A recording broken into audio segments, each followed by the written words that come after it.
The man in glasses is hopeful about the child's future, believing that he can become a lawyer if he gets a decent education. The culinarian confidently and proudly states that their diet has been under his guidance and he intends to make it known for his talent. The aristocratically dressed woman energetically convinces others that in order to marry successfully, it is necessary to attract the attention of the aristocracy and find a suitable groom.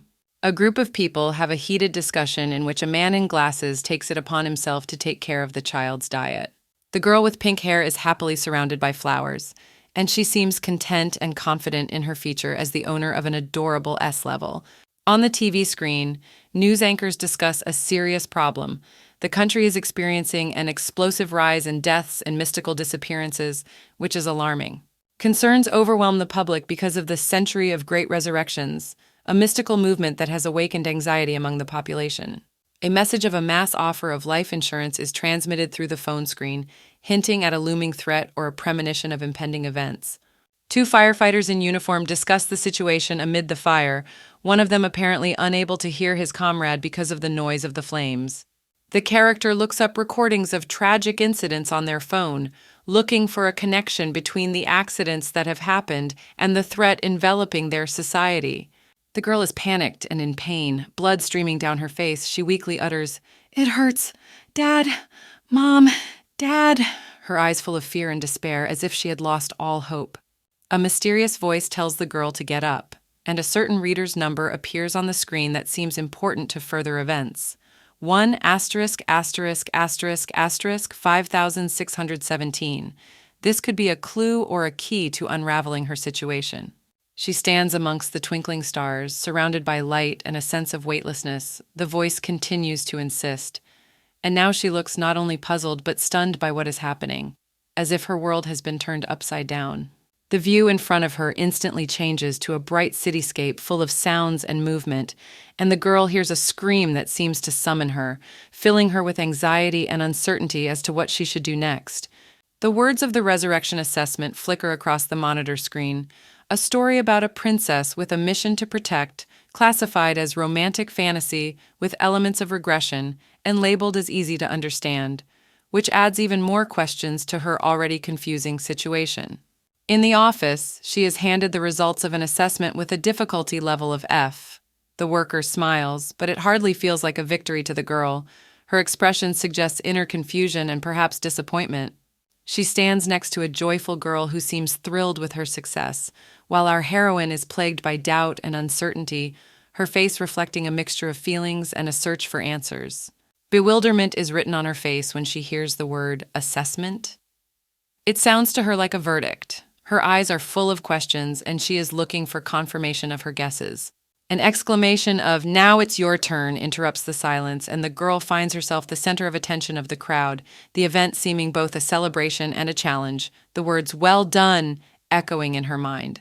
She stands wide-eyed with horror and whispers, "Beau, same," as if she is confronted with an unexpected and terrifying revelation that turns her world upside down. A dog with angel wings sits surrounded by flowers and holds a laptop, wondering, "Doggy?"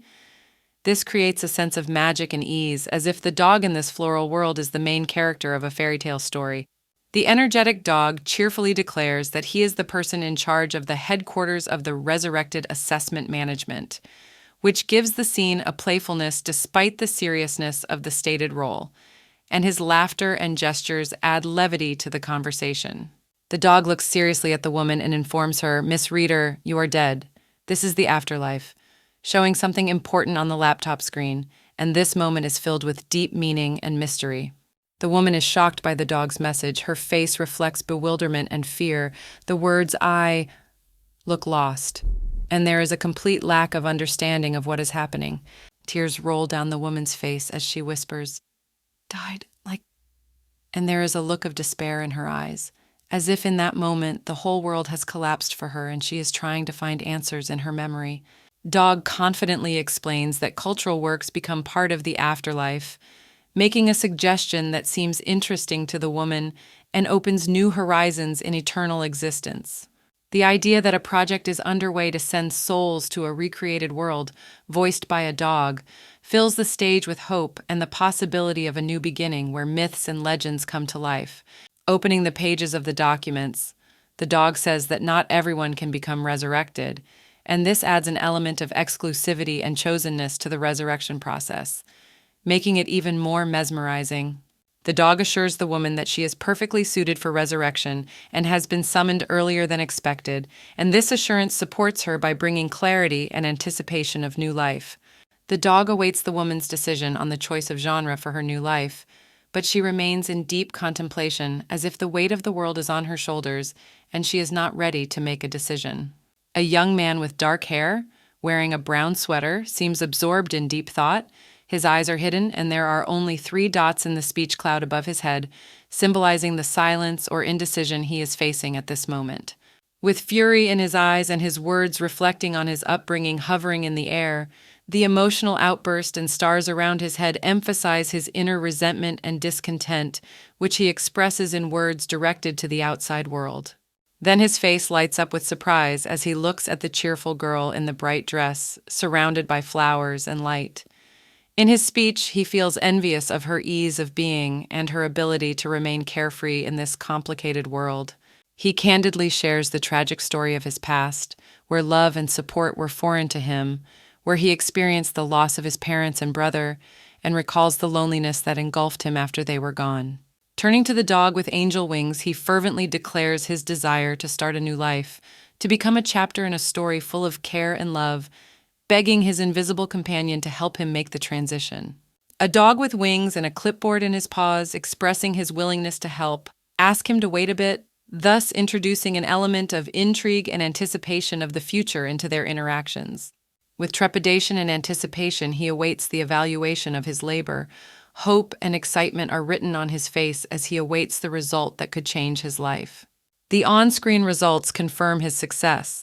His story about reincarnation and the struggle to save the world gets the highest score, which becomes a reflection of his talent and tenacity. The dog with wings barks furiously in a cheer, noting that his story has reached the S level, something only a few achieve, emphasizing the uniqueness and significance of this moment. The people around them, confused and full of disbelief, watch an unexpected success that seems as improbable as a magical fairy tale, bringing an element of surprise and delight into their routine. The girl reasons with a chuckle, as if in response to an unexpected question, easily dismissing objections or suggestions that would sound absurd to her. Her gaze and facial expression indicate that she is ready to accept a challenge or agree to something unusual.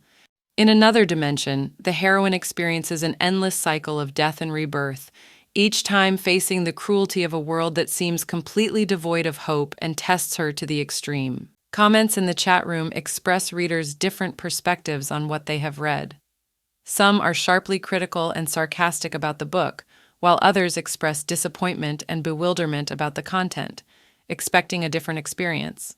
The girl's dialogue with the unseen interlocutor exposes her doubts and unwillingness to give in to other people's expectations of who she should become, which allows the reader to feel her inner struggle and desire to maintain her individuality. The dog with wings gazing merrily into the clipboard creates a sense of ironic contrast between its carefree nature and the tension of the heroine's situation, adding a comic touch to the tense story. The heroine, while expressing sarcasm about her role and usefulness, shows a deep disappointment in herself, causing the reader to sympathize and understand the depth of her inner feelings. The urgency and dynamism of the scene where the heroine is trying to make it through the closing gate conveys a sense of acute urgency and emphasizes how important it is for her not to miss an opportunity. The announcement of a resurrection control system, suddenly appearing from a dog, introduces an element of surprise and mysticism, making the reader wonder about potential changes in the heroine's fate. The revelation that the heroine was the first life insurance customer after her resurrection adds depth to the story, showing that even in the endless cycle of suffering, there is room for hope and new possibilities. The delight and enthusiasm of the dog that meets the heroine after her resurrection, offering a bright and optimistic ending to a story full of difficulties and trials, lifting the reader's spirit and emphasizing the importance of every moment of life. A surprised girl with brown hair and red eyes is standing under the snow, her gaze bewildered. She turns her attention to a bubble with a text in which someone says something incomprehensible and says quietly, "What do you mean?" A huge, happy corgi with a sword, surrounded by flashes of light, fervently urges everyone not to delay their visit and promises the patronage of God Himself, which gives the impression of its importance and perhaps some kind of mystical role. The girl, in whom we recognize the same brunette, is now overwhelmed with emotion. She cries out, "Wow!" while the light beams around her emphasize her delight and amazement at the marvelous vision. She seems confused and shocked. Unable to deal with the situation immediately, she whispered, "Just a minute," trying to grasp what was happening, feeling the excitement of the unexpected news. The elegant facade of a classic building is adorned with an ad that welcomes everyone with a complete life insurance package.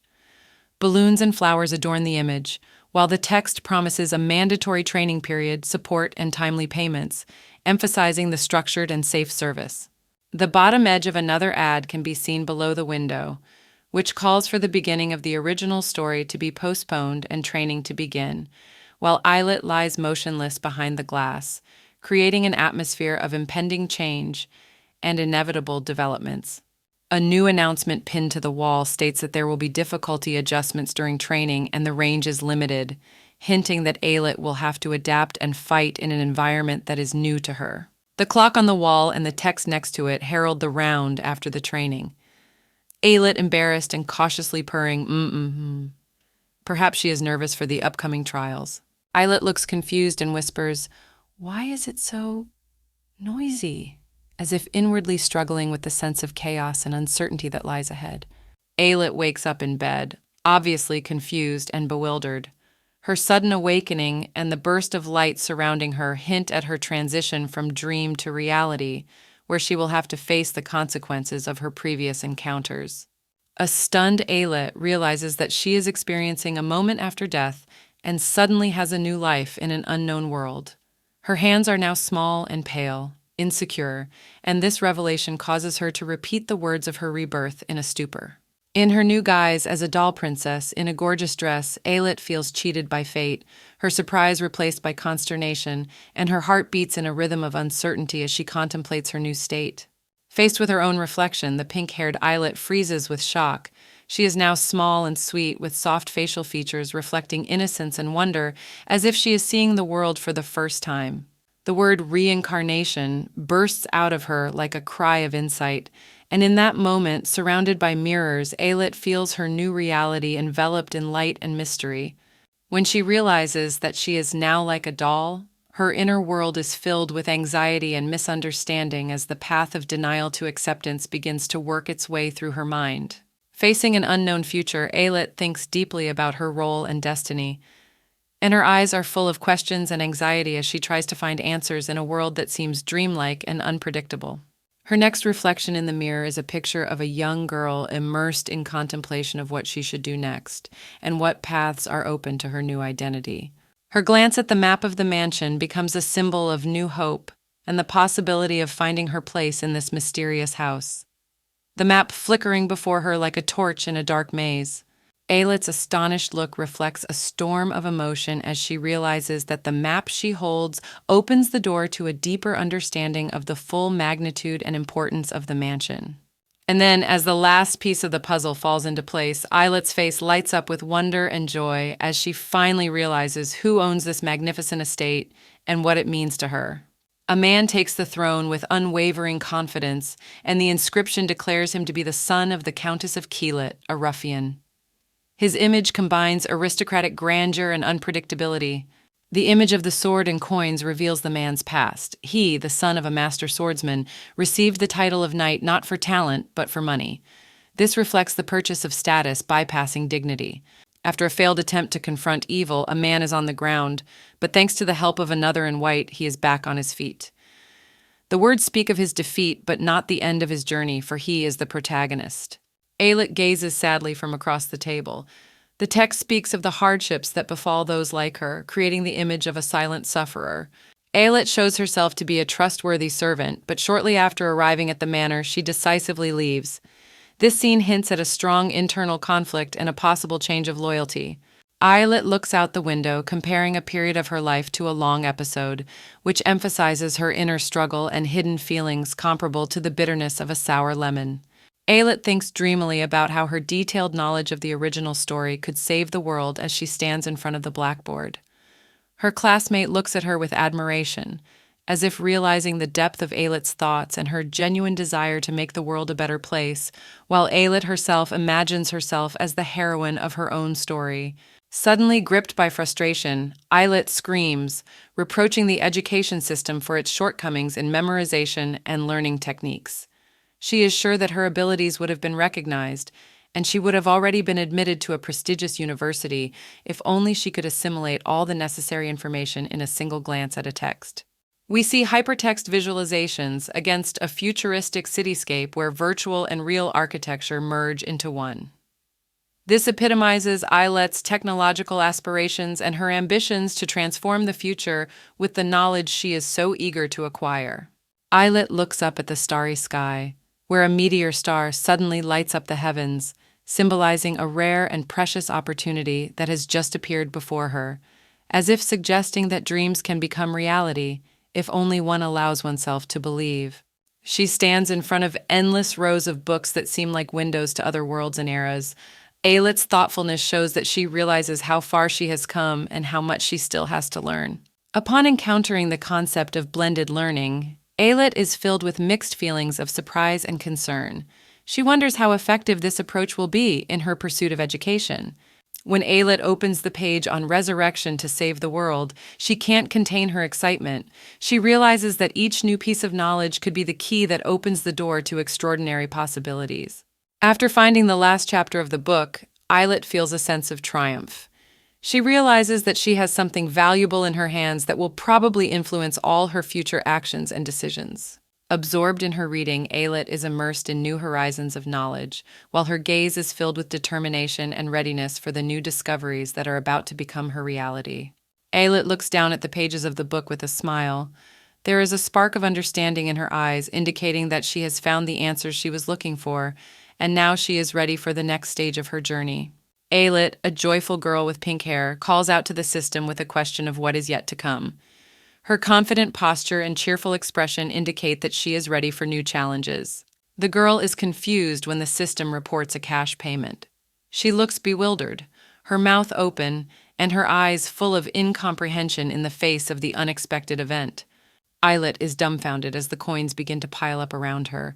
Her rapt eyes and open mouth reflect her surprise at the sudden abundance. The girl's amazement grows as she realizes the abundance of money surrounding her. "How much is it? And is it all money?" she exclaims, unable to believe her good fortune. Ayelet was numb, sitting amongst the incredible amount of coins. 120 million and all in cash, she utters, stunned by the amount of her sudden wealth. Barely recovering from the shock, the girl weighs her new position. Wait a minute, okay, so since there's a cash. She ponders, calculating the possibilities that are open to her. The cash download begins, and Ayelet looks forward to the new possibilities. Her face lights up with anticipation of something exciting and unknown. The store promises exclusive merchandise that increases her chances of survival. She exclaims, amazed at the variety of offerings and how it could change her life. The explosion of emotion is reflected on Ayelet's face as she looks at the store windows. "Vay!" Her exclamation is full of delight at her unexpected good fortune. She touches her face thoughtfully, contemplating how strange and ridiculous it would be to spend the money she received after her own death in her current life. Ayelet, happy and full of anticipation, sits on the floor in a room shimmering with gold. The glint in her eyes is that of a dreamer imagining how she will go shopping, spending her 120 million cachet. She proudly states that she always has the option to recharge her finances at the real-world rate, giving her the confidence to enjoy life unhindered. Even in the euphoria of her wealth, Ayelet does not forget prudence. Purchases should be made judiciously, even if you are swimming in gold. When she sees an exceptional item in the window, her heart skips a beat. With delight, Ayelet realizes that this is exactly what she wants to buy right now. Inspecting the dancer's performance, Ayelet is inspired by their grace and agility, and decides that she must have the same skills in the complex world of S-complexity. In front of the mirror, she gazes fascinated at the reflection of yet another exquisite piece of jewelry, thinking thoughtfully about the opportunity to complete her look. Her gaze lingers on another object, sparks of interest flickering in her eyes. "Oh my gosh, that's cool too," she exclaims, determined to acquire it. However, her hopes of acquiring what she wants are dashed when she discovers that the purchase is unavailable. Confusion and bewilderment are reflected on her face.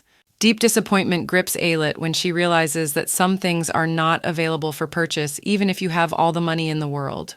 Alit faces a harsh reality. Exceptional things can't always be had for money, and this realization causes her to give it serious thought. Alit looks anxiously at the system message that informs her that the background for her story is ready. Her eyes are full of mixed feelings, anticipation and anxiety about the upcoming trials. She stands frozen, absorbed in the realization that her life is a cycle of endless reincarnations. Her gaze is pensive and slightly confused, suddenly realizing that she has many lives to live. Flustered but determined, Alit asks for a high level of training while hoping to avoid difficulties. Her eyes are closed, as if she is praying for a favorable outcome. Waiting for a new chapter of her life to begin makes Alit look forward to the future with hope, despite the fear she feels. Then there is a mishap. Alit falls when the chair breaks. Her scream reflects surprise and bitterness of disappointment. Lying on the floor, she can't believe what has happened. Confusion and sadness make her think that even protagonists can fall at the beginning of their journey. Without giving up, she proudly declares that all she needs is the will to win. Her face is contorted with emotions of rebellion and intransigence. As she accepts the circumstances, she realizes that she has to continue her journey alone. A spark of perseverance and strength appears in her eyes. With renewed confidence, she tells herself that she will believe in her own strength, that she can overcome any obstacle that comes her way. And as she meets her reflection, Alit asserts her determination to become stronger and wiser, for before her is the compulsory training necessary to make the life of the resurrected wise. Alit stands in a bright room and seems worried about the punishment she has received. She doubts its fairness and turns to a certain Mr. System, perhaps seeking support or further explanation as to why she must face such consequences. A woman in traditional Ukrainian clothing greets Alit with enthusiasm and open arms. She is clearly happy to see the girl. Her eyes sparkle with joy, and she is ready to embrace her, expressing warm feelings and greetings. Alit meets the gaze of the woman in folk costume with surprise and bewilderment, asking, "Who are you?" while pointing at her as if she has discovered someone unexpected and important, which adds an element of surprise and intrigue to the scene. A uniformed maid points to a corner of the room in a rush and excitement, shouting that Alit has been found. Her sudden excitement and shouting add tension to the situation, creating a sense of urgency and disorder. In the domestic setting, a maid in a white apron points angrily at a girl in a Ukrainian suit, asking a sharp question about why she is not in the kitchen. Her angry face and gesticulation emphasize the seriousness of her reproach and strictness. Ailit's innocent face shows complete bewilderment when she asks if she is really supposed to help in the kitchen. Her eyes are full of confusion about what is expected of her and uncertainty about her own actions. The maid, filled with determination, leads Alit with vigor, telling her that it is time to learn domestic chores. Her vigorous actions and harsh words express her lack of patience and her desire to teach the girl order. Defending Alit, a man with a serious face and determined manner confronts the maid. He argues that Alit is too young for such duties and offers to perform them himself, showing concern and willingness to help. Ailit's face lights up with curiosity and recognition when she sees a man with hair the same color as hers. This discovery seems surprising to her, and she is absorbed by this unexpected resemblance. A man with pink hair, whose gaze is full of shock and amazement as he sees Alit being led away. His reaction shows that he did not expect this turn of events at all. The man with glasses looks concerned and asks, "Sorry, think again," as if trying to convince someone to change their mind. He is worried about his daughter's safety in places like the kitchen. The pink-haired girl, Alit, bursts energetically into the room, changing the course of the conversation with her appearance. Her expression is full of determination. Alit seems pensive, muttering family, reflecting her deep connection to her relatives and the seriousness of the current moment. The maid sternly addresses the man. "Mister, go to your seat. You're in class now," reminding him of his obligations and his place in the hierarchy of the house.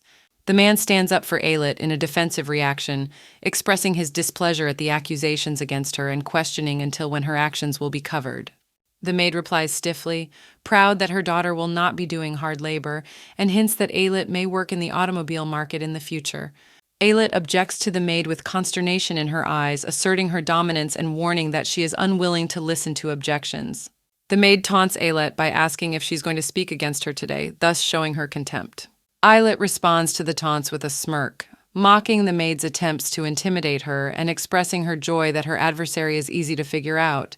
The maid, head bowed, looks on with suspicion as she asks Aylett the reason for her nervous behavior, implying that the girl is recalling past failures. The servant listens in shock as the formidable lord with the ruffles on his collar shouts that he will send him to work in the laundry if he does not stop making mistakes. The laundry room is hot and bustling with work-weary servants. The orders are stern and unrelenting, and it is clear to everyone that being sent here is not a good fate. Amidst the steam and the clatter of the washboards, the servant remembers the dreadful place where even the toughest survive with difficulty, and horror grips him. He mentally bids farewell to the silence and tranquility, anticipating the hardships to come. Aylett shines like the sun, surrounded by flowers, and promises to help in the kitchen, bringing lightness and joy. Her innocent smile and kindness in her heart can be felt even through the drawing. With excitement in her voice, she confesses that she doesn't want to see her family suffer because of her. Her eyes are determined to do what she can to help her family. The young man and the boy look at Aylett in amazement, feeling the excitement of her words and the energy she carries. Their gazes are full of admiration and hope. Aylett is truly relieved, smiling with all her heart and happy to have accomplished the task. The world around her seems brighter and more beautiful because of her triumph. Aylett discovers an opportunity to purchase an ability set from a magic store that will allow her to gain skills and mastery in a certain area. The options are impressive and promise new horizons. The superpower, clean the kitchen without a single speck of dust, is activated, and Aylett feels a surge of power in her hands. The calm and cleanliness that comes from her new magic spreads around her. Her eyes are full of confidence and inner strength. Aylett is ready to take up the challenge and overcome any difficulties, because now she has a superpower that makes her stronger. Aylett, a girl with pink hair, wriggles with grace and ease among the powerful water jets that splash in all directions, surrounding her in a watery dance and emphasizing her liveliness and energy. Focused and quick to slice green peppers, Aylett transforms the vegetables into a flying swirl of cubes, demonstrating her culinary skill and inhuman knife speed that creates a sense of magic around an ordinary kitchen process. The three assistants, mouths wide open in amazement, watch this spectacle, their faces contorted with a mixture of bewilderment and delight at Aylett's unprecedented skill and speed, as if they had encountered a miracle in the kitchen. Energetic Aylett joyfully announces that she has cut up carrots and Brussels sprouts, her voice sounding like she has accomplished something incredible, and her face glowing with pride and joy at her own productivity. Unabated in her enthusiasm, she reports adding garlic and onions to the dish and chopping mushrooms, her smile glowing with satisfaction and anticipation of further culinary feats. The two assistants are again forced to recognize Aylett's skill. This time they are amazed at the perfect state of the whipped cream, their eyes full of amazement and almost childish delight at the achievements of their tireless colleague. Tired Aylett asks her coworkers for a break. Her arms ache from the strain, and she waits for support, hoping for understanding and sympathy in her eyes. After a short but well-deserved rest, she gives thanks for the break, her thank yous sounding light and cheerful, and the smile on her face indicating that the brief rest was truly needed. With renewed vigor, Aylett declares herself ready to clean, her eyes twinkling with glee and determination, while her assistant can't hide her amazement at her ability to recover quickly and switch from one task to another. Colleagues remain amazed that Aylett manages to accomplish any job they assign her. Their words and looks express admiration and some envy for her unique talents and inexhaustible energy. Aylett meets the challenges of her work with enthusiasm and can be seen adding to her experience, shown as +3% signs pop up. She seems full of determination and satisfaction with her accomplishments. Two uniformed female employees look at Aylett and admire how well she is doing, celebrating in a cute and warm way. Aylett's coworkers in the kitchen commend her skills, emphasizing her unexpected talent for cooking and how great she is at it. One of the workers in a white apron heartily thanks the food, while his colleague, tasting the dish, cannot hide his delight and pleasure. One employee's frustration becomes apparent when they express their true feelings and intentions, which were related to wanting to enjoy time alone rather than socializing over lunch. Ayelet asks the staff to taste the salty stew, her gaze sincere and full of hope that they will participate in the tasting. The staff is puzzled that the chef allowed anyone to sample the food, discussing among themselves this unusual moment for the kitchen. The angry expression of the man in the black apron reflects his belief that tasting is a serious business reserved for professionals, not for everyone. The same man, already furious, strongly condemns Ayelet for trying to interfere in an important process, emphasizing the strictness and rules of a professional kitchen. He seems to come to a definite internal decision standing in the kitchen next to Ayelet, who now looks flustered and in anticipation of a reaction. A stern man in an elegant outfit criticizes Ayelet, questioning why she spends her time on something other than her work. He seems annoyed and orders her to stay out of his business. A woman in a maid's uniform with obvious irritation on her face sighs with disdain. Her hard features and sullen gaze convey a sense of rejection and dissatisfaction with the situation or perhaps the man's comment. The young cook urges Ayelet to come over with a challenge in his voice and look. His serious expression and determined posture foreshadow something important that he wants to discuss or show. Ayelet, with pink hair and in a chef's outfit, holds the kitchen spoon with surprise and some hesitation. Her wide-open eyes reflect her excitement and bewilderment at what is required of her. With her eyes closed and a smile from ear to ear, she inhales the aroma that rises from the pot. This moment feels like a small celebration for her, a sense of accomplishment and enjoyment of the process. Looking thoughtfully at her notebook, Ayelet suggests adding rumored pepper to the recipe. Her eyes are full of thought, and she seems absorbed in the creative process. The man in the chef's apron looks at Ayelet in surprise and approval. His gaze reads admiration and perhaps amazement at her original approach to cooking. A man offering to teach Ayelet how to cook. His determined posture and serious gaze indicate his confidence that he can teach her the art of cooking. The man has a slight smile on his face as he looks at Ayelet and recognizes that she certainly has talent. His gaze shines with confidence and admiration for her skills. Ayelet looks down with a notebook in hand, pondering the importance of not missing out on talent. Her gaze is determined, and she seems determined to take her skills seriously and develop it. Ayelet, a girl with pink hair, stands confused with a broom in her hands, as if unsure of her next move. Her gaze is full of bewilderment, and she asks if everyone is ready, not understanding what is required of her. With enthusiasm and genuine excitement, Ayelet declares that the experience will accumulate much faster. She clenches her fists, her eyes blaze with determination, and words hover around her, encouraging her to achieve and succeed. Before the door opens, Ayelet stands with bated breath, her eyes widened with surprise and fear of the unknown that lies ahead. The man in the chef's suit looks at her with an expression of bewilderment and shock, his face contorted with horror and his ears adorned with white bones, adding to his comical appearance in this strange situation. The same character, already in a state of rage, rushes through the kitchen, his anger and frustration finding an outlet in violent emotions and energetic movements. The cook meets Ayelet in the kitchen first thing in the morning and reminds her to come early, emphasizing her slowness, indicating that she is inattentive or inexperienced. Ayelet is overflowing with joy. Her face is lit up with a wide smile, and she seems to be enveloped in a floral glow symbolizing her positivity and lightness of spirit. Sitting at her desk, Ayelet listens as her co-workers, with care and tenderness in their voices, advise her to rest, concerned about her condition and obvious fatigue. Ayelet claims she can do it all on her own. Her confidence and self-sufficiency reads in every word, and she is not going to back down in the face of the challenges ahead. Excited about the new level, Ayelet can't hide her excitement and anticipation, anticipating the great experience and opportunities it will bring her. In the kitchen, illuminated by soft light, two women are busy preparing food. One of them, with admiration and tenderness in her voice, says to Ayelet, "How resilient you are," and adds that if there is a need, she is ready to help. Ayelet, with a smile and lightness in her heart, replies that she will not refuse the support offered. Ayelet, standing at the wooden table in the warm, light-filled room, kneads the dough with concentration and diligence. Her green eyes reflect focus and persistence, and her ruddy cheeks testify to the warmth of the kitchen and the work that engages her fully. Ayelet is in reflection. Leaning her hand on the table, she thinks about life with sadness and weariness in her eyes, wondering if it's the same thing. Weariness before the resurrection, or after, tugging at her heartstrings. Ayelet ponders eternity while looking at the dough in her bowl.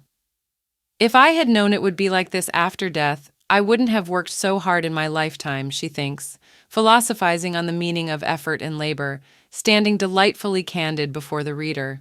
Frustrated and bewildered, Ayelet curses the fate that brought her to this raw French world. Her words that she should have just been here are filled with bitterness and regret at the mismatch between dreams and reality. In Ayelet's fantasies, she imagines herself as a sweet child or the daughter of a lord, dreaming of a life free from hardships and filled with splendor and luxury, which resonates deeply with the soul of every dreamer. Ayelet's thoughts resound with the desire to be the daughter of a powerful king or the secret descendant of a powerful Hale, desperately seeking a life where there is no place for hard work and fatigue, something she is subject to now. Faced with the reality of everyday life, Ayelet is amazed at how much she has accomplished. And in this revelation, there is a sense of pride in her accomplishments and wonder in the face of a time that moves inexorably forward. A young man with pink hair happily finds Ayelet in the kitchen and calls out to her, showing his sincere joy at seeing her. Ayelet, caught off guard, cannot hide her surprise and bewilderment, wondering why he has appeared. Finally, the young man approaches Ayelet with concern, asking about her well-being. She answers him that she is simply late, and her words are full of apology and confusion, while their dialogue adds a touch of intrigue and unpredictability to the story. The pink-haired young man confidently takes up his work in the kitchen, addressing Ayelet with words of encouragement. "I'll do the work for you now. Rest." His face blossoms into a smile, and she looks at him gratefully and a little embarrassed. Following that, he cheerfully praised Ayelet, saying, "You did a great job," which caused the girl to cheerfully cheer. Her face brightened with happiness and recognition of her efforts. Ayelet, puzzled, tries to make sense of the situation by saying, "When you come into the kitchen, the first thing you do is wash your hands." She pauses, trying to remember the sequence of actions. Only the guy's hand is shown, and Ayelet continues, "Then I left him for a while." She tries to remember where she might have gone wrong. Suddenly, she discovers something in the guy's hand and her eyes widen with surprise. "It's," is all she can manage to say. Her gaze is filled with consternation, and she cries out, "Slash marks?" She is shocked at what she has discovered. Ayelet flips through the pages of the book, finding information about her family lineage, immersed in learning about the history of her home. Shown is the back of a man who appears to be recalling his family's great heritage, calling it our Lilac Hotel. He recalls stories about his grandfather, a famous alchemist. An earl is introduced who declares, "I, Count Clement, will not fail to outsmart and start a single dad with 2 kids on the cheap." He seems enthusiastic about his cunning plan. Ayelet, alarmed and indignant, says, "You have on your arm." Her gaze is full of concern and bewilderment. A boy with pink hair, who has a look of worry in his eyes, and says he couldn't answer the exam questions correctly. Ayelet tries to comfort him, pointing out that instead of socializing with his friends, he was working hard on his homework. Ayelet, showing concern, suggests that the boy use ointment on his hands, which she affectionately calls the hands of a 12-year-old boy, and advises him to seek help from his father. Despite Ayelet's advice to use the ointment, the boy stoically declares that he will still continue to go to class even if he is punished for bad grades, thus expressing his determination and resilience. The boy is dumbfounded that his father might not know anything about his learning problems, his face contorted with bewilderment and confusion at the unexpected revelation. The boy with the confused face hears Ayelet remind him of the agreement to keep secrets, which makes him wonder about the complexity of the situation. Ayelet tries to discuss something serious with the boy, but her words are lost halfway through. She seems embarrassed and confused. Ayelet eventually agrees to go with the boy to the lab to get the cure later, showing that she is willing to help and support him in his time of need. The boy is shocked by the sudden sound in the room. His reaction is filled with surprise and confusion. The boy lights up with a smile when Ayelet calls him brother, which seems to mean a great deal to him and brings him genuine joy. Ayelet admits her wrong and expresses her desire for a fresh start, saying that she would like to know the boy for real, to start their relationship with a clean slate. Ayelet and her brother are standing in the kitchen, and he is commenting on the cooking failure. Her answer sounds unsure, and she visibly struggles to focus on the task at hand. Ayelet happily tells her brother about her success and hard work that has allowed her to grow up quickly. Her face lights up with happiness and she promises to renew their relationship, forgetting past mistakes. Her brother listens with bewilderment to Eyelet's story of how she grew up. She laughs and speaks warmly to him, keeping the atmosphere light and playful. Eyelet's brother nostalgically reflects on the past when she was younger. His face expresses tenderness and memories of Eyelet's childhood when she was a little sister. Eyelet, smiling, comments on her feelings for her brother. She talks about her past life, where her brother was also 12 years old, and how natural it is for her to feel like an older sister. Nellie appears on the doorstep, calling the children for a break. She energetically suggests that they finish their work and offers them a snack, bringing a sense of order and rhythm to the routine. Eyelet's brother suggests they finish the dishes quickly to have a snack. They actively take up the task, demonstrating family cohesion and teamwork. Nellie addresses Eyelet with a slight rebuke and reminds her of her responsibility to wash the dishes, showing her importance in household chores. When Nellie insinuates that Eyelet may have shirked her duties, her brother tries to defend her. He begins to explain that if Eyelet had been doing the dishes, he would have been doing other things long ago. Eyelet reacts with irritation to Nellie's suggestion that she may have other priorities besides washing dishes. Her anger emphasizes her dislike for the misunderstanding of her efforts. Eyelet looks on with surprise and bewilderment. Apparently she has an unexpected task or riddle to solve, and her face reflects genuine interest. Looking up, Eyelet seems a bit dazed, and a magical light hovers around her, symbolizing the acquisition of a new skill, brewing noble aromatic tea, which adds to the airiness of what is happening. Eyelet, as if struck by a moment of insight, is thrilled to realize that she has quickly grasped the lesson offered to her and eagerly prepares for further study, demonstrating her student diligence. Confused and focused, Eyelet puts a hand to her chin, trying to strategize for the near future, and in her eyes she can see the light of reflection and analysis of the situation. Nellie, with a piercing smile and obvious irony, comments on Eyelet's actions, stating that this type of labor is only suitable for those who lack skills and knowledge, which reflects her arrogant attitude. After Nellie's failed attempt to play a mean joke, she herself becomes the victim of an unexpected comic situation and falls to the floor, expressing her amazement and bewilderment through sounds of surprise and slight pain. With pity and sympathy, Eyelet helps Nellie up, while the dazed Nellie points out the absurdity of what has happened and seems unable to believe in the reality of what has happened. The aggrieved Nellie, wiping away her tears, accuses Eyelet of rudeness, expressing her irritation and dissatisfaction with the incident, her face contorted with disappointment and indignation. A stern lady in an elegant dress argues disapprovingly that a man who cannot control his emotions will not be well served at social events, expressing her indignation and emphasizing the importance of controlling one's own behavior. A woman in a strict outfit asks Eyelet to finish her portion of tea, while a confused Eyelet tries to understand exactly what is required of her, and her confusion is evident in her gaze and gestures. Eyelet with pink hair stands in confusion, her surprised look impossible to look away from. "It's—" she whispers faintly, and the mystery of her words seems to envelop the space around her. Eyelet, full of determination, with a clear intention to accomplish something important, almost tangible. A strong "then" rips through the air, heralding a change. A frowning woman with a piercing gaze. She addresses Eyelet, saying sternly, "Madam Chief Petty Officer Sujanka." These are words of address, full of authority and demand. The baby looks up excitedly, as if expecting a miracle. A voice caressing her ears speaks of tea and sweets, which makes the baby's eyes sparkle with anticipation.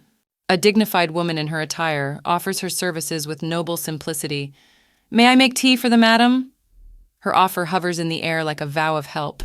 Eyelet, radiant with enthusiasm, announces her desire to prepare tea for the tired laborers. Her good-naturedness and cordiality energize and give comfort. The woman responds to Eyelet's suggestion, "All right, do your best." Her words perhaps contain both comfort and admonishment, and she adds, "Come on, tea, keep trying," which sounds like a wise admonition. The sound of water pouring into the kettle fills the space, bringing a sense of reality to this cozy moment. The pouring of water becomes a harbinger of domestic warmth and tranquility. Eyelet, lifting a heavy kettle with difficulty, embodies the image of a hard-working hostess. Her efforts, accompanied by sounds and tension, express steadfastness and dedication. The two women watching enthusiastically do not hide their surprise. What is it? Eyelet is making tea." Their reaction makes the moment special, filling it with meaning and joyful emotion. A man in a solemn blue jacket with an elegant pattern stands in a room filled with tea dishes. He has a look of mild disappointment on his face and seems surprised by something he sees or hears. Ayelet, a girl with pink hair and wearing a homemade outfit, cheerfully announces that she has completed her work. Her eyes shine with happiness and she holds a shiny tea set ready for use. The kitchen staff in their aprons, with curiosity and mute admiration, view the tea prepared in a new way. Eyelet, with a smile and a sense of achievement, encourages them, saying they have done a wonderful job and wishes them a pleasant appetite. A girl in a simple outfit and apron, bewildered, brings a cup to her lips. She is surprised at the new flavor of tea she is about to taste, and the perplexed look in her eyes suggests that she does not know what to expect. The same girl, already tasting the tea, does not hide her surprise. She exclaims about its taste, her eyes widen with surprise, and she asks if this is the usual tea they drink every day. The man in the blue jacket turns to the kitchen assistant, expressing his desire to taste this delicious tea as well. The man's voice is intent on getting Ayelet's approval. Eyelet enthusiastically offers the man in the blue jacket a taste of the tea, her eyes radiating confidence, and she almost coaxes him to take a sip, promising that everything will be fine. The man in the blue jacket finally drinks his tea, and his smile reveals a sense of contentment and peace. This moment feels like a small victory for Ayelet, whose persistence has led to this moment. Standing at full height, he enjoys the taste of tea, and his gaze becomes pensive. The moment of peace and pleasure he is experiencing envelops the entire scene. A man in a blue jacket, a look of thoughtfulness written on his face, and a subtle smile of satisfaction at the taste of the tea he holds in his hands.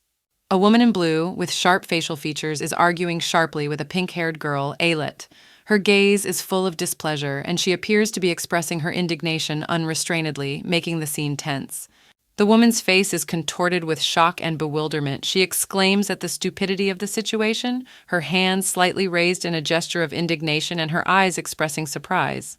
The angry cook in the white apron sternly remarks to the woman in blue that it is unacceptable to speak to a child in this way, implying Ayelet, and rebukes her for the stone in the delicious tea, which gives the scene a touch of an educational moment. The woman in blue, addressing the younger generation, seems remorseful. She admits her mistake, accepting the blame and expressing regret for allowing the misunderstanding in the kitchen. Nellie, a girl with brown hair, with a bewildered and perplexed expression on her face, tries to understand the situation, her gaze full of bewilderment and disappointment at not being able to enjoy the expected tea. Nellie is outraged. She resents how it is that Ayelet made an adult apologize, and this causes Nellie obvious irritation and embarrassment. The cook in the seventh shot, with an expression of sternness and determination in her voice, replies that Ayelet is still learning and tells her not to talk back, making her a figure of authority in this scene. The woman in blue, who seems unable to contain her indignation, emphatically stating Ayelet's lack of talent, emphasizing her displeasure and rebuke. The woman in blue is again extremely emotional. This time she theatrically announces that Ayelet will be studying with her starting tomorrow, indicating her attempt to take control of the situation. A chef who enthusiastically and confidently defends her right to teach Ayelet, emphasizing her natural talent and predestination to be in the kitchen, making her a bastion of tradition and skill. Two adults, a woman and a man with expressions of horror and outrage on their faces, discuss punishment for the bent girl. The woman, with a touch of thunderstorm in her voice, suggests, "Are we both going to teach her?" Ayelet, the girl with pink hair, raises her hand with bewilderment and innocence, asking, "Me?" Nearby, a little boy, radiating delight and joy, exclaims, "Yes!" Ayelet brightens up with a smile and a laugh, confidently saying, "Then take care of me," showing her confidence in the situation. Her brother sits on the floor of the humble room, addressing her hopefully and innocently. "Bro, I'm back. Did you get your hands dirty?" His tired reply, "Aim," expresses weariness and disappointment. Ayelet's brother looks down with genuine regret and says, "Sorry, there was no ointment in Dad's bag," which expresses his helplessness in the situation. Ayelet reacts with surprise and concern at his words. "There was none? None at all?" And adds that she expected more from the chemist in charge. She continues her questioning reproachfully, mentioning that maids often steal ointments, especially those for moisturizing the skin, and rebukes her brother for his inattention. His answer is profound and enigmatic, reflecting on the complexity of their society where butlers, maids, and even a history teacher can be in cahoots. Eyelet, undaunted by her optimism, smiles and says, inevitably, as if to affirm her resignation to the reality of their world. She holds the bottle thoughtfully and reads the label that reads Medicinal Potion of the Chemists, which hints at her ingenuity and knowledge of chemistry. Ayelet looks at her brother with hope and concern, promising to feed him next time, but only if there's something left over from their meal.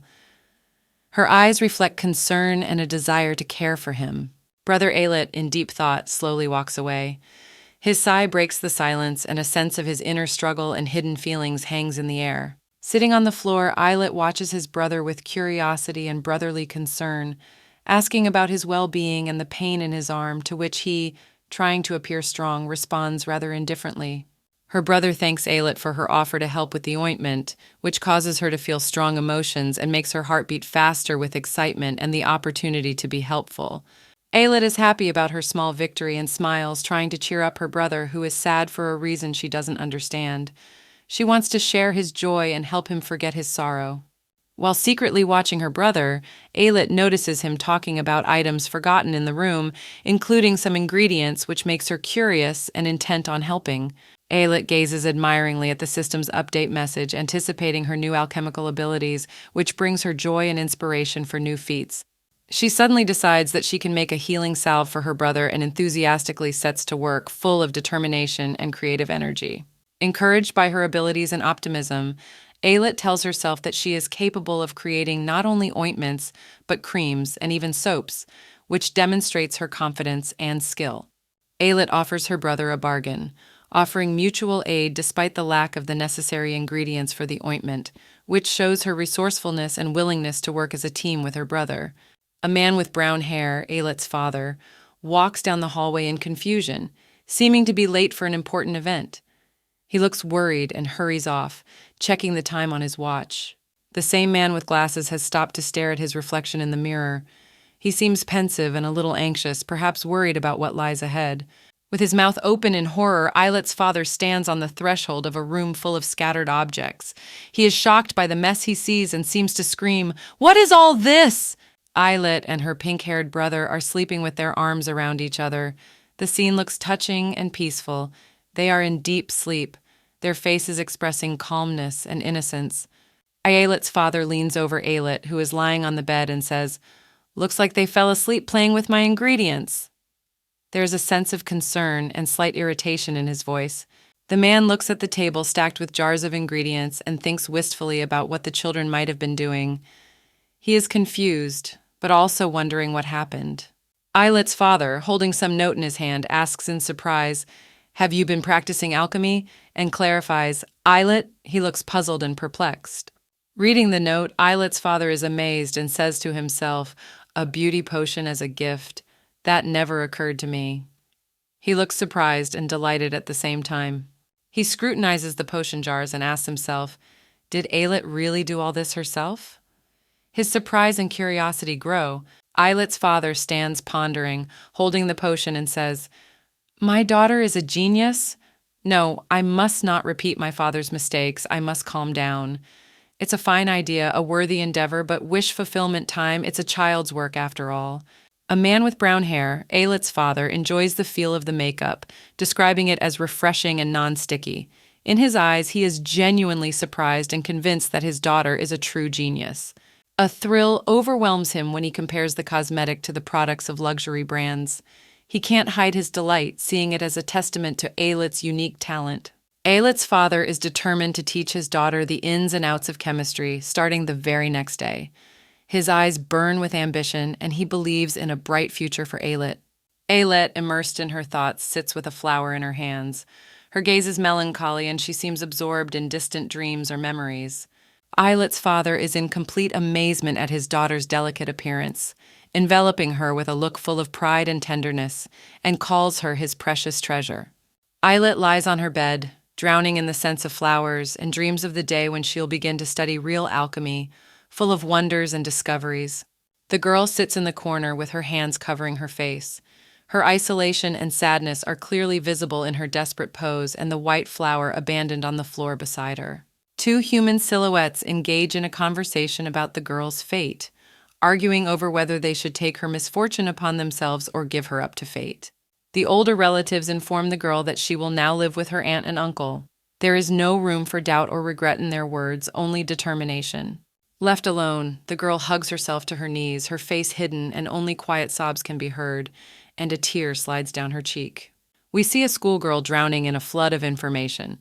The text in her textbook becomes an indistinguishable blur, reflecting her sense of immense pressure and stress. A nurse stands in the room, instilling calm and order, sternly reminding someone to stop the noise and go to bed, emphasizing the severity of the hospital routine. We see a girl sitting alone in semi-darkness to whom words full of coldness and alienation are delivered. Someone reproaches her for her loneliness as if she is abandoned by everyone, which reinforces her emotional isolation. Despair and hopelessness spill across the room as a father tells his daughter about the family's financial difficulties, which puts her in the face of harsh adult reality. The young girl hears the word good, and although she nods in response, there is a deep sadness in her eyes, reflecting the burden of realizing that the world around her is not as simple and kind as she would like to believe. A cheerful father and son, full of bags and the joy of sharing time together, walk into the house, unwittingly ignoring the girl at the door, further adding to her sense of invisibility and oblivion.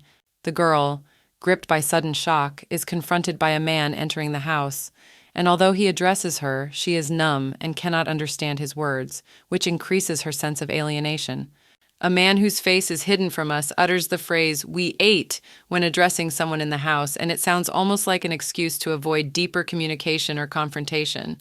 The happy family returns home, immersed in the joy of the moment, but they don't notice the girl on their doorstep, which makes her isolation all the more tangible and painful.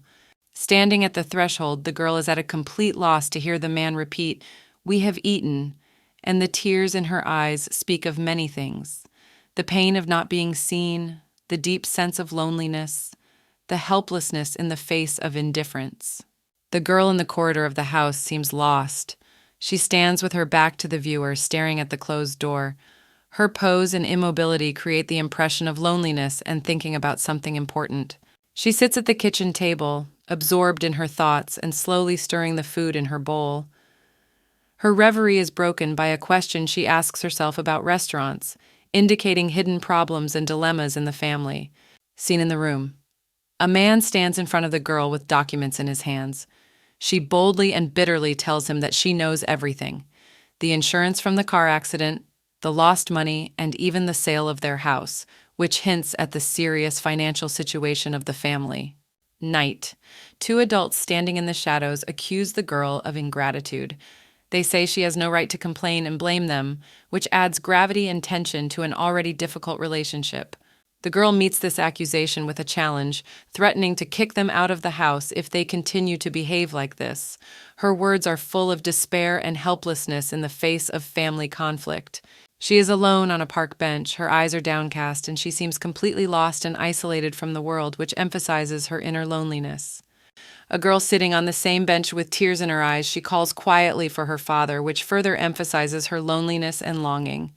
A happy image of a family in the past, a man and a woman playing with small children on a lawn, all smiling and enjoying life, and a little girl looks at them and exclaims joyfully, "Mommy!" The girl bows her head, gripped by bitterness and sorrow, barely audibly whispers, "Mommy," indicating deep loss and grief. She's kneeling in the dark woods with sheets of paper scattered around her, on which are written, "Daddy, brother." Her words, "Don't leave me alone," pierce the heart with their sincerity and hopelessness.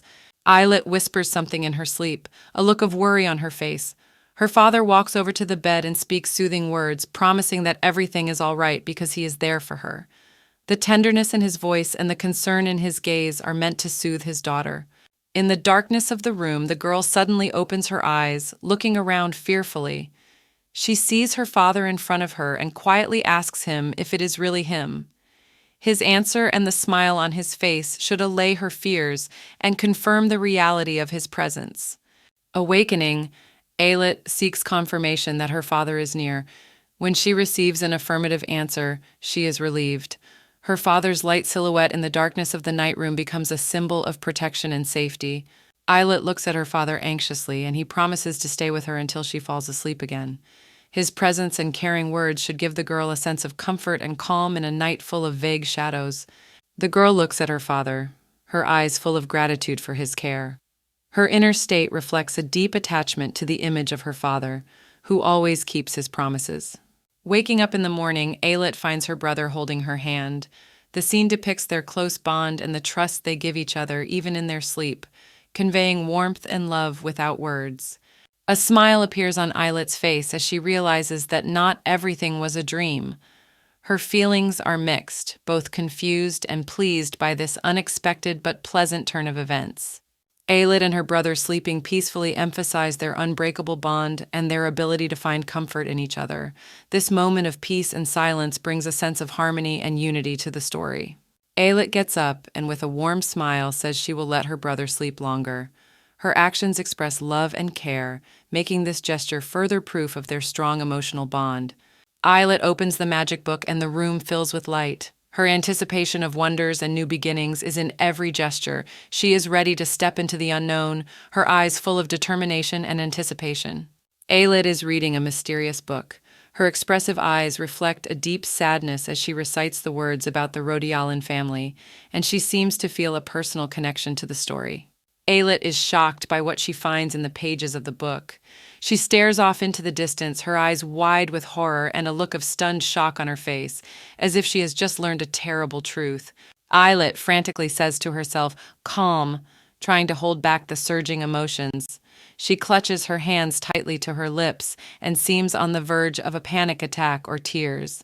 Sitting on the floor in the semi-darkness, she desperately tries to dismiss the unpleasant truth found in the book, insisting she needs to reread because there can't be such a ridiculous twist.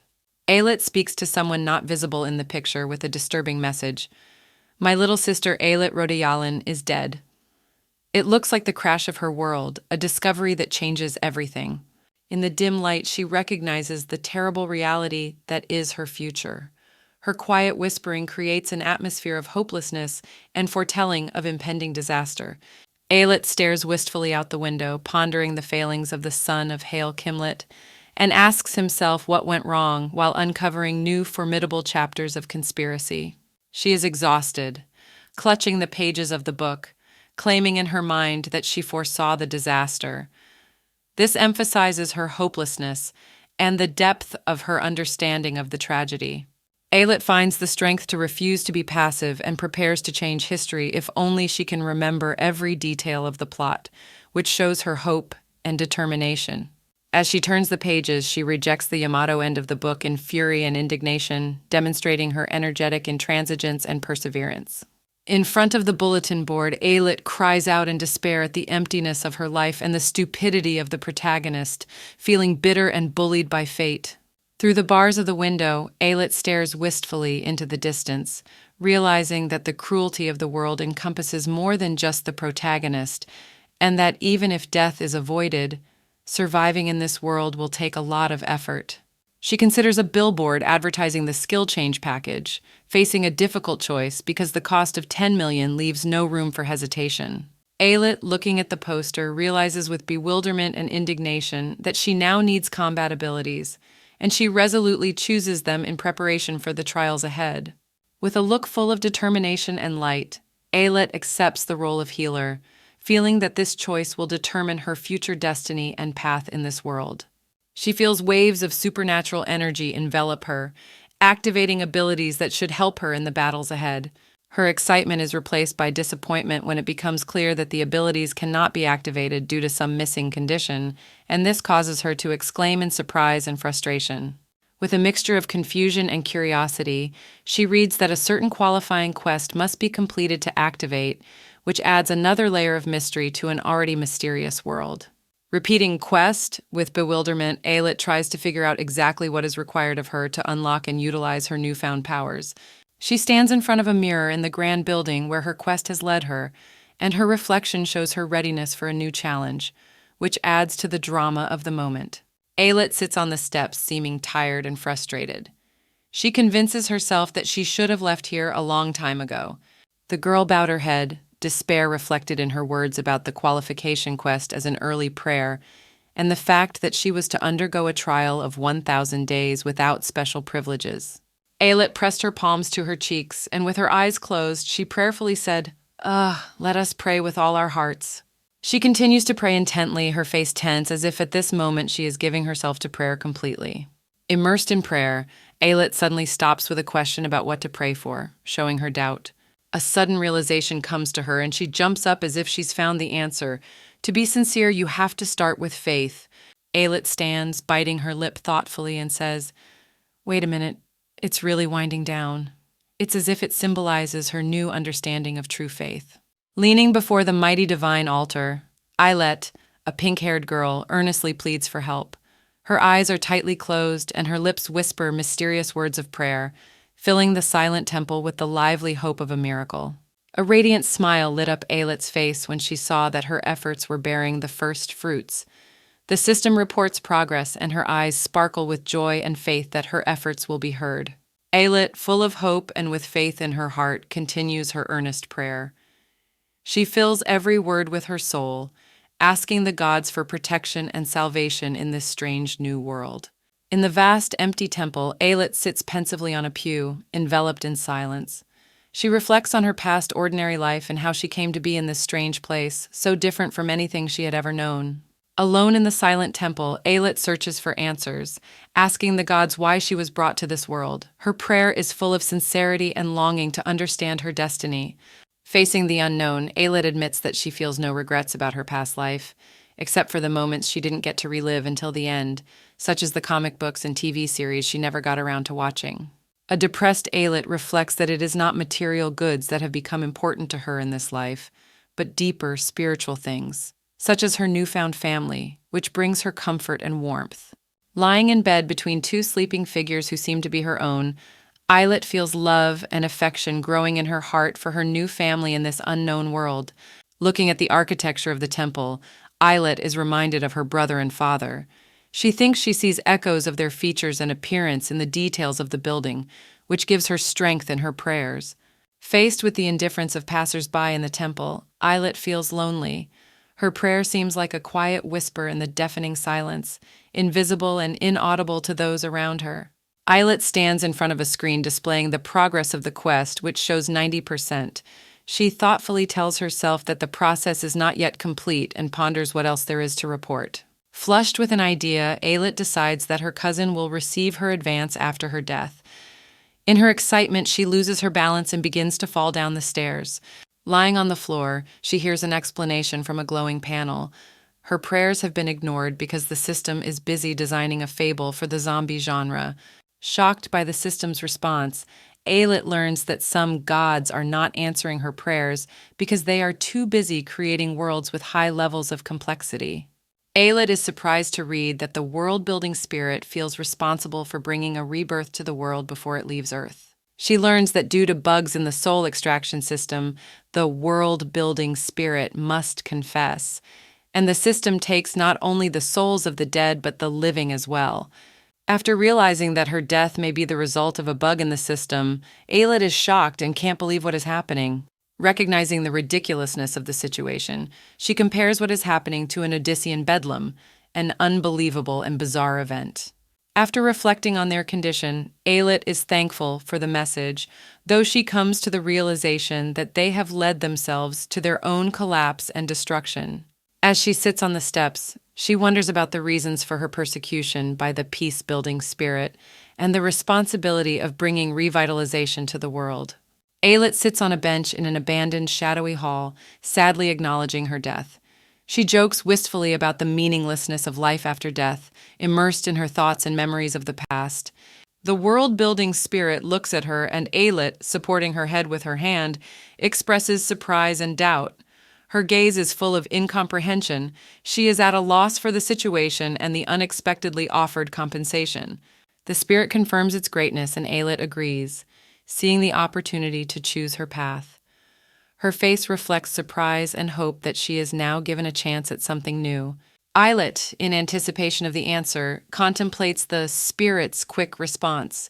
She is perplexed and impatient to see if he is capable of fulfilling her demand. The realization that her first request has been heard makes Ayelet feel deeply grateful.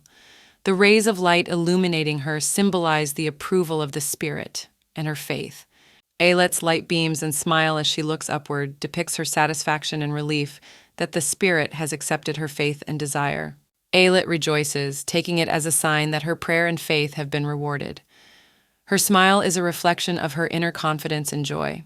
The pink-haired girl is pleased that her choice was better than she could have imagined, and gratitude to the spirit shines in her eyes. Aylet seems stunned, feeling that her dreams and prayers have been answered. She covers her mouth with her hands, radiating pure joy and disbelief at what is happening. Aylet reverently swears allegiance to the spirit. She is overwhelmed with emotion and gratitude for her newly given life and faith in miracles. Countess Sandra stands against a backdrop of lush greenery, her majestic dark blue hair adorned with red roses. She speaks admiringly of her beauty, displaying flawless skin and elegance. In a cozy room, Sandra, seated at a table, shares her views on health and the benefits of green juices, while the servants try to persuade a young man to drink the medicine. He steadfastly refuses, in defiance of their insistence. Sandra seems puzzled and a little upset. She touches her face thoughtfully and asks why she wasn't given the potion earlier. The word mom lingualizes in the air, adding a note of personal experience to the story. Biana, the Count's daughter, speaks in sad reflection about her mother not listening to her, focused only on her face. Her words and gaze are full of hidden meaning and deep feelings, despite the surrounding beauty of the roses. Sandra, smiling, listens to Biana. The mother, holding a fan, asks with mild interest what exactly her daughter is saying, which may indicate that she is not taking her words seriously.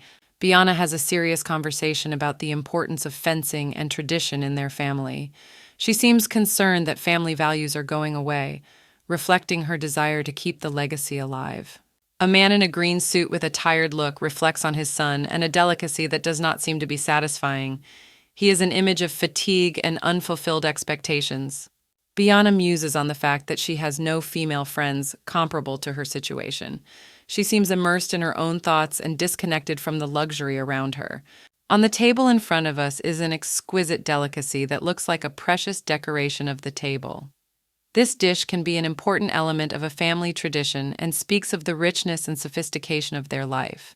Biana, surrounded by an exquisite interior, speaks of her uniqueness and lack of girlfriends of the same level. This emphasizes her isolation and her desire to find equals to herself.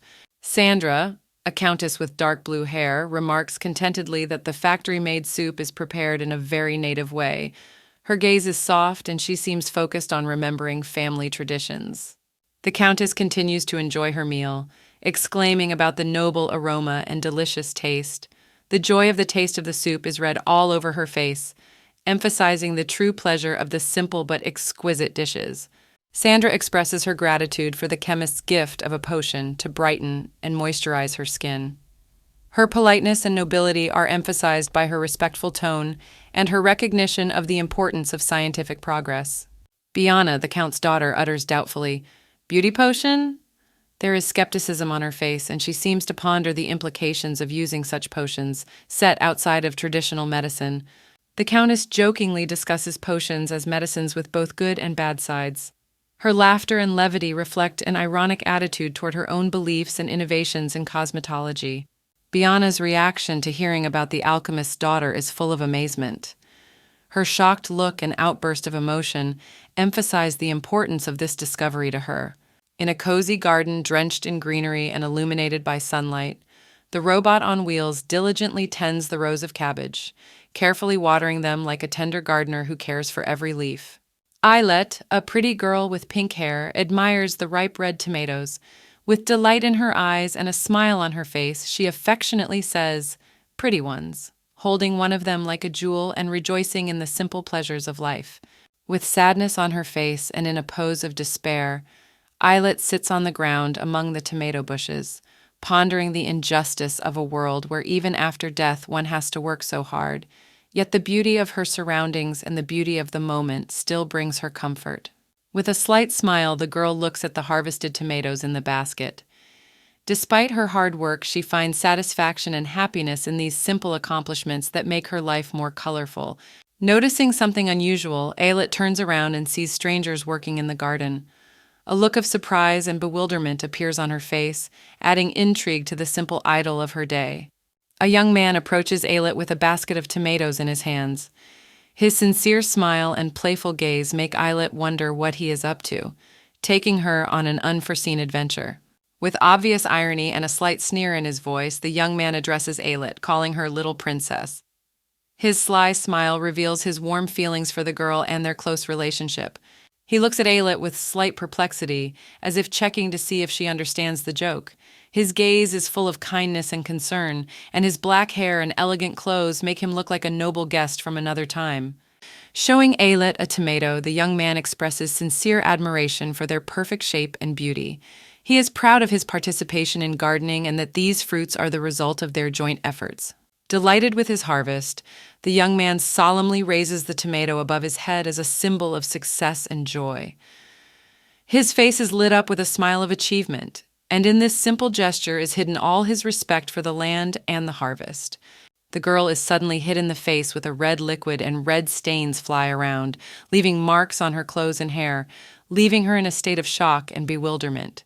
The young man laughs happily as he sees the result of his accomplishment, his eyes shining with pleasure, while Ayelet nearby looks puzzled and embarrassed, covering her mouth with her hand and standing back from him. Seriousness and determination are reflected on the face of the young man who commands him to bring more tomatoes. His hard look and assertive tone emphasize the urgency and importance of his demand.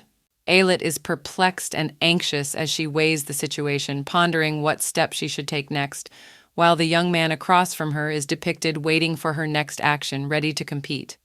The young man has fun throwing tomatoes with enthusiasm and joy, creating an atmosphere of play and amusement, while Ayelet, trying to avoid being hit, expresses consternation and bewilderment with his face.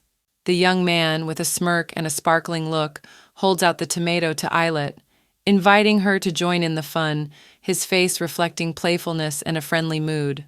Laughing, the young man shows a tomato with a sad face drawn on it, trying to make the situation less serious and more amusing despite the mess around him. The young man looks stunned after being hit in the face with a tomato. His expression is full of surprise and pain, and he clearly did not expect this turn of events. Ayelet looks at the young man guiltily, sincerely apologizing for her mistake and unintentional action, her distraught expression showing genuine remorse. The young man stands in utter bewilderment, his face enclosed in tomatoes, his eyes and mouth open with surprise, and he is clearly shocked by what has happened. Ayelet explains that she had to do what she did, while Nellie, utterly desperate, asks her to stand still, promising that she will win soon. Ayelet's joy contrasts with Nellie's displeasure. Ayelet happily offers to continue the game, while Nellie, apparently disappointed, shouts that she wants more. Nellie, enraged, then threatens Ayelet that the latter will receive for her actions, pointing downward in a sign of dominance and control. Ayelet looks on in surprise at Nellie's accusations against the peace-building spirit who supposedly committed atrocities that set him apart from humans. Determined to make a change, Ayelet walks away in a moment of realization, about to finish with the pranks she started in the kitchen. A shocked Ayelet turns around after hearing Nellie say she thinks she's close to her and sees a serious-looking Nellie in front of her. Nellie accuses Ayelet of unacceptable behavior, stating that she saw Ayelet attack a teacher and her angry face speaks volumes. Ayelet wonders why Nellie followed her, if it was to argue, expressing her genuine surprise and innocence. Nellie, not tolerating objections, firmly orders Ayelet to shut up, not giving the latter a chance to explain. Ayelet looks admiringly at Nellie, who is clearly angry and accuses her of attacking the teacher, waiting for an explanation. Ayelet asks Nellie, puzzled, why the master ignores her. Ayelet's bewilderment and frustration are evident in her question, indicating the importance of the master to her. Nellie hides her excitement when questioned about the master, refusing to share information. Her silence and reluctance to talk about the master shrouds the situation in mystery and makes one wonder about her motives.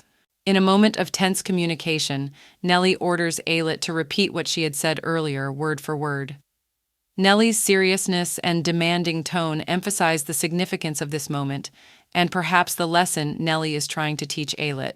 Ayelet's dream of becoming a master seems close to her, but Nellie abruptly jettisons her dreams, stating that it is unattainable. Ayelet's disappointment and surprise at this revelation are filled with emotion. In the background, Sandra and Biana are seen standing in the street.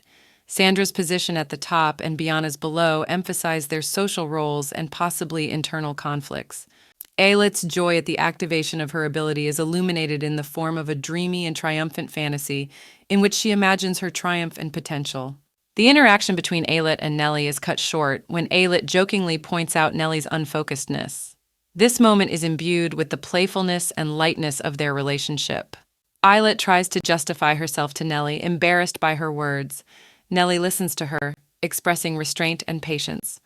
Nellie seems to soften in the face of Ayelet's sincerity and her passionate desire to develop her talent, and despite their differing views, she recognizes her determination.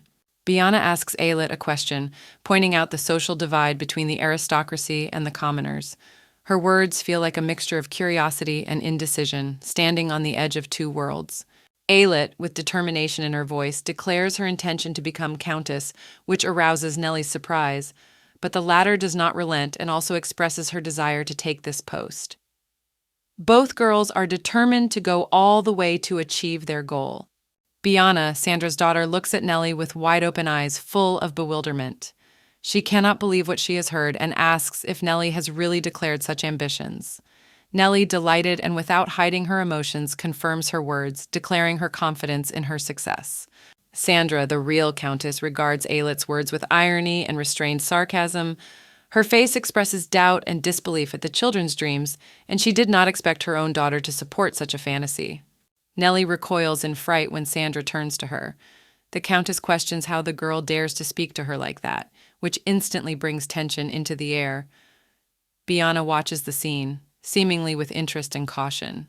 Ayelet, hugging Nellie, calls Sandra auntie, which adds spice to an already strained situation.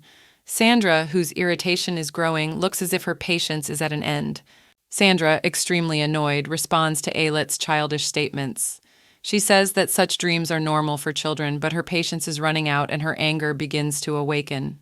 The countess, losing control, yells at Ayelet in a rage, pointing at Biana and asking if it was her words that prompted the girl to make such statements.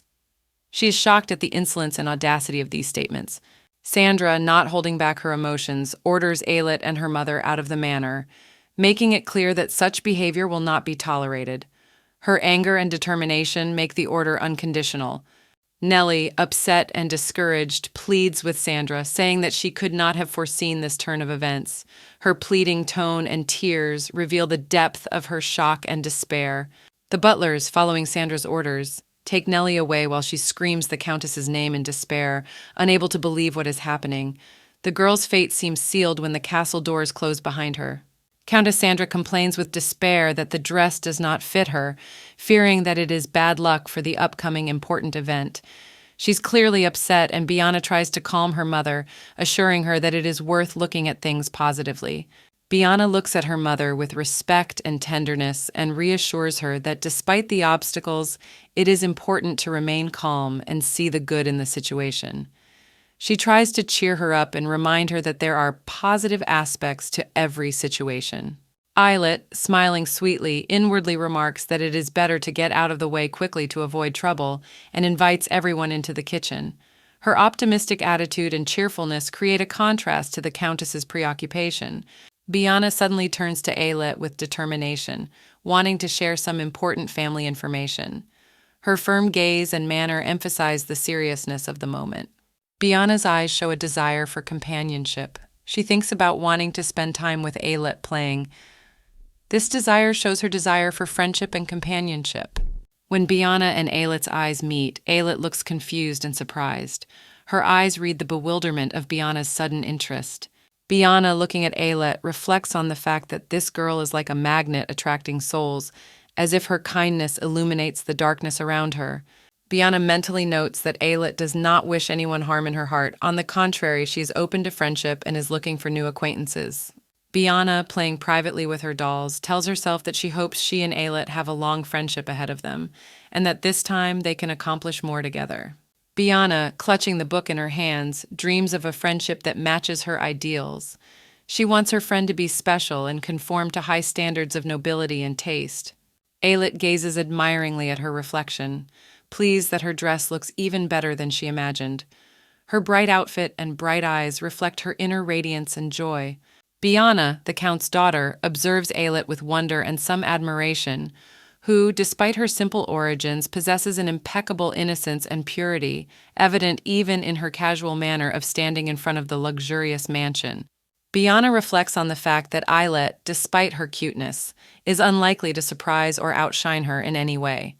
A dim light of doubt flashes in Biana's eyes as she assesses Eilert's personality and her future moves. With a twinkle in her eyes and an open expression on her face, Eilert welcomes Biana, inviting her in hospitably.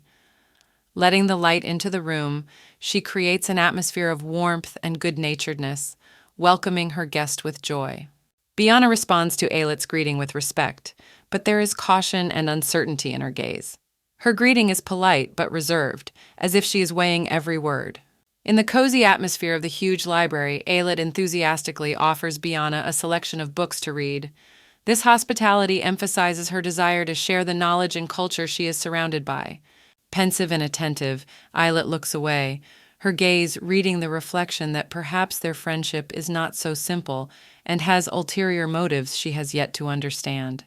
With book in hand, Biana suspects that Eilert is trying to get her attention not only for friendship, but with the intention of teaching her something important and significant that might change her views. Eilert, with open curiosity and obvious interest, looks at the book that has resonated with her soul. Her eyes glow with delight and curiosity at her new discovery. She finds a mysterious book with the intriguing title, I Am a Warrior, How to Attract the Devil, which makes Eilert not just interested but excited, as if she is on the threshold of unknown mysteries and adventures. In the cozy living room, Eilert, a lovely girl with pink hair, happily suggests that Biana, the Count's daughter with dark blue hair, move to a cozier place to read. With her cheerful tone, she fills the room with warmth, and Biana responds with gratitude, appreciating her care. The image above shows the girls immersed in the world of books.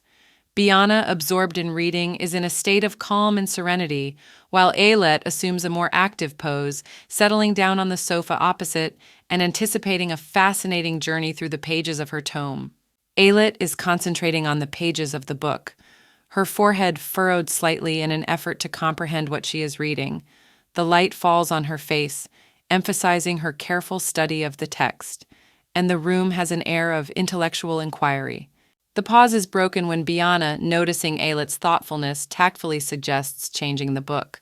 Her voice is filled with a slight concern and care, for it is important to her that Eilert enjoys reading. Eilert, standing with her back to Biana and holding a book, begins a serious conversation. She asks a question, as if inviting Biana to a frank dialogue, and she turns to her with interest and some surprise. Biana's gaze is filled with wonder as she listens to Eilert suggest something important. Now both girls seem more engaged in the conversation that seems to be changing their ordinary day. In a gentle voice, but with confidence in her own words, Eilert asks Biana about her reasons for choosing a particular book. The question seems to strike a nerve, and Biana answers, feeling the weight of the question and its significance. Biana, with slight embarrassment on her face, admits that she feels she lacks the knowledge to fully understand literature, emphasizing her dependence on biblical stories as the basis for her perception of the world. Eilert, book in hand, reflects on the relationship between religion and culture and their influence on art. Her words carry deep meaning, reflecting an awareness of how faith shapes human history. Following her logic, Eilert opens a new chapter in the book with curiosity, perhaps looking for answers to the questions she just asked Biana, or trying to find a new way of knowing for both of them. Eilert, relaxed on the red sofa, is reading a book in depth. Her face lights up with interest and surprise as she whispers to herself, "But the monks didn't know anything about menopause." She seems to find something unexpectedly new to her in the book. Biana stares off into the distance with a serious and thoughtful expression. "I know exactly what I need to learn now," she says, and her eyes read the determination to go on to new discoveries, despite the unknowns of what she has to learn. Eilert is still as absorbed in the book. She is lying on the couch, and everything around her seems to have ceased to exist for her. Not only that, she thinks as she continues her musings, indicating that the themes addressed in the book are much broader and deeper than one might assume. An absent look appears in Biana's eyes as she admits, "Just for a moment, but I'm lost." Maybe leaving her thoughts unfinished and bringing a sense of indecision that weighs on her. Eilert animatedly suggests a new game. Play dolls? Her gaze is enthusiastic and lively, and the words sound like an invitation to return to the carefree joy of childhood. Biana apparently shares this interest, expressing her thoughts on 4 days of reading and wanting to try something new. "What do you think?" she asks, smoothing the way for a possible adventure and sharing a new experience with Eilette. Eilette remembers her childhood with delight and shining eyes. "Great dolls, I remember playing with them with my brother when I was a child." Her voice is full of happiness and warm memories of the past. Biana responds with readiness and organization. "I'll get the toys now, okay." She seems excited to change her routine and add something new and fun to it. The dolls, dressed in exquisite outfits, make Eilette exclaim, "Wow!" Her amazement and admiration know no bounds when she looks at these little artificial beauties. When the game begins, Eilette cannot contain her delight. How beautiful they are! She is determined to assign roles and begin the game, and her joy is contagious, inviting Biana to share this moment of happiness and play. In the playroom, little Eilette with pink hair enthusiastically announces to Biana that she will be a stern and bossy countess, as well as a maid, running all the affairs in their little imaginary kingdom. Biana, surrounded by hints of romantic adventure and palace intrigue, is portrayed as the windy count and the woman who personifies love's passions and cunning, thus emphasizing the drama of their childish play. The adult Biana, now full of resentment and power, decisively declares her intentions to punish a certain criminal, telling him to take him to the dungeon for interrogation at a moment's notice, which emphasizes her status and influence. Biana, gazing into the little doll, uses it as a symbol of the final judgment, where her taste and preferences are the deciding criteria for judgment, as if it were part of the ritual in their elaborate game. Eilette, now grown up but still innocent and full of dreams, expresses her outrage at the slander imposed on her by a certain hero who has declared her his bride without her consent, which reveals her sense of injustice and vulnerability. Biana faces the unknown accusation in panic and despair, claiming that she had no ties to the person accusing her, her face reflecting fear and helplessness in the face of the inevitable accusation. Strong and determined, Biana resists the pressure and rumors brought by the Count, insisting that no circumstances created by him will affect her fate, showing her intransigence and pride. In a dark and mysterious atmosphere, Biana looks like the epitome of determination and strength, with a clear warning to those who stand in her way that their actions will not be without consequences. Eilette, who has overcome her youth and innocence, now exudes confidence and charm at the center of a love affair, her look and smile suggesting that she is ready for new adventures and challenges. Biana is presented as a powerful and confident woman who has authority and strength and is ready to face whatever challenges the future brings. An officer in uniform with gold epaulets swears before an unknown woman that he cannot be a traitor because he does not even know her. His words reek of despair and terror in front of the unknown accuser. A lady in a gorgeous dress with pink hair addresses her teddy bear, calling him ma'am, and vows to remain faithful, serving him and atoning for her sins. Her eyes are full of determination and self-sacrifice. The dark-haired girl with the doll in her hands looks shocked and frightened as she stares at something threatening in the darkness. Her dilated eyes reflect the fear and dread of the unknown that envelops her. An officer lies unconscious with the word liar written in blood on the ground next to him. Tragedy and mystery hang in the air, leaving many questions about what happened. A little girl with pink hair and a doll in her hands laughs as she turns to the dark-haired girl and asks if she was impressed with her performance. Her face plays with innocent slyness and expectation of praise. An exhausted and shaken blonde in a gorgeous dress lies on the floor with a rabid bear hovering over her. Her gaze is full of fear and despair at the inevitable. The pink-haired girl, Eilette, looks pleadingly at Biana, asking permission to call her by her name, showing pure-hearted admiration and friendliness. Biana looks at Eilette with awe and admiration, mentally thanking fate for meeting a long-awaited friend who can understand her views and feelings. Pink-haired Eilette stands amidst a sea of flowers, her face glowing with happiness, and she softly utters the word, "May I," as if opening the door to a new world of friendship and understanding. Biana and Eilette have a fun conversation, with Eilette excited about her successful acting and questions about it causing Biana to blush a little in bewilderment and embarrassment. Biana, the owner of dark hair, curiously approaches Eilette with a question about the grim subject of torture, and in response, Eilette, with pink strands, not without irony, agrees to share her knowledge of these means of nightmare. In front of the majestic building, Biana, in noble reverie, asks Alet to call her by her more intimate name, Biha, which she gladly accepts, realizing that such an address symbolizes the closeness of their relationship. Alet, nestled on the steps, reflects aloud that fate has brought her and Biana so closely together that their meetings have become part of her daily routine, a regularity she finds both strange and amusing. With gratitude in her eyes, Biana marvels at the mysterious God, who seems to have saved her, and a recording she sees on the screen hints that a certain world-building spirit wants to know more about her life stories. Alet doesn't hide her delight at her accomplishments. She has managed to take her cooking skills to the next level, which gives her the ability to create culinary wonders, and she has also mastered alchemy, which adds another exciting activity to her life. In a workshop where creativity is in the air, Biana finds herself the center of attention of an older man, and Izelma, as if following a fateful script, offers to send her to the artisans, as befits a heroine of their genre. With a hearty laugh, Alet quotes her grandmother's words, mentioning the limitations of the Count, who seems blind to his surroundings, as proof of which is his son, who is fond of strange amusements like tomato throwing. In a relaxed setting, with book in hand, Biana shares her thoughts on how important it is for their family to maintain honor and greatness, and how a long-term plan for fencing masters will help maintain their status. In the front hall, Alet, with love and admiration, reflects on Biana's words, introducing her as the head of the family, which will undoubtedly make the family even more noble and strengthen their position in society. Biana, always striving for the best for her family, explains her plan to Alet. She must become the head to protect their clan and strengthen it by bringing in a talented and worthy knight who will be a support and backbone for all. Ayelet, a girl with soft pink hair, looks puzzled and says, "So it's a little strange?"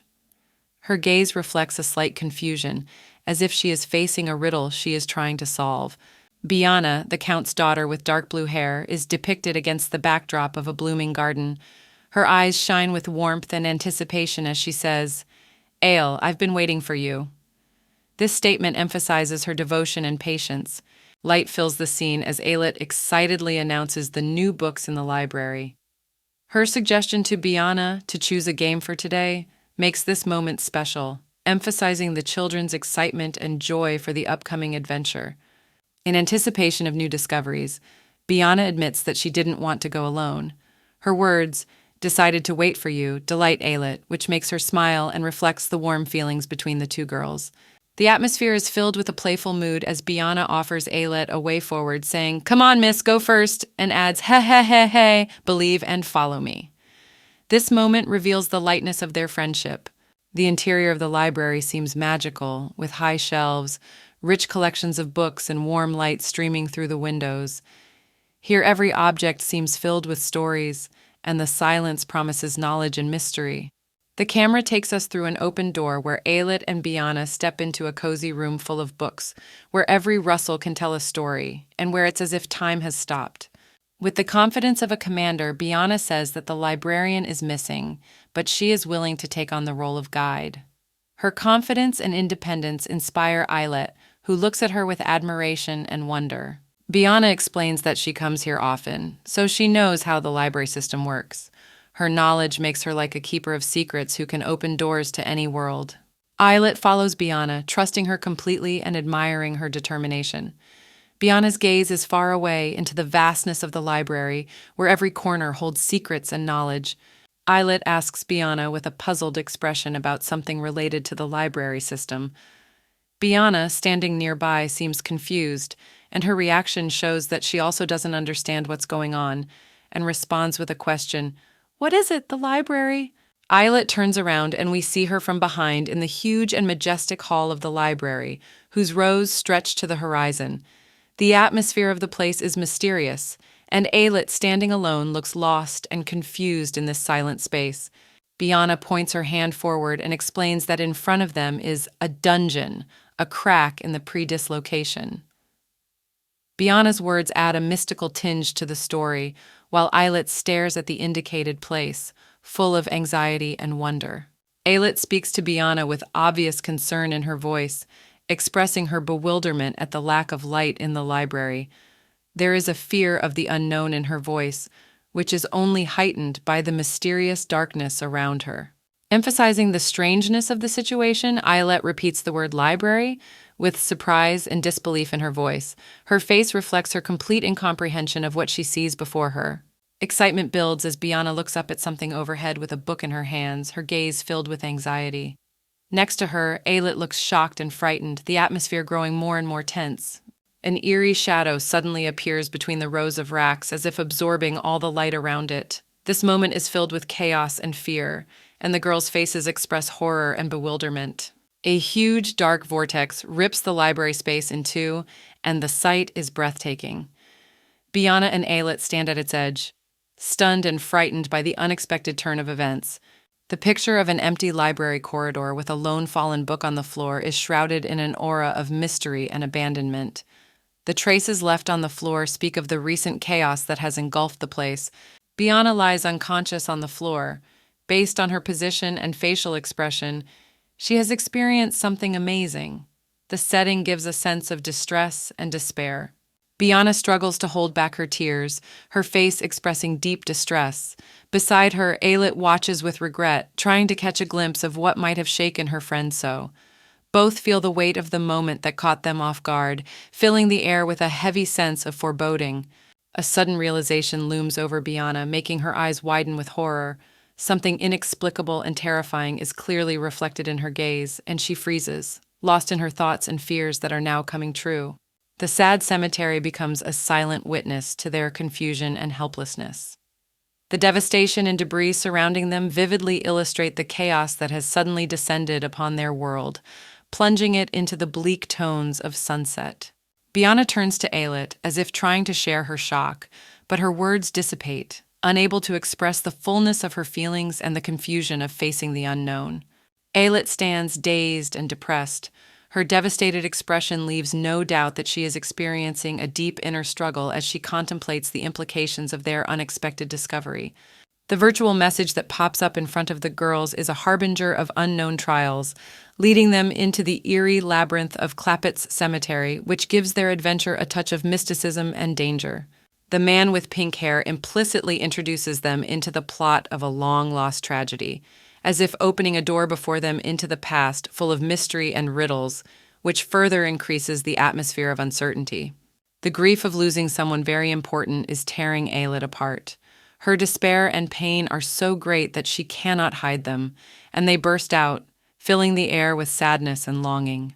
Helplessness and panic engulf the girls as they begin to realize the depth of the connection between their own destinies and the tragic events that seem to have changed the course of their lives. Biana and Ayelet feel the looming shadow of danger envelop them, leaving only a sense of endless fear and anticipation of trouble. The realization intensifies that they may have fallen into a trap from which there is no easy escape route. Ayelet is surprised to notice the approach of a familiar bot.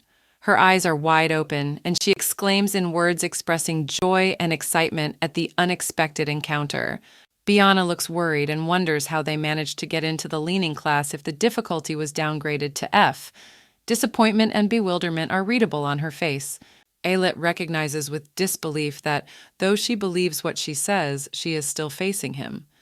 Her words that the resurrected cannot die during training reflect her inner struggle with reality.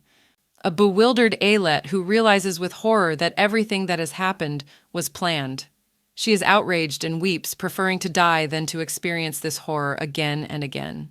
Ayelet tries to pull herself together. She strains her will to overcome her inner chaos and prepare for the challenges ahead. In a cemetery in a mysterious setting, Ayelet and Biana find themselves confronted by the unknown, foreshadowing impending danger.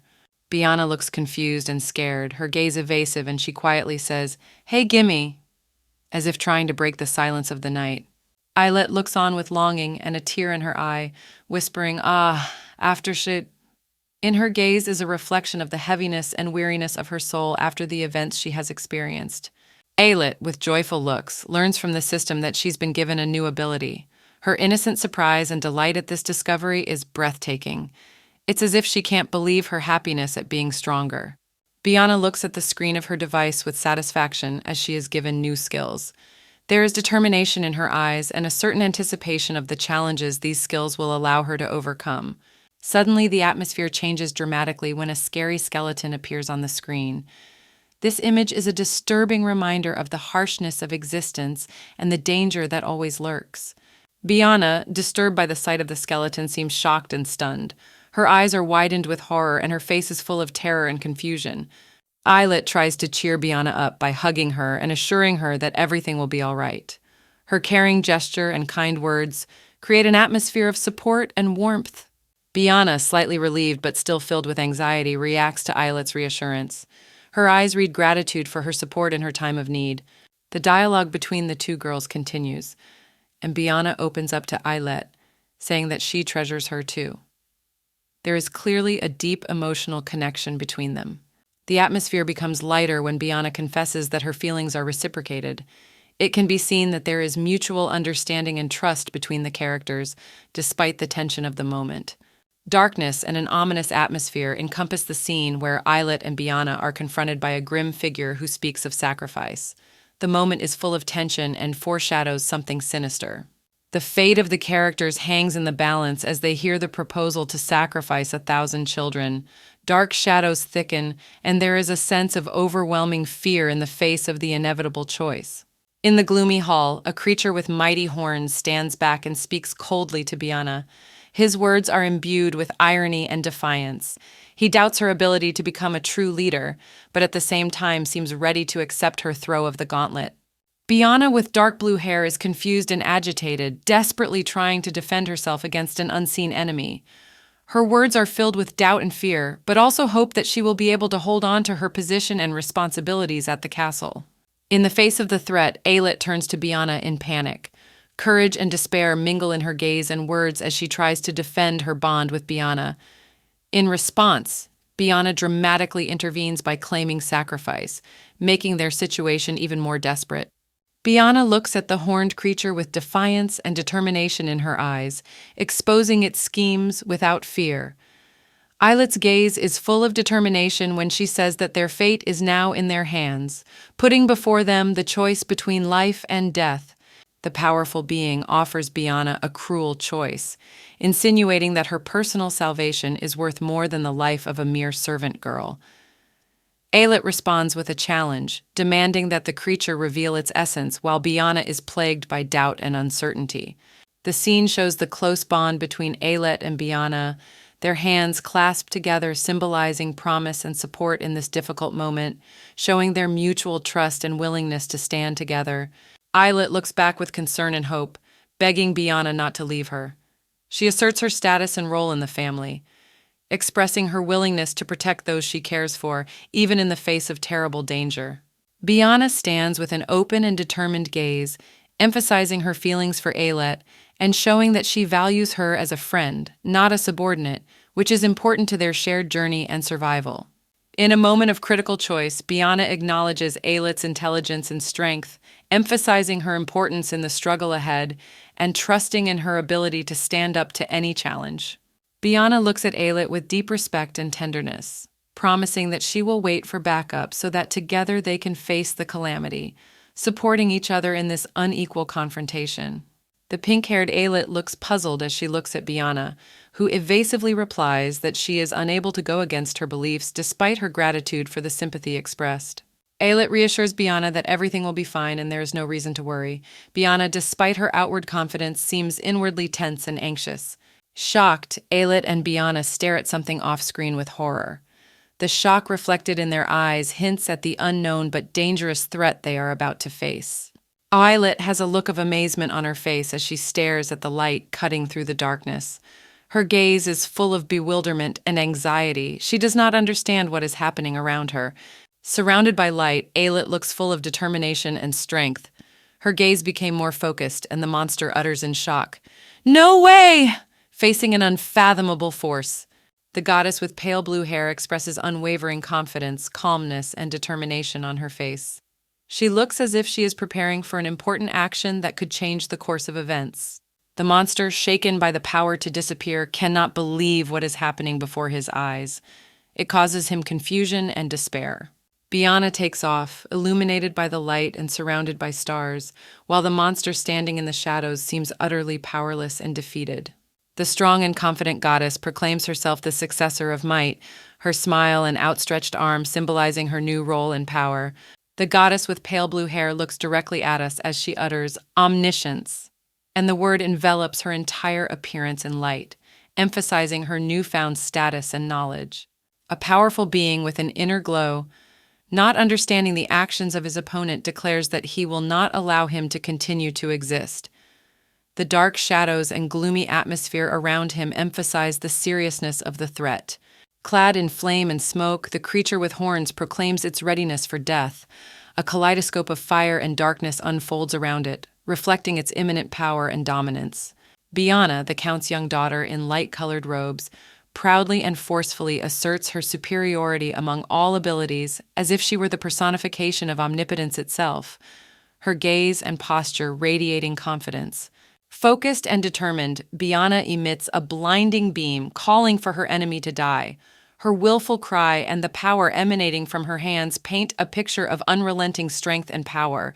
The girl with dark blue hair, shocked and frightened, exclaims in fear at the unknown danger. Her frightened look and confusion make the scene even more dramatic and tense.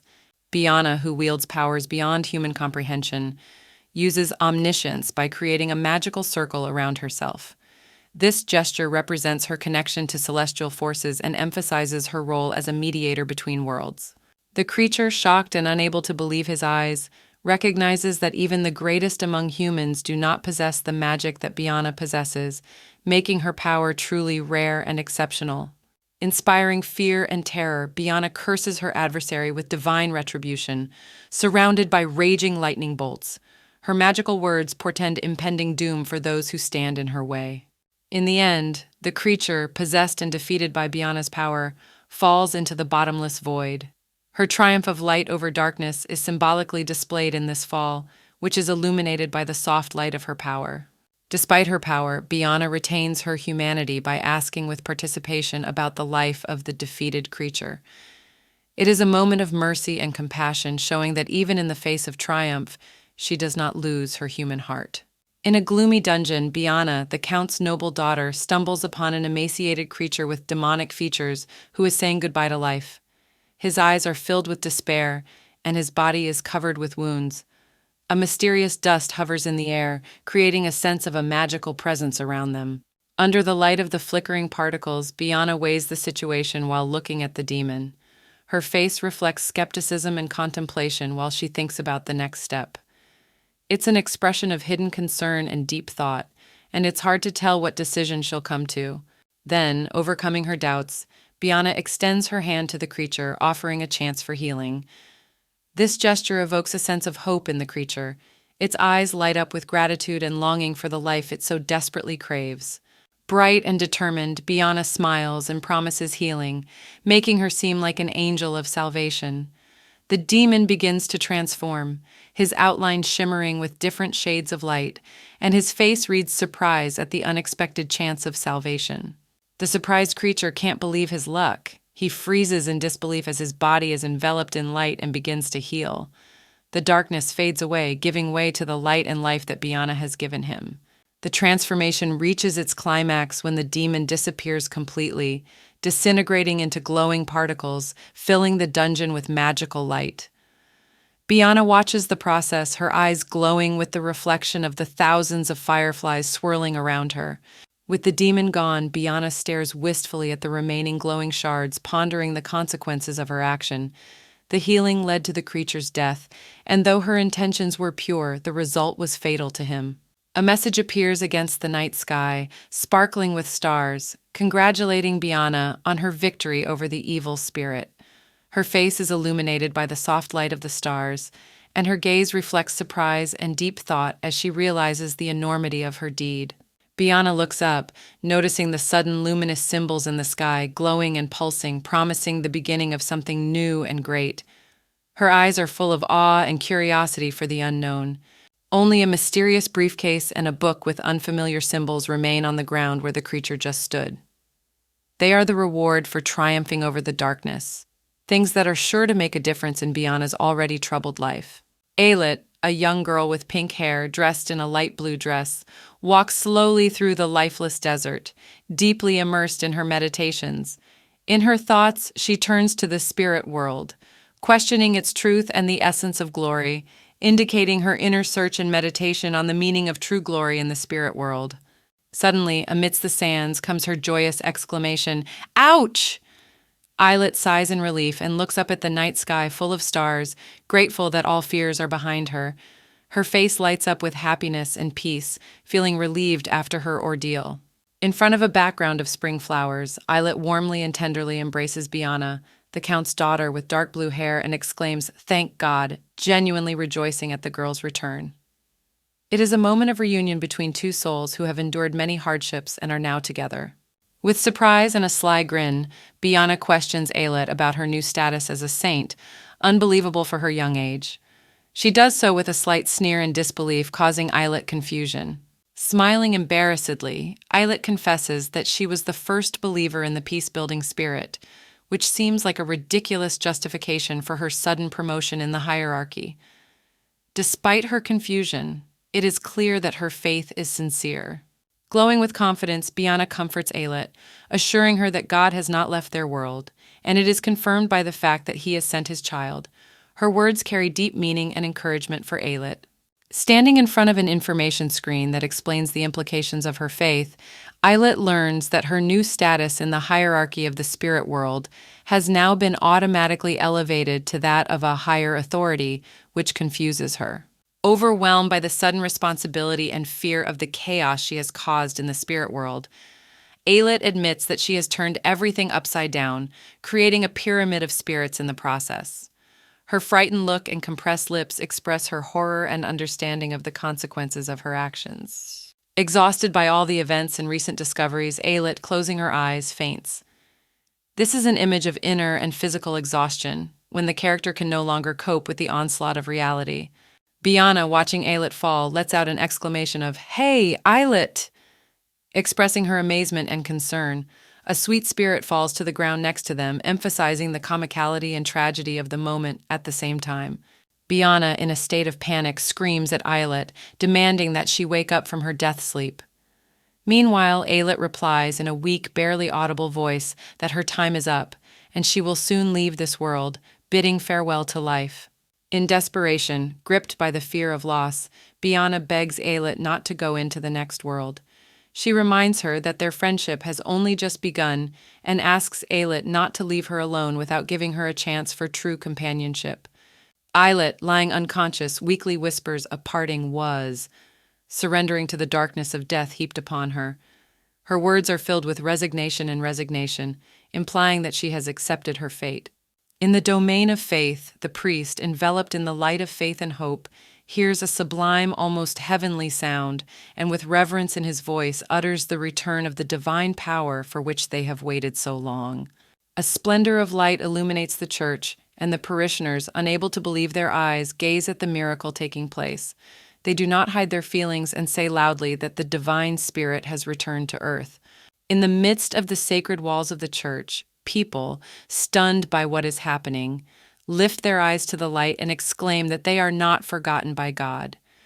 Their voice is full of confidence that the Lord is testing them, but also a reminder of blessing and faith. Hovering in thought, the priest compares his kingdom to Eldenheim, declaring the unrivaled power of Winchester. His words waft with confidence in his own importance and the dominance of his lands over others. The same priest, full of concentration and deep reflection, quietly remarks that a heavenly power will cleanse them from all earthly sins and bring the long-awaited redemption. Two church-clad individuals discuss the strangeness of current events, speculating that hope may be the very key to saving the world they have been searching for. Two men disillusioned with church dogma talk about how, despite all the miracles, their life path is limited only by the choice between ordinary life and life in the monastery. They ask rhetorically whether the church will ever free them from this burden of choice. A young monk, dressed in white, with a mark around his neck, is immersed in reflection on the burden the world places on the shoulders of man, forcing him to follow his destiny until death. He notes that this is why the church cares for orphans without family ties, marking them with special signs. Two monks in snow-white robes are talking against the backdrop of church architecture. A young man with dark hair and a serious expression asks his interlocutor if he is jealous that there is a new saint with divine love.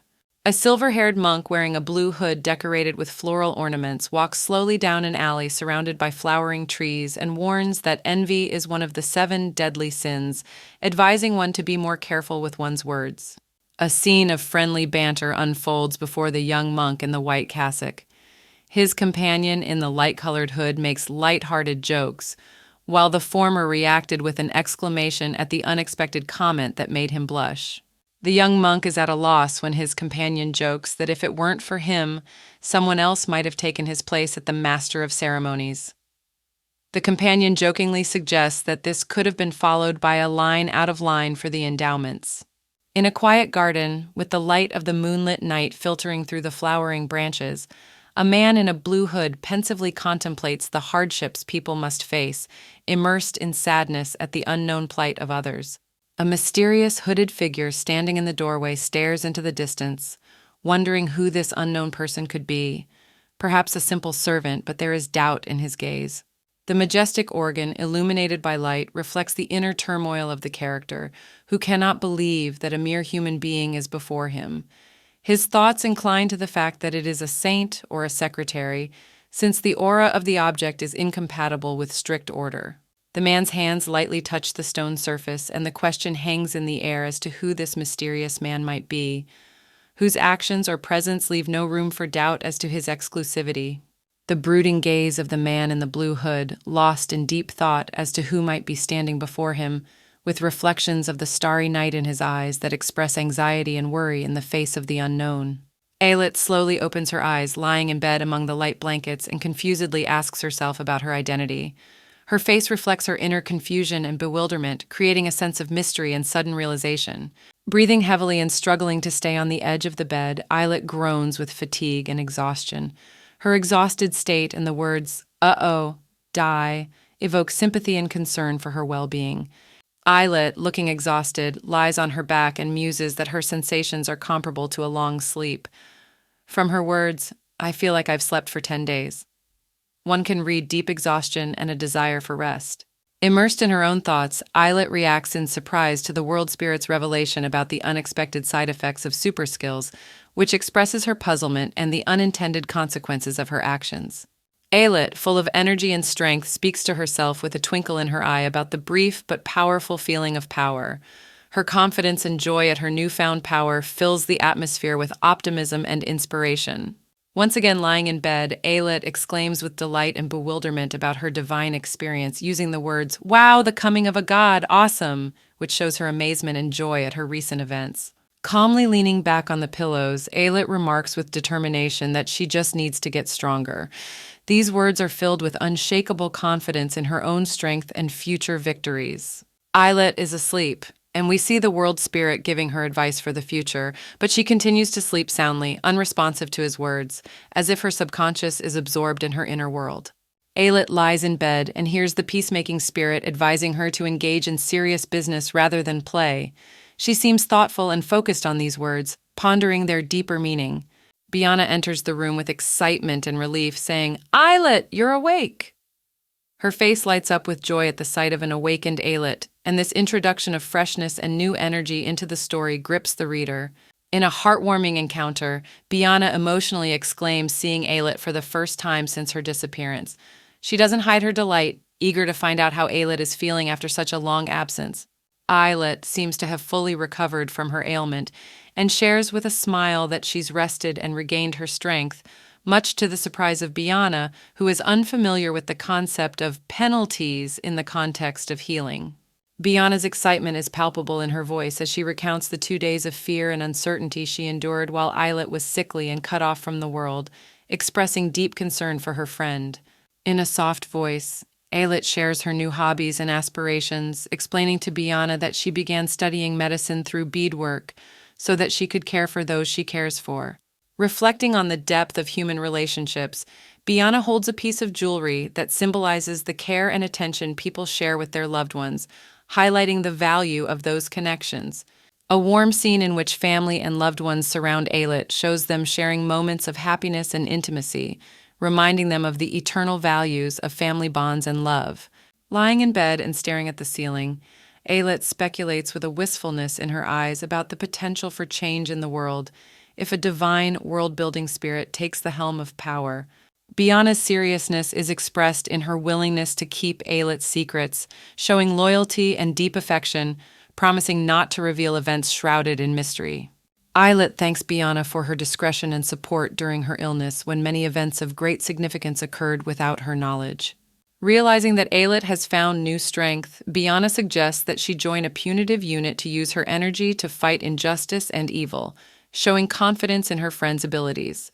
Ayelet expresses her uncertainty, thinking that if she truly wants to become stronger, she will. Her facial expressions and tone of voice show that she's in a state of doubt and introspection. Biana, the Count's daughter, energetically expresses her willingness to help Ayelet not only with words, but also with deeds. Utilizing her human and material resources and promising to become her deputy in the future, reflecting her bravery and devotion, Ayelet's reaction to Biana's support is a mixture of happiness and shock. Her face lights up with surprise and perhaps with the first glimmers of faith in her own strength and the future they can build together. A warm and sincere hug demonstrates their strong bond. Biana thanks Ayelet for her friendship and help, and Ayelet responds by thanking her, exchanging words of gratitude and appreciation that emphasize their deep emotional connection. With a smile, Biana talks about bringing more books on stocking, showing her desire to help Ayelet in her struggles and quest for knowledge, which emphasizes her role of support and mentorship in Ayelet's life. Ayelet approaches Biana about ways to punish the stalker, to which Biana responds that there are two ways to solve the problem, indicating that they are working together to overcome their difficulties. Ayelet ponders closing the library dungeon as a possible way of dealing with her pursuers, expressing her doubts and reasoning, looking for logical solutions to her problems. Biana notes that it wasn't easy for her to help Ayelet out of the void, but the skeletons helped them, which adds an element of surprise and shows that help can come from an unexpected direction. Biana is surprised to learn that Ayelet's help came from skeletons, something she didn't expect, which shows how even in grim circumstances unusual alliances can arise. Ayelet admits that although the skeletons helped them, the whole situation was quite scary, which emphasizes the difficulties they faced and the resilience with which they overcame them. Biana stares open-mouthed and wide-eyed, full of surprise at Ayelet's words. Her expression is frozen in bewilderment, as if she is faced with such a question for the first time and doesn't know how to react. Ayelet is radiant with happiness, her eyes sparkling with green fire and a mischievous smile playing on her face. She looks at Biana with enthusiasm, as if they had just shared an exciting secret or joke. A book inscribed with a reward for defeating a boss is held in two hands. The words about black glory freeing the undead world seem to be an ancient spell or prophecy, adding to the gloom and importance of the item in his hands. Ayelet reads out the magical words of the book, her eyes burning with interest. Her voice is full of admiration and curiosity, completely absorbed in a text that promises unusual and possibly dangerous knowledge. Biana stares at the flying Ayelet in horror and incomprehension. Her scream and frightened look betray her fear and confusion at the inexplicable phenomenon she has suddenly witnessed. Ayelet exclaims with joy and excitement about earning money while her figure floats in the air, surrounded by a swirl of her pink hair and clothes. Her face glows with anticipation of adventure and opportunity. The knights in armor share with each other a sense of relief and satisfaction after their long journey. Their words of gratitude and pleasure in discussing their return to the castle emphasize their camaraderie and mutual respect. The king, radiant with pride and participation, greets the knights with warm words. His question about what they would like to do now that they have returned shows concern and interest in their well-being. One of the knights expresses an unexpected desire to try farming, which causes the king to be surprised. His reaction shows how unusual a knight's choice is for a man of his status and background. The knights cheerfully toss the king into the air, exclaiming, "Hail, Prince!" their faces reflecting genuine joy and admiration for their ruler, creating an atmosphere of celebration and unity. Knights in armor with astonished faces lead a majestic king in ornate clothing, their eyes expressing wonder and fear at the unknown surrounding them, filled with mystical symbols. In a mystical image resembling a demon, a creature with burning eyes and horns stands in a fiery environment reciting incantations. Her figure radiates indescribable power and mystery. She seems to be the master of the flaming world. The king and the knights are faced with a huge abyss that opened up in front of them against the burning sky. They all turn back with horror on their faces, as if realizing that they have nowhere to retreat to but down into hell. The skeletons that have made their way to the surface from underground have human feelings and attitudes. One of them, with a red bandana, seems to be the leader, pointing the way for the rest of his group in the vast desert. Aylett and Biana stand against a peaceful landscape of flowering trees. Aylett, cheerful with a wide smile, looks somewhere in the distance, while Biana, sad-eyed and collected, stares straight ahead. Two skeletons, seemingly pensive and confused, are dialoguing with each other, one of them, seemingly wiser, pointing the way to the other, urging him to follow. The girls' pensive faces show their surprise at the unusual situation.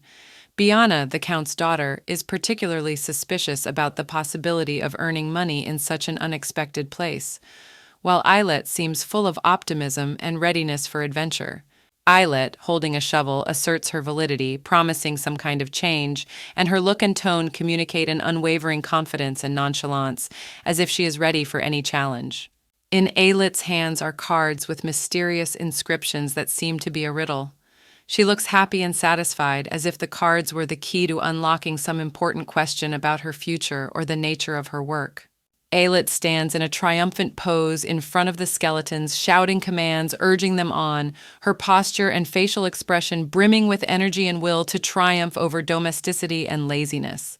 Aylett rests, recovering from her hard work, while the skeletons, exhausted from the heat, continue to dig holes.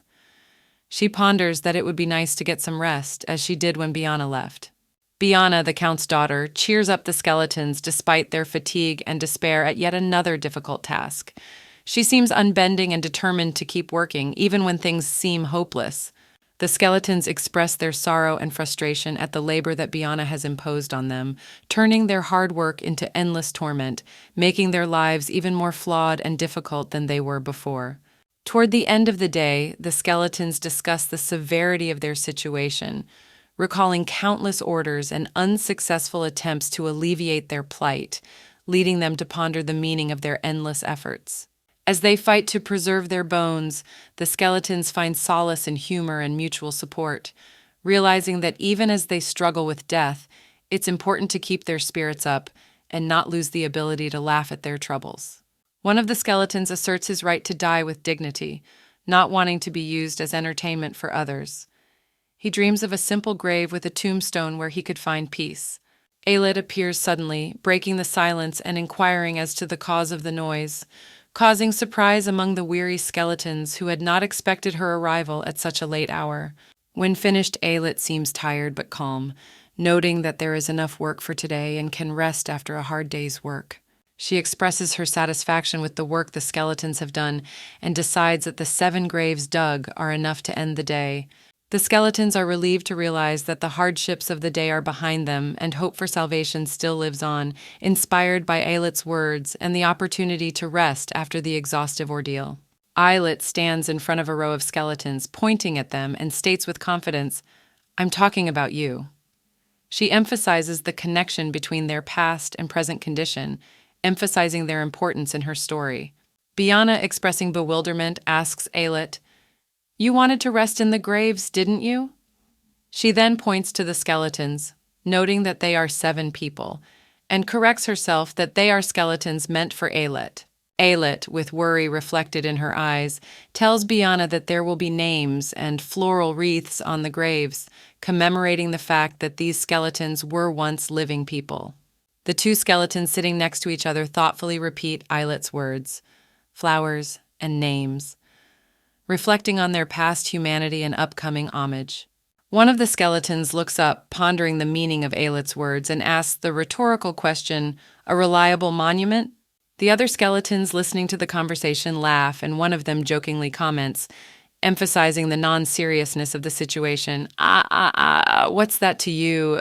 Aylett appears in the light, surrounded by a luminous glow as if she were a saint, and in her eyes you can read the disbelief in what is happening. The skeletons toss the cheerful Aylett into the air in gratitude, and she, joyful and carefree, shouts, "Hurrah! Feeling light and free." Biana, standing off to the side, watches what is happening and comments humorously that it is probably a gesture of gratitude and joyful chanting from the skeletons expressing their emotions in their own way. Biana and Islet, calmly strolling through a green meadow under a clear sky, immersed in the peaceful mood of the scene, reflecting their understanding and calmness after all that has happened. Alet shares with Biana his impressions about the book he has read about the underworld, and Biana, gazing pensively into the distance, responds with a philosophical remark about the transience of time in this unusual place, emphasizing its mystical character. Biana is amazed to realize that due to the nature of their underground farm, the crops are ripening much faster here, anticipating their arrival in just 9 weeks, heralding an unexpected turnaround in their farming operation. Alet can't hide her surprise, uttering "wow," which most likely indicates that she was able to see the results of efforts that exceeded all expectations. She is clearly impressed with what she saw. Full of joy and happiness, Alet glows with pleasure, exclaiming, "Wow, beautiful," sharing her delight and positive emotions that are no doubt passed on to us, the readers, as well. The skeletons, seemingly doing work on the farm, are themselves baffled by their existence and how well they do, bringing an element of surrealism and humor to the story. Alet acknowledges the skeletons' labor with respect and pride, praising them for a job well done in cultivating the farm, emphasizing their important role in achieving a common goal. The leaves shimmering in the hands of the skeletons exude light and beauty, a shining example of the magic and labor put into their cultivation, and become a symbol of miraculous collaboration. Islet, mouth open in surprise, can't believe the first harvest is ready, her reaction emphasizing the incredible speed and efficiency of the skeletons on the farm. The full baskets of crops stacked on top of each other testify to the tremendous labor and energy put in by the skeletons and the astounding result achieved in the shortest possible time. Observing the skeletons, Biana concludes that these creatures have an unusual attachment to farming, and questions Alet about the nature of their endeavors, which adds depth and a slightly comical note to the girls' conversation. Islet grinningly informs Biana that she knows a magical way. She pretends it's all just a game, but there's a mysterious confidence on her face, anticipating her friend's surprise. Alet, laughing, turns the suitcase into a basket of green foliage, as if extracting a piece of nature from an ordinary object. Biana looks at it without hiding her admiration. Biana, the Count's daughter, asks Alet how she managed to perform the miracle. The pink-haired girl jokingly points out that it is a professional secret, implying that she has years of training and secret knowledge behind her skill. A suitcase that, according to Alet, can hold about 15 cubic meters of stuff. This device is connected to subspace, allowing the impossible, storage without boundaries. Then Alet proudly talks about the pile of potions made from the herbs she's collected. She demonstrates to Biana that her talents and knowledge extend far beyond magic alone. Biana admires the rapid progress of the idea and suggests organizing a secret apothecary to sell Alet's potions, seeing it not only as a business opportunity but also as a chance to support her friend's talent. Biana wonders if their activities will create competition for existing companies, but Alet is confident in her abilities and knowledge and suggests that she take care of the matter herself. Alet looks at the business plan and realizes that her dreams of wealth could very well become a reality. She holds in her hands a document that could change her life. Then we see Alet pondering in complete silence. She seems dreamy and hopeful, as if the whole world were open before her. Determined and enthusiastic, Alet tells Biana that she is going to tour their farms, showing her willingness to put her plans into action. Biana agrees with her, recognizing that it is time to move forward. Alet, a girl with pink hair, stares at her smartphone in surprise as an update message appears on the screen. Her eyes reflect a slight bewilderment and curiosity about the new content that promises innovations in her favorite game. Islet ponders critically on the additional upgrades mentioned in the in-game store, immersed in her thoughts. She weighs the coin in her hands, perhaps pondering the advisability of spending virtual currency on new in-game items. A look of utter amazement and bewilderment appears on her face when she encounters an unexpected event in the game, causing her to be clearly shocked and not understanding what she is dealing with. Islet excitedly examines the golden book in her hands, which apparently gives her the opportunity to change the genre of her virtual story. She seems both stunned and intrigued by the potential possibilities this item opens up for her.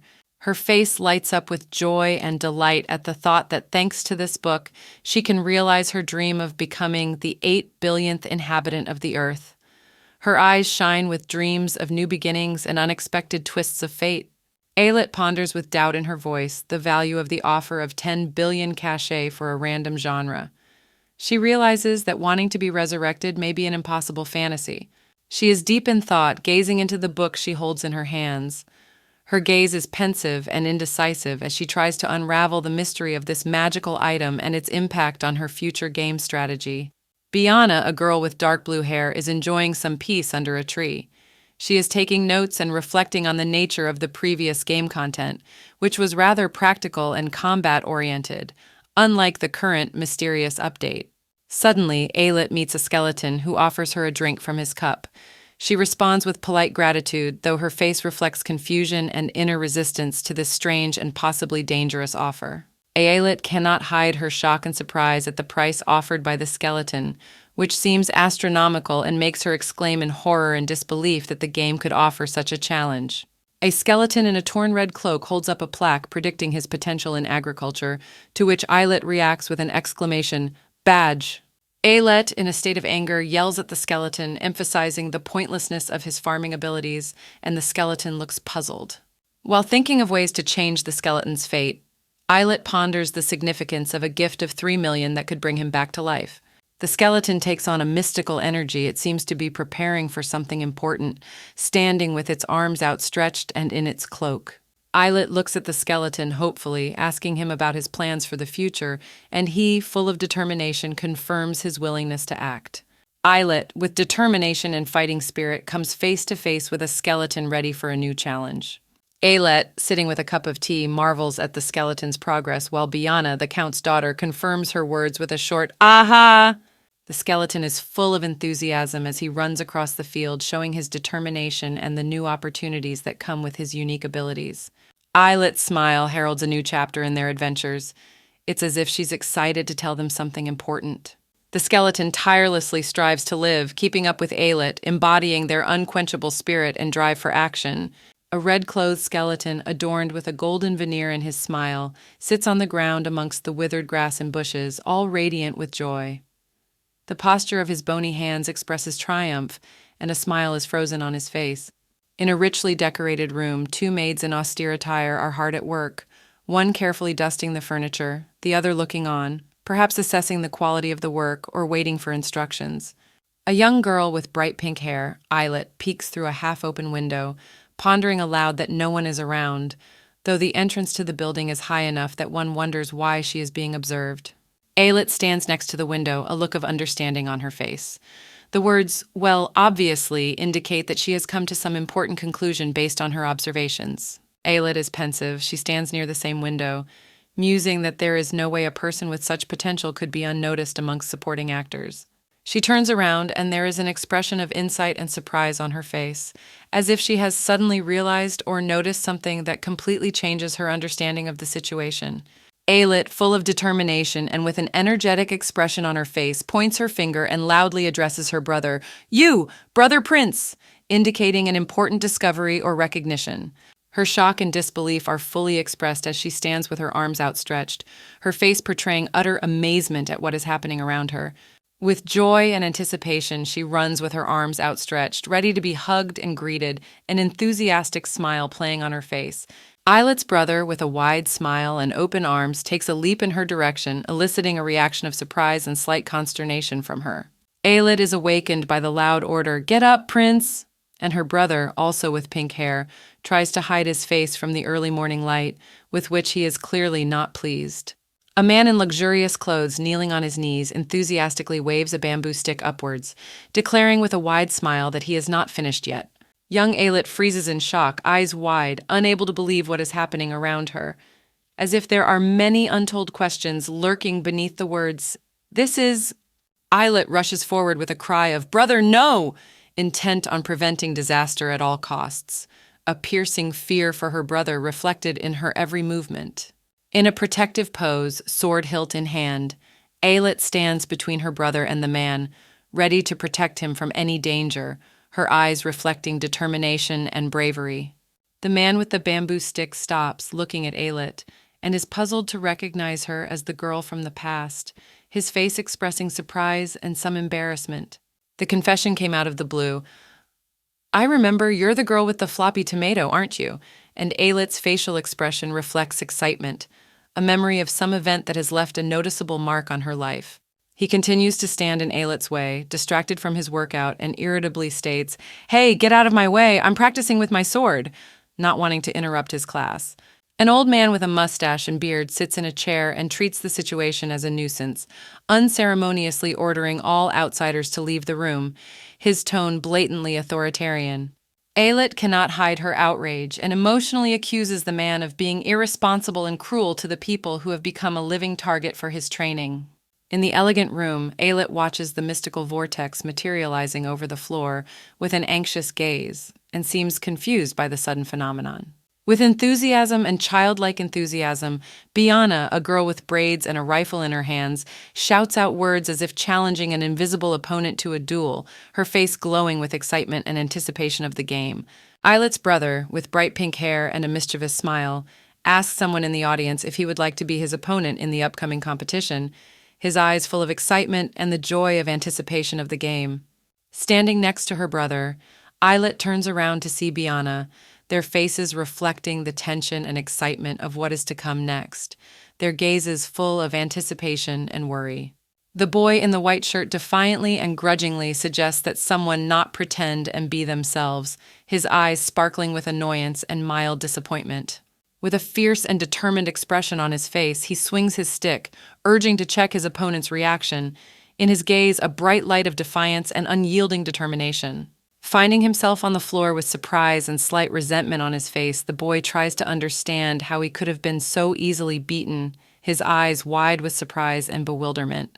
Biana condemns with severity and indignation the behavior of the boy, who in her opinion has made an unacceptable mistake, her words sounding harsh and confident.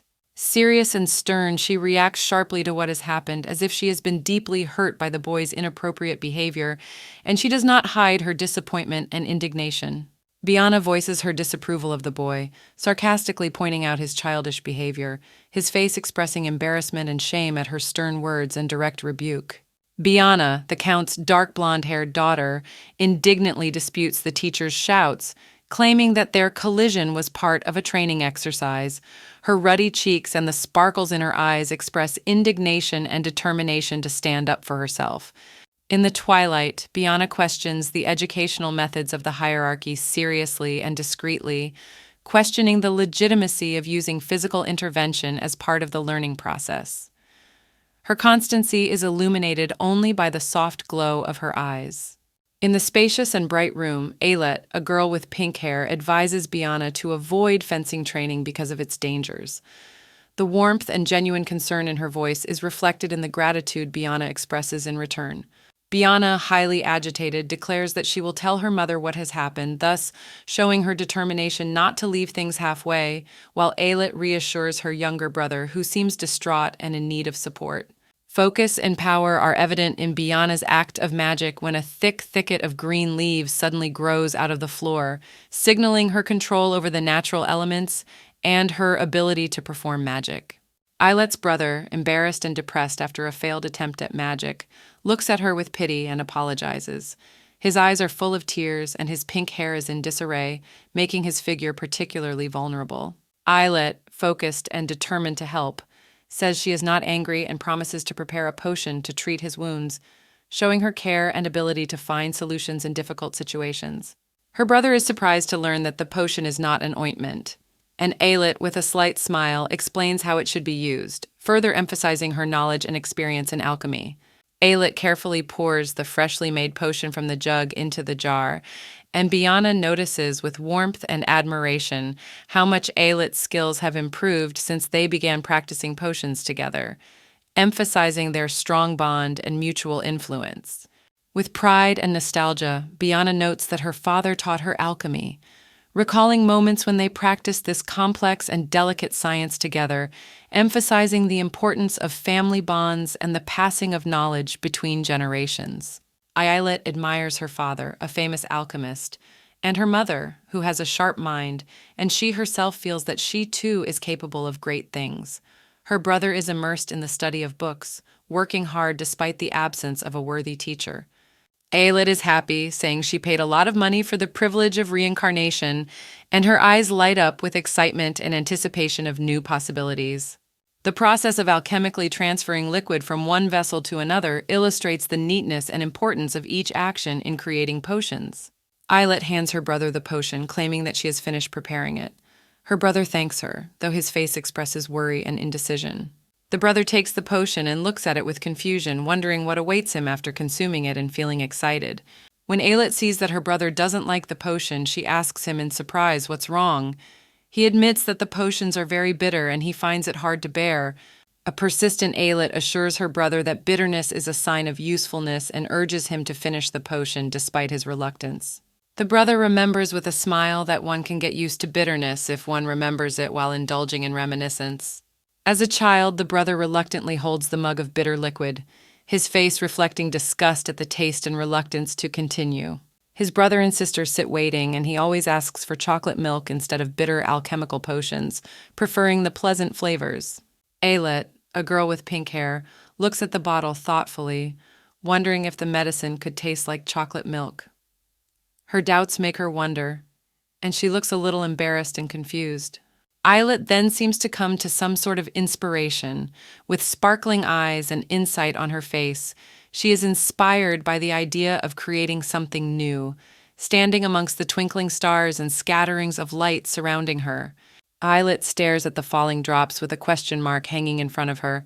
It is an expression of puzzlement and uncertainty about her actions. Ayelet is shocked and, with worry in her voice, asks her brother if he has taken something important. Her excitement and tension are evident in her face and gestures. Brother Ayelet, with pink hair, in a dynamic pose, and with tension in his hands, faces the unexpected. His gestures are determined, and he seems seized by the moment. Next, Brother Ayelet performs some important action, and his hands and the things in them become the center of attention. His actions are filled with focus and intensity. The image of Ayelet appears with a frightened yet expectant look on her face. She is tense, and excitement is written all over her face as she anticipates the results. Ayelet exclaims her success with delight and joy on her face. Her eyes glow with the satisfaction of having achieved what she wants, and she seems happy and excited. Ayelet is surprised and mildly disappointed to find that everything has gone black. It's an unexpected turn, and her reaction is filled with a mixture of feelings. Ayelet resigns herself to the results of her efforts, telling herself that even though she tried, she needs to drink this mixture quickly. Her expression is a mixture of determination and slight disappointment. Ayelet tastes the contents of the cup with obvious pleasure, and in her eyes you can see the bright joy of the chocolate flavor she has just discovered. Her brother, who has the same pink hair as her, holds a similar cup and gratefully accepts her compliment, pleased to confirm the success of his culinary experiment. She continues, enthralled by the unusual and sweet potion, predicting unprecedented success for her brother should he sell this amazing drink. Her words about her brother getting rich if he decides to put it up for sale are filled with genuine faith in his talent and entrepreneurial spirit. Brother Ayelet, scrutinizing the empty cup, half-whispered words about the improbability of what was happening. His gaze, full of wonder and at the same time a certain admiration for his own creation, betrays his mixed feelings. In response to his reaction, Ayelet, glowing with pride and happiness, rejects her brother's offer to see something else. Her exclamation of his improbability is not just praise, but an expression of deep respect for his unusual gift. Ayelet's smile never leaves her face as she, full of determination and strength, confirms her admiration for his abilities. Her words, "I know," sound like a promise of support and faith in his future achievements. An offer to buy his talent as a swordsman for a huge sum of money, leaving his brother in a state of complete shock. This moment becomes a turning point, highlighting the potential he can realize and the possibilities open to him. Ayelet urges her brother to avenge himself, displaying the coin as a symbol of opportunity and motivation. Her face radiates self-confidence and firmness, indicating her faith in his strength and abilities. Ayelet vigorously tosses the coin upward, and her actions are filled with unwavering faith in her brother and his abilities. This action seems to be the beginning of a new chapter in their lives, full of adventure and change. The brother, represented as a swordsman, looks into the mirror. He has a look of confusion and bewilderment on his face, as if he is surprised at the change in his own person and not quite sure what he sees. A brother sitting on the floor in a state of shock, with coins and petals scattered around him. He looks completely dumbfounded, and his exclamations emphasize his amazement and disbelief at what is happening. Ayelet's brother, a boy with pink hair, holds a wooden stick in confusion. His anxious gaze and the retro decor surroundings create an atmosphere of bewilderment and confusion. Standing in the training arena, Ayelet turns in consternation to his shadow, who has unexpectedly defeated him, indignantly asking how she dared to do so, while his laughter sounds nervous rather than joyful. Their teacher, impressed by Ayelet's skills, does not hide his delight, shouting words of praise and noting that the boy is making progress every day, which emphasizes his rapid development. In a garden full of flowers, the teacher gives Ayelet friendly advice on fencing, talking about the importance of technique and grace, while the boy sincerely thanks him for his help. Another student, feeling rejected, grudgingly points out to the teacher that he should be the center of attention and not his brother, expressing his frustration and jealousy. The teacher apologizes to the offended student, admitting that he is surprised and delighted by Ayelet's talent, a statement that emphasizes his fine abilities. The student who feels unappreciated responds to the teacher with obvious irritation, emphasizing that Ayelet's successes are only the teacher's opinion and that his own accomplishments do not get the attention they deserve. Bearing a grudge, the apprentice dreams of a real weapon instead of a wooden stick, believing it would help improve his strength and skill. He is convinced that if he had a real sword in his hands instead of a wooden imitation, he would be able to show his true talent. Ayelet stands in front of a backdrop of bright, sunny weather and classic architecture, cheerfully asks a student to bring something inside, and the student enthusiastically agrees, showing his respect and obedience. Brother Ayelet, a young boy with pink hair, looks lost and tired as he sits on the stone steps and leans on his shovel. He is concerned to notice that his strength is leaving him, and he feels much worse than he did at the beginning of the day. This is a reflection of his inner restlessness and the growing realization that inexplicable changes are happening to him. We watch Brother Ayelet walk slowly along the wall, his sad gaze fixed downward and his body tilted slightly forward. His movements seem mechanical, as if each step is an effort. At this moment, he seems completely detached from reality, immersed in his anxieties and insecurities, a haughty young man who looks down from the balcony with a smirk. He confidently declares that he can knock out Ayelet's brother without a weapon, as if already anticipating his victory. It is an expression of his contempt and confidence in his own power, as well as his desire to dominate and subjugate others.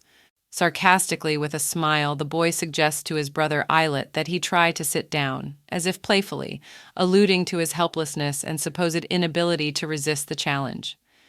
This gesture demonstrates his arrogance and his desire to humiliate Brother Ayelet in front of his own triumph. The taunter continues his provocations, bellowing that Brother Ayelet has no chance in a confrontation with him. His words are sharp and cruel, as if he can already see Brother Ayelet falling before him, confirming his superiority. Contrary to his expectations, however, Brother Ayelet easily dodges the unexpected flying threat as the flower pot falls rapidly downward. His reaction is quick and instinctive, demonstrating an inner strength and agility that he himself does not yet fully realize. Surprise and fear appear on the mocker's face when his malicious intent fails. The flower pot shatters on the balustrade, and he realizes that his attempt to humiliate Ayelet's brother has been a complete failure. Brother Ayelet reflects the stone debris directed at him with full readiness, skillfully using his shovel as a shield. His calmness and concentration at this critical moment make one wonder about the hidden reserves of his strength. There comes a moment of realization for the mocker when his voice, full of shock and horror, reveals his shock at his inability to strike down Ayelet's brother, who seems undeterred by his attacks. Brother Ayelet stands, surrounded by a halo of mystical energy, with activated abilities that automatically block any attacks. In his gaze, we see not only surprise, but also a newfound confidence in himself and his unexpected abilities. Ayelet apologizes in fright, promising not to be disturbed again while something swift and bright flies through the sky above the city. Her pink hair blows in the wind and her gaze is full of fear. The scene is filled with tension and foreshadowing of incomprehensible events, reflecting the worry and anxiety that has gripped the girl. Standing outside with a basket full of bottles, Eilert smiles to herself, jokingly thinking of her brother as a chump. He, standing in the distance, doesn't see her and is busy minding his own business. The sunlight plays on her hair, creating a feeling of lightness and carefreeness that contrasts with her previous mood. When his brother finds Eilert standing with the basket, he exclaims with surprise, delighted at the unexpected encounter. Eilert, in turn, responds joyfully to his challenge, greeting him. The moment is full of warmth and familial bonds, reflecting the closeness and affection between brother and sister. Eilert proudly tells her brother about her potions and fondue that she has made while under the impression of recent events. She puts all her passion and talent into creating these magical flavors, which is expressed in every detail of her creation, in every bottle in the basket. As she demonstrates her potions, Eilert shows her brother the world of her imagination. Potions flavored with grapes, coffee, mint, steak, and even blueberry muffin.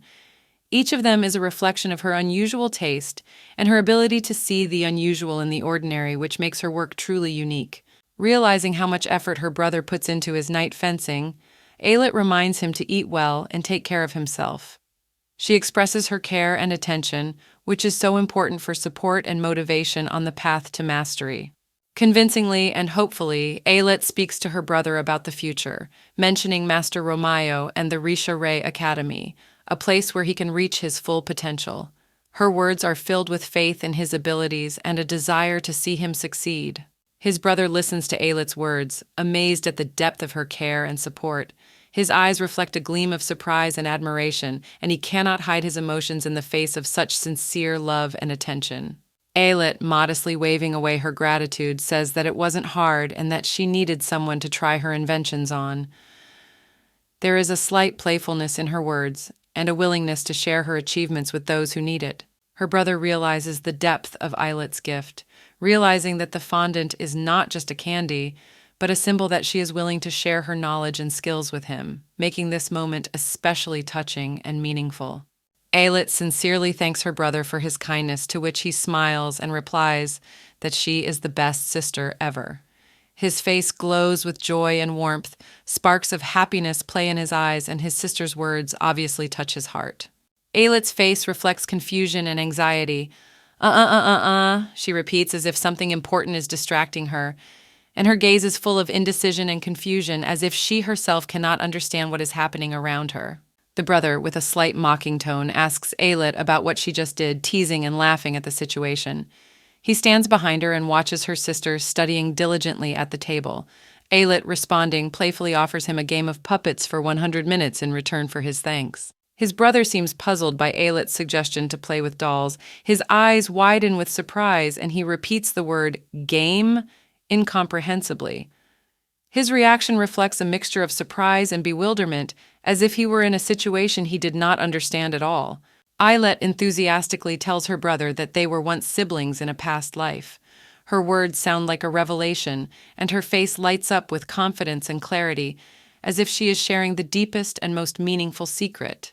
The conversation between brother and sister is interrupted by a rough male voice from afar. He demands that the brother finish his business and follow him, his tone unbending and his gestures impatient. The brother, after a slight hesitation, turns to Eilert and says that they must part.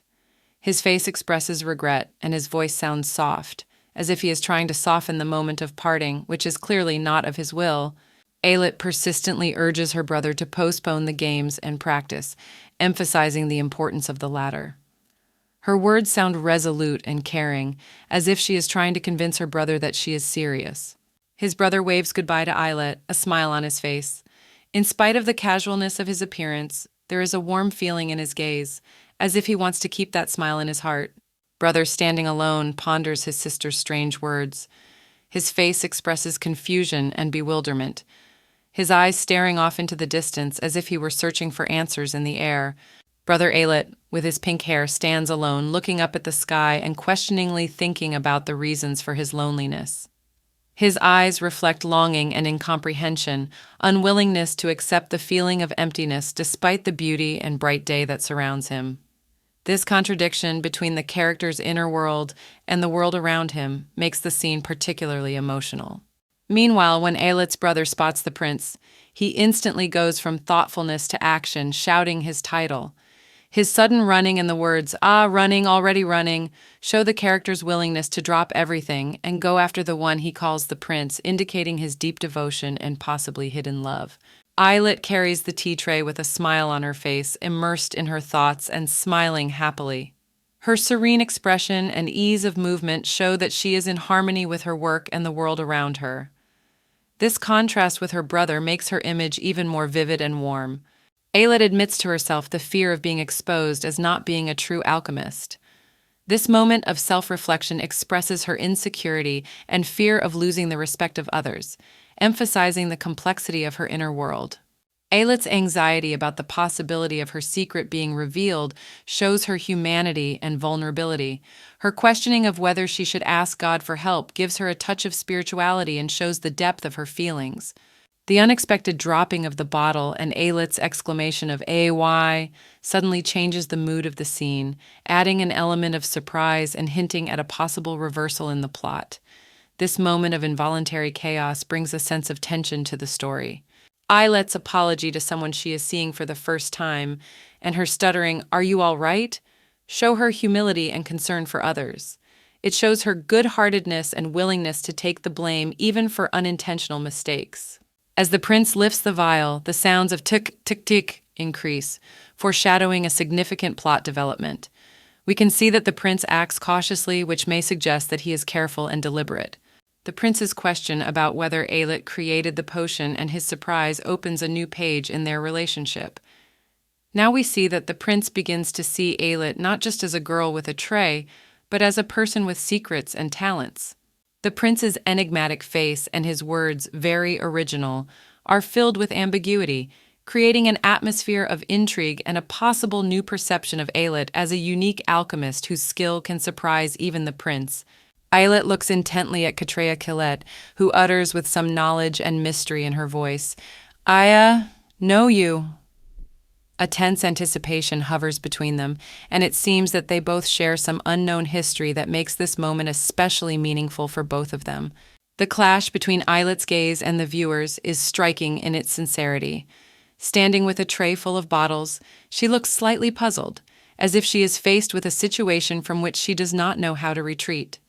Her eyes are full of questions, and her face is slightly embarrassed, which gives the scene a note of vulnerability. The rays of light streaming into the room gently envelop Katreya's figure as she takes the tray of bottles from Aelid. This exchange, filled with warmth and care, seems to symbolize the passing of the baton between the generations or the beginning of a new chapter in their relationship. Suddenly, the scene is filled with tension. A woman in a stately dress exclaims, "Mother, what brings you here all of a sudden?" Her voice sounds both indignant and surprised, and along with the horror on Aelid's face as she listens, there is a sense of underlying conflict. Aelid looks at the woman in the dress with an expression of bewilderment and alarm. "Mother?" The word hanging in the air reflects her confusion. She seems to be confronted with something unforeseen, and together with her we, the audience, try to unravel the meaning of this sudden turn of events. The portrait of Katreya bathed in light inspires admiration. So she is Katreya Killet. It's like a revelation to Katreya, who has just learned some important truth about her own identity or role in the story. The pages of the book, full of cryptic text, suggest that we have before us the key to Aelid's story. I remember her character in the original novel tells us that perhaps this whole world is just a fiction, a fantasy that comes to life before the eyes of the protagonist. Aelid, staring out the window, pensively ponders, "I remember those talents, I wonder." Her thoughts are fascinating, prompting her to ponder how the past can suddenly invade the present, intertwining with current events and creating a new reality. Katreya's thoughtful step through the garden, the words, "That's why she was looking at me like that," echoing in her thoughts. There is much hidden in that phrase. Perhaps surprise, perhaps a realization of the importance of the moment, perhaps the beginning of a new mystery. Aelid, peeking through the door, finds something familiar yet new in this moment. She's an interesting character, but she's even more interesting alive. She's exactly as I imagined her to be. Her reflections show that imagination and reality sometimes overlap in surprising ways. Eyelet, a young girl with pink hair, stands by the window in a cozy room. She gazes thoughtfully into the distance, pondering the protagonist of her story. In her imagination, he is someone she has created herself, and she gently wonders if he has become as she has described him. In that moment, her fantasy world seems boundless and full of possibilities. Eyelet, still in her dream world, presents the perfect hero with a twinkle in her eye. She describes his magnificent silver hair and eyes shimmering with the color of the sea. In the girl's imagination, he stands before her, surrounded by shining light, and this vision makes her heart beat faster with delight. Eyelet dreams of meeting the protagonist, despite her simple life as a girl student with disabilities. In Eyelet's eyes, there are hopes and dreams, and at the same time, the realization of the reality in which she exists. Sitting pensively at her desk, Eyelet looks through the window and sadly reflects on the fact that perhaps the only way to meet her hero is through deception. She realizes that the real world requires real action, and sometimes fantasies can only be dreams. Biana knocks quietly on the door. She seems collected and serious and waits for Eyelet to answer. Her gaze is strained and cautious, as if she has come with an important message.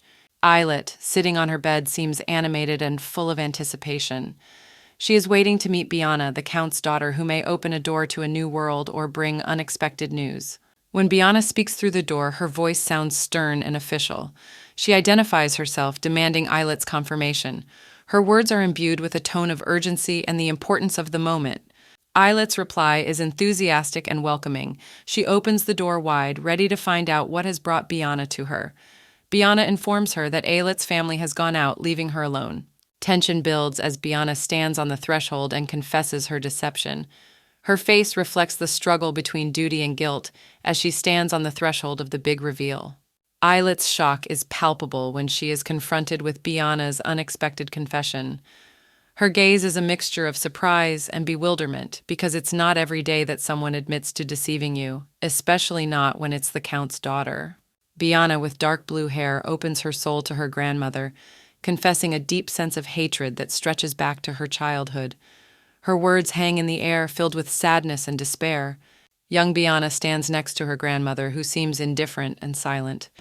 Her granddaughter searches her eyes for some kind of response, but finds only a cold silence that leaves a trace of longing in her heart.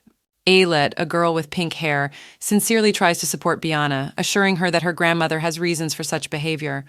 Her words are filled with warmth and understanding, trying to bring clarity to the sad story.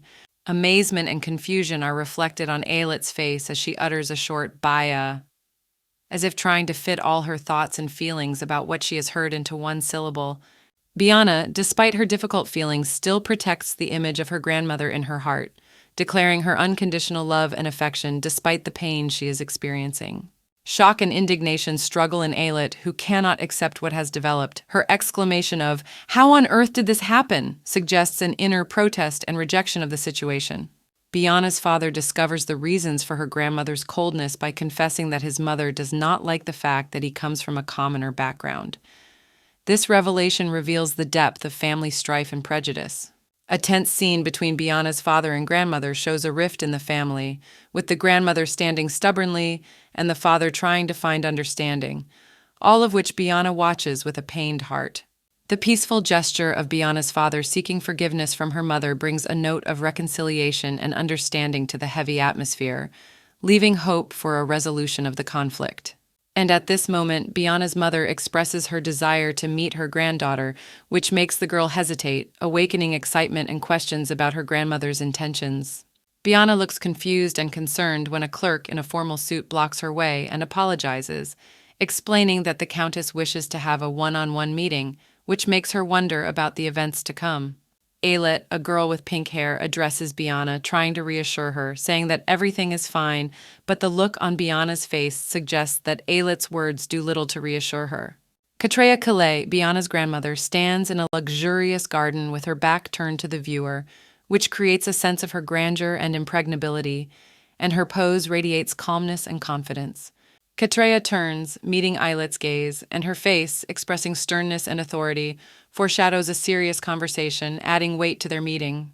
Islet sits alone at a table overflowing with sweets, and her concerned expression and look of worry betray her inner tension and sense of unease. Grateful for her time, Katreya informs Alit of the prepared sweets, and Alit's unimaginable expression of surprise and embarrassment indicates that she had not expected such a turn. Katreya looks in surprise at the table overflowing with treats, and her question about the number of invited guests sounds rhetorical, emphasizing the excessive opulence of the setting. Islet looks lost and confused under Katreya's gaze, and her confusion emphasizes the awkwardness of the moment, making her even more vulnerable. Katreya asks Alit a direct question about her relationship with Biana, with her gaze full of expectation and demanding an honest answer, which adds tension to their meeting. Biana stands in front of Katreya, feeling her attentive and questioning gaze on her. The moment is filled with anticipation of her answer, which seems to have far-reaching consequences. Alit stands nervously crossing her fingers behind her back, tensely awaiting the result of her actions. In her head, she tries to console herself with the words, "It's okay, it's good too." Despite her excitement, she tries to remain optimistic and hope for the best. A joyful, smiling Alit excitedly declares that she is Biana's best and closest friend. Her face sparkles with happiness, and she is enthusiastic, giving a thumbs-up gesture to show her full approval and support. Katreya remembers how beautiful Biana is, intelligent, sweet, and kind.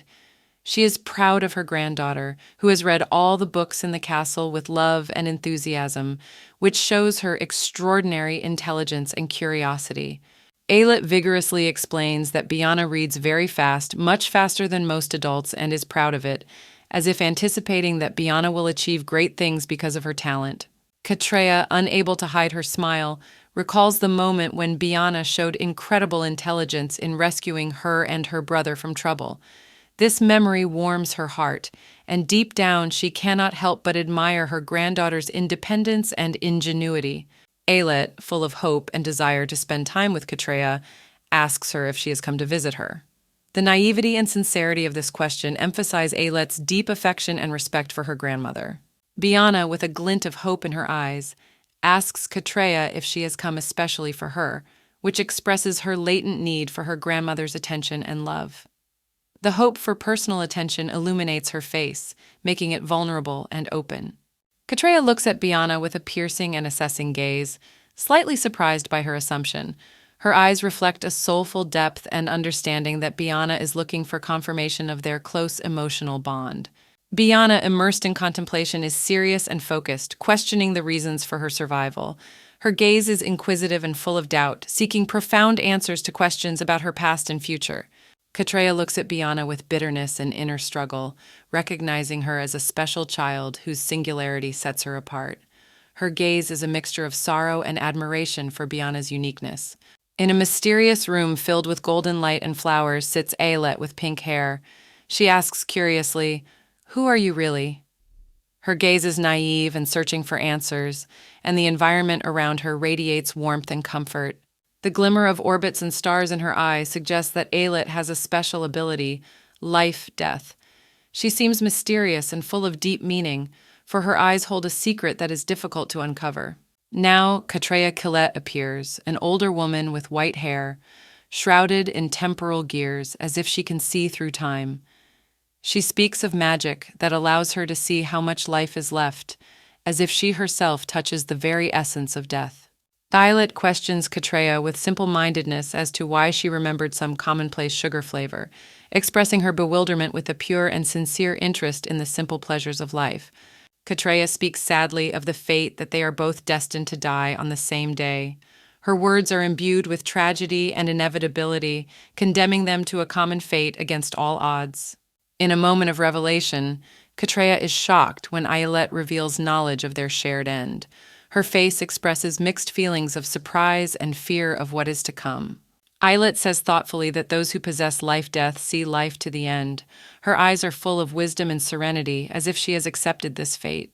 Meanwhile, Katreya feels a longing, realizing that she cannot intervene in the lives of others or change what she sees. Her eyes are filled with tears, and her heart with sorrow. On the eve of her farewell, Katreya was ready to leave, resigned to her fate. Her willingness to part with her granddaughter is imbued with sadness and detachment. She rejects the pain of separation by turning away from Alit. Her posture and expression are full of despair and rejection of the reality of their fate. Ayelet, with her pink hair, looks away pensively, her gaze full of thought and silence.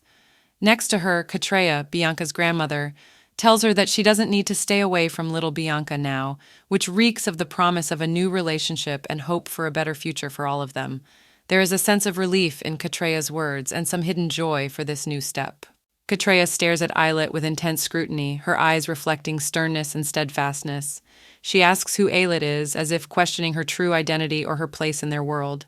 The question hangs in the air, adding a note of mystery and anticipation to the answer that could change everything. Ayelet is sitting at the table, with a look of confusion and bewilderment on her face.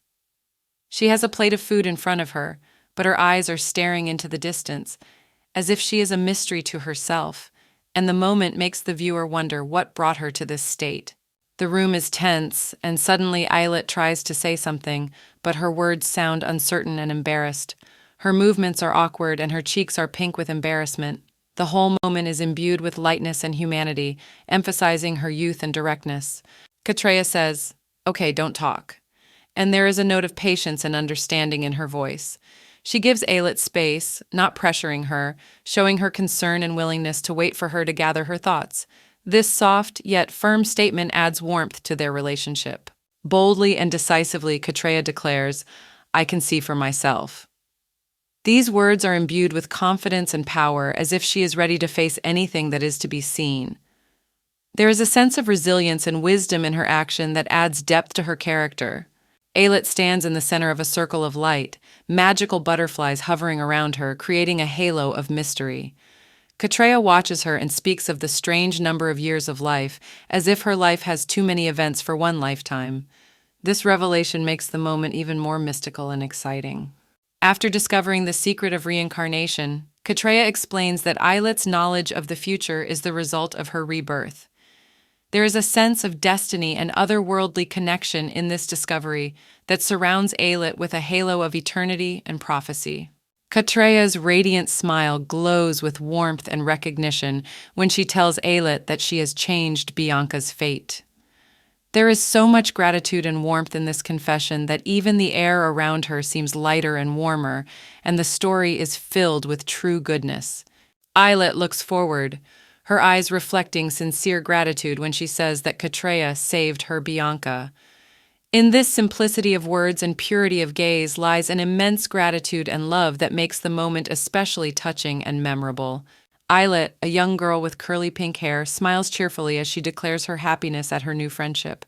Her sincere expression and bright green eyes glow with joy and warmth, reflecting her inner excitement and anticipation of a close relationship with a new friend whose presence she values. Katreya Kile, a countess with a noble and calm appearance, expresses her deep gratitude.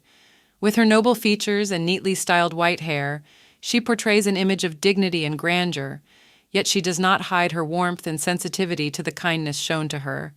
In a room with an exquisite table, Katreya, dressed in an elegant gown, bows low, thanking them for the private dinner or tea party. Her gratitude is not a mere formality, but an expression of sincere emotion that emphasizes her respect for the one who shared the meal with her. With a sad gaze turned to the void, Katreya regrets the unlived moments of love and quietly expresses her hope for a renewed relationship with her granddaughter. Her words, full of unrealized feelings and expectations, evoke sympathy and sadness in the viewer. Bianca, a girl with dark blue hair and deep eyes, quietly calls Katreya grandmother. Her gaze is a mixture of tenderness and sadness, and at the same time strength and determination, reflecting the complexity of their relationship and the depth of the feeling she has for her grandmother. Overwhelmed with emotion, Katreya meets Bianca with unexpected surprise and relief.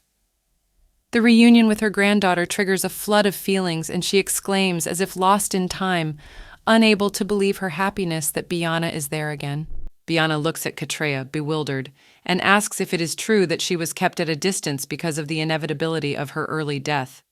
The girl's eyes are wide and wide open, shocked by the revelation, her lips quivering with shock.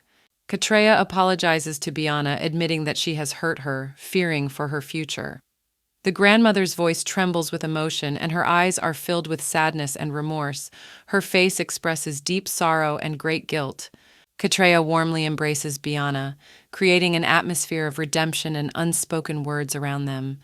As she embraces her granddaughter, the grandmother seems devastated but also filled with hope that the wounds of the past can be healed. Biana, relieved to be tucked into Katreya, says with tears in her eyes that she is very glad because her grandmother does not hate her.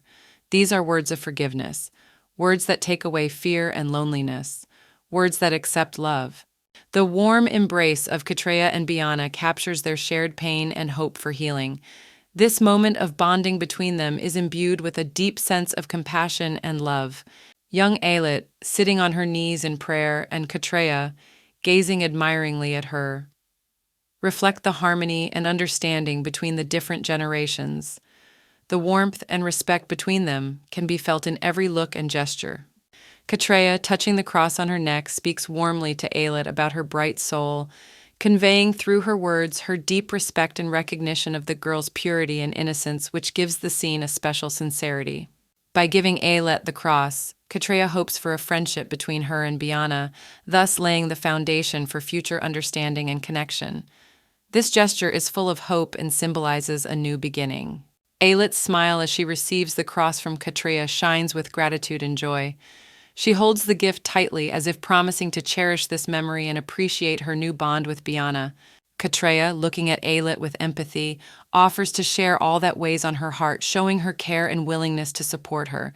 In this action, there is a desire to help and comfort.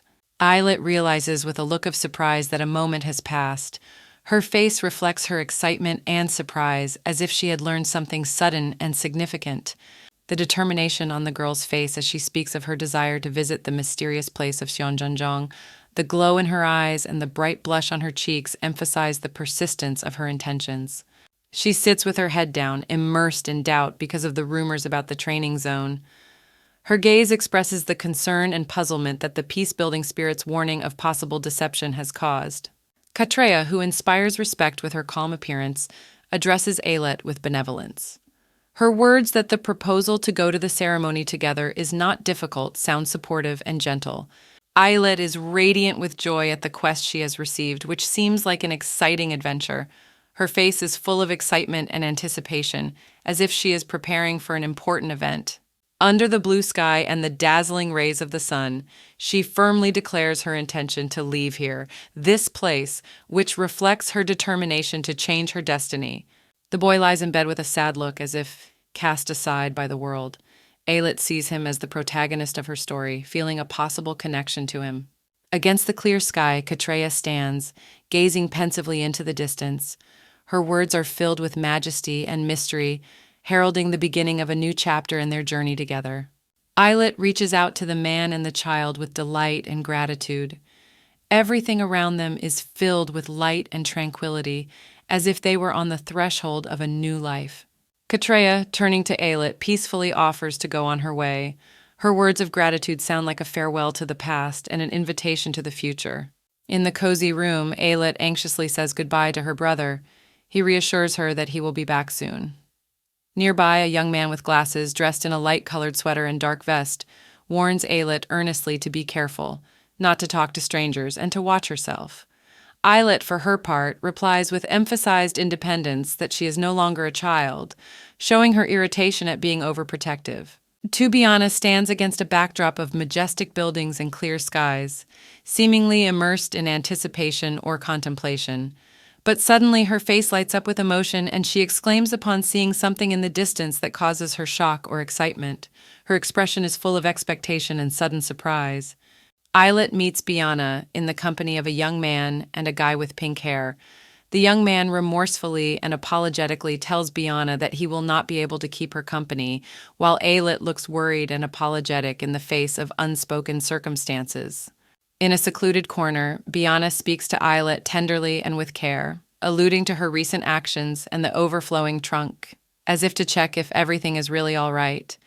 Ailith responds with joy and enthusiasm, assuring her that everything is fine and that this state of mind is just a foretaste of the adventure to come.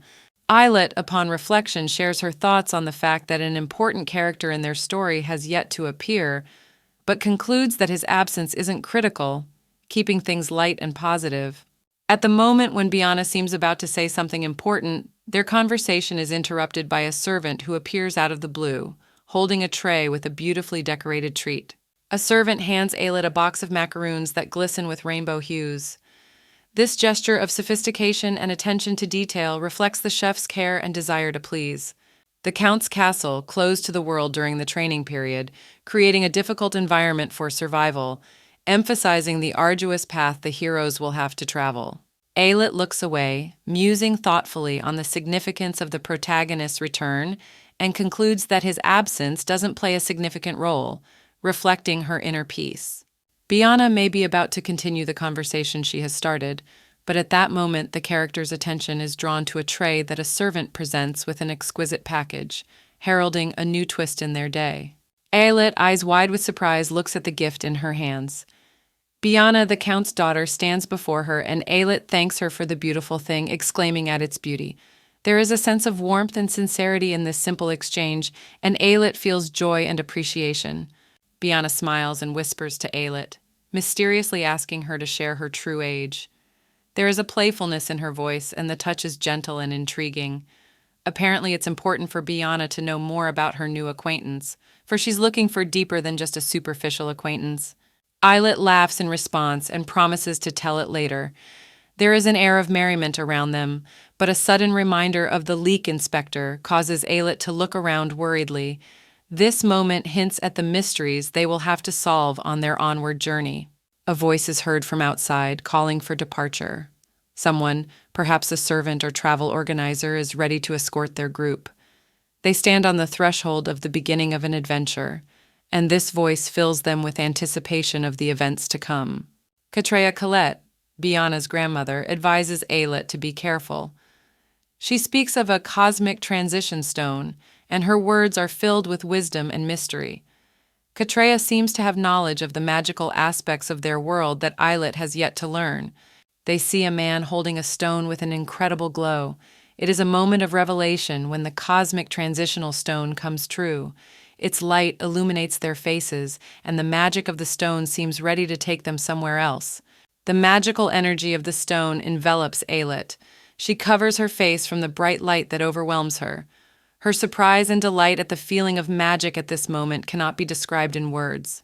With her eyes closed, Aelid experiences a magical transition, and when she slowly opens them, her gaze is filled with a new realization. It is as if she is crossing a threshold into a new world, and it marks the beginning of something great. After the transition, Aelid stands in the middle of a new reality. Her eyes are full of amazement, and she is literally stunned by her new experiences. All around her is a celebration of life and beauty, and she is determined to face the challenges ahead. They reach their goal, a majestic castle that rises before them. This fairy tale place seems to have emerged from the pages of an ancient legend, and now Aelid and her companions will have to uncover all its secrets. Aelid, radiant with excitement, exclaims at the number of people gathered, her eyes full of innocent wonder. Her grandmother, Katreya Colette, stands beside her, her gaze warm and indulgent, sharing her granddaughter's excitement as she watches the celebration of the day of sacrifice. The boy looks wistfully into the distance, his eyes reflecting a dream of greater things, a chance to discover his potential. He wants to apply for a scholarship, eager to measure his abilities and eager to learn, surrounded by the city's bustle and the hum of the crowd. Biana's grandmother, Katreya, with tender care, reminds little Aelid to stay close, not to move away. Aelid, with a confident smile and a twinkle in her eye, replies, "Okay." Their warm bond felt in the simple gesture of their interlocked hands. Two young men in white robes are discussing the number of newcomers. One of them asks the other how many he wants to recruit, to which he receives a firm answer, none, reflecting his reluctance to involve anyone in his business. The young man in white reproachfully declares to the other that he is a fool who does not understand the importance of education for the gifted, and reproaches him for not being able to properly display his divine abilities at such a young age. With marked irony, one of the young men in white mentions how everyone complains and whines, expressing a desire to go home, and speculates on the bitter plight of homeless and defenseless children like themselves who are deprived of ordinary care and warmth. The young man in white looks out into the corridor, his appearance full of care and hidden concern, while the other characters pass by, immersed in their own thoughts and affairs, separated from his inner world. One of the guys in white warily addresses the other, emphasizing his inattention and urging him to focus on the children in their care, reflecting the importance of that responsibility. In a critical mood, one young man accuses the other of allowing himself illusions of holiness by engaging in empty prayers and hopes, ignoring real action that might bring change. The fellow in white scornfully reproaches his companion for his unwillingness to see real progress and for his preoccupation with useless prayer and meditation, which is his usual occupation. A man with silver hair and blue eyes, dressed in a white robe with leaf decorations, stands in a room with tracery windows. He says no firmly, and his gaze is full of determination. A staff is clutched in his hands, and he prays for someone to return home, his face expressing hope and concern for that person. In another corner of the same building stands a young man with dark hair in a similar patina.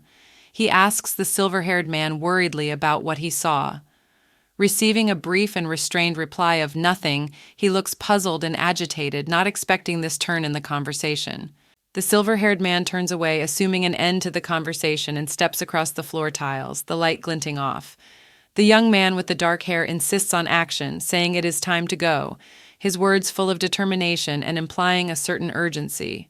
In a simple restaurant serving food to children who often face society's judgment, Eilette, with pink hair, sits. She listens intently to a young man explaining the complex reality they are forced to live in. Next to them, Katreya Kiled, a woman with white hair, follows the conversation, her gaze full of sympathy and understanding. Katreya Killet, addressed to the other woman as Your Ladyship, learns of the postponement of the budget meeting. She stands with grandeur and authority, and Ailette beside her looks surprised at this sudden change in their plans. The situation becomes awkward for Ailette. She looks embarrassed and ready to apologize for her presence. But Katreya reassures her that there is no obstacle to the meeting and that everything is under control, showing concern and confidence. Katreya turns to Pavel and asks him to look after Ailette, showing her trust in the young man. Pavel seems surprised but ready to fulfill Katreya's request. His manner is respectful and deferential to the older woman. Katreya stands in front of the majestic door, raising her head and gazing at it. Her silhouette is carved into the background of the building, creating a sense of the impending importance and possibly hard decisions she has to make. Pavel and Ailette are waiting for further instructions. Paul, standing next to Ailette, looks thoughtful, as if weighing Katreya's words, but his decision has already been made. He will take care of the girl. Paul turns to Ailette, offering her a game. His face expresses lightness and friendliness. Despite the seriousness of the situation, he is willing to lighten the mood and give Ailette time to be happy and carefree. Ailette, a girl with pink hair, stands with obvious bewilderment and indignation. Her eyes are filled with indignation at someone who is disgusted by children. She can't hide her contempt for such a person and admits that she herself has encountered this kind of behavior. She speaks excitedly of the elven orphans she has seen being thrown out onto the streets. Ailette's face glows with the joy of meeting these children, her movements full of energy and determination to help them. Ailette discovers a valuable plant, believed to be a cure for the plague that could save many lives in the future. She examines it with complete seriousness and respect, realizing the great responsibility she has as the finder of this herb. Happy and proud, Ailette holds the discovered plant in her hands, smiling at the realization of its potential value. In this moment, she seems serene, full of hope and confidence in a bright future. Ailette sits pensively on the green lawn, thinking that soon people will realize the value of this herb and start harvesting it en masse, which could lead to unexpected consequences. She hastily gathers the plant, knowing she must act quickly to prevent it from disappearing due to a possible influx of those wishing to exploit it. A young man with silver hair approaches Ailette, anxiously inquiring about her classes. His manner and tone express sincere interest in the girl's actions. With concern, he asks Ailette if she is injured. His eyes, sparkling with concern, search her for signs of harm or pain. Struck by a sudden realization, Ailette realizes that before her stands a mysterious child shrouded in rumors and lore whose legend was known to her. A young man with silver, shiny hair, speaking with changing eye colors, gently declares to Ailette that she is special, destined for great things, as the prophecies said. Ailette, a girl with soft pink hair, seems surprised when someone affectionately touches her face and points out that she has dirt on her cheek. Her large green eyes are full of bewilderment, and in that moment she seems a little embarrassed by the remark. A boy with snow-white hair who looks confused by Aelit's carelessness. His blue eyes are questioning, puzzled by her open and trusting face. He cannot understand how she can be so direct and unguarded in the face of the world around her. Aelit opens her eyes wide in surprise to discover that she is a true hero, the right hand of the dragon. Her eyes are full of admiration, and her mouth is covered with her hands in a gesture of shock at the sudden revelation. Aelit reacts to the words of the young man who turns to her and calmly says that he is obliged to be kind. Her face expresses mixed feelings. She is at the same time both surprised and amazed by his words. The young man, immersed in his thoughts, wonders why he alone should bear this burden of kindness. His eyes are full of doubt, and his expression speaks of the inner turmoil associated with this burden. Aelit, a girl with pink hair, encounters a small robot who was looking for a relic of relics, and was surprised to find it in the girl's possession. Her gaze is full of surprise and bewilderment, as she did not expect the source of the powerful energy to be her and not someone more imposing. Aelit's interest is piqued when she notices a pendant on the robot's arm. She tentatively touches it and looks questioningly at the robot, suspecting that she is holding the Angus relic itself. Her eyes light up with curiosity, and she is eager to learn more about the mystical object. The pendant, illuminated by rays of light, shimmers in all hues, as if holding the soul of a long-gone hero. Described in a text bubble, he sacrificed himself by closing the dungeon to stop something evil from happening. This item seems far more significant than a mere piece of jewelry. Aelit's indignation grows as she holds the pendant she considers sacred, surprised and outraged at the act of handing over such an important item. Her emotions prevail, and she does not hide her outrage that such a valuable artifact could end up in the wrong hands. Aelit steps close to the robot, noting with bewilderment the lack of divine power in it despite its connection to the relic. The robot also seems surprised by her words and doesn't know how to respond to her pointed remark. Tension builds as the robot looks directly into Aelit's eyes and demands an explanation as to the origin of the sacred relic. His eyes are serious, and he expects her to answer. A stunned Aelit defends herself, insisting that she did not steal the pendant. She claims that the pendant is her personal cross, Catrig, which has a special meaning to her and is probably connected to her own history. Softening the situation, Aelit changes her tone to a more playful and easygoing one, offering the robot something to eat. Her smile and casual question shows that, despite all the previous emotional outburst, she is able to switch to a more cheerful mood. The robot seems confused by his own feelings and confusion about the sudden proposal. His awkwardness is emphasized by the fact that he is hesitant to accept such an unexpected invitation to a restaurant. A man with dark hair asks a question that brings the story back to more mundane matters. His stern tone and bewilderment are a stark contrast to the lightness and playfulness of the previous exchange, closing the narrative circle with a casual conversation about places to eat. Aelit is overflowing with delight and happiness, exclaiming with a twinkle in her eye that she feels great, celebrating the opportunity to accept herself as she is. Her joy is contagious, and she invites others to share in this moment of self-acceptance and personal harmony. Aelit cheerfully informs her companion that she missed lunchtime and is now very hungry. Her carefree smile and sincerity make him admire her, and he can't resist complimenting her, saying that her presence is so pleasant that he can't take his eyes off her. This exchange of kindness and ease between them creates a feeling of warmth and trust. Someone holds up pasta, judging its quality to be average and unimpressive compared to what is usually served in restaurants. This observation may reflect dissatisfaction or disappointment in expectations about culinary pleasures. Aelit, enthusiastically displaying the sweetness, tries to persuade her interlocutor to try it, but he refuses, explaining that he has no opportunity to do so. Aelit assures him that the taste justifies the temptation, but her plans to return to work suggest that she will not let this small disappointment interfere with her mood.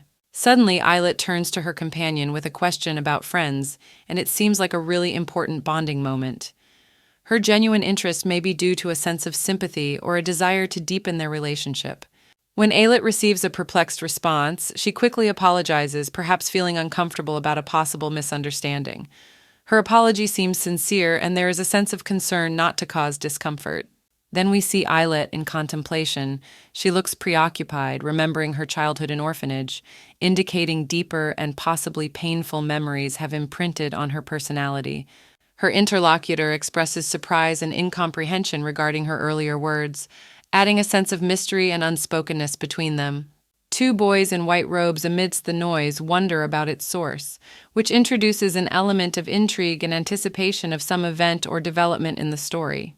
Islet, gripped by terror, cries out to synchronize the dungeon, which could speak of an internal conflict or impending threat that could destroy what she has carefully guarded in her heart and memory.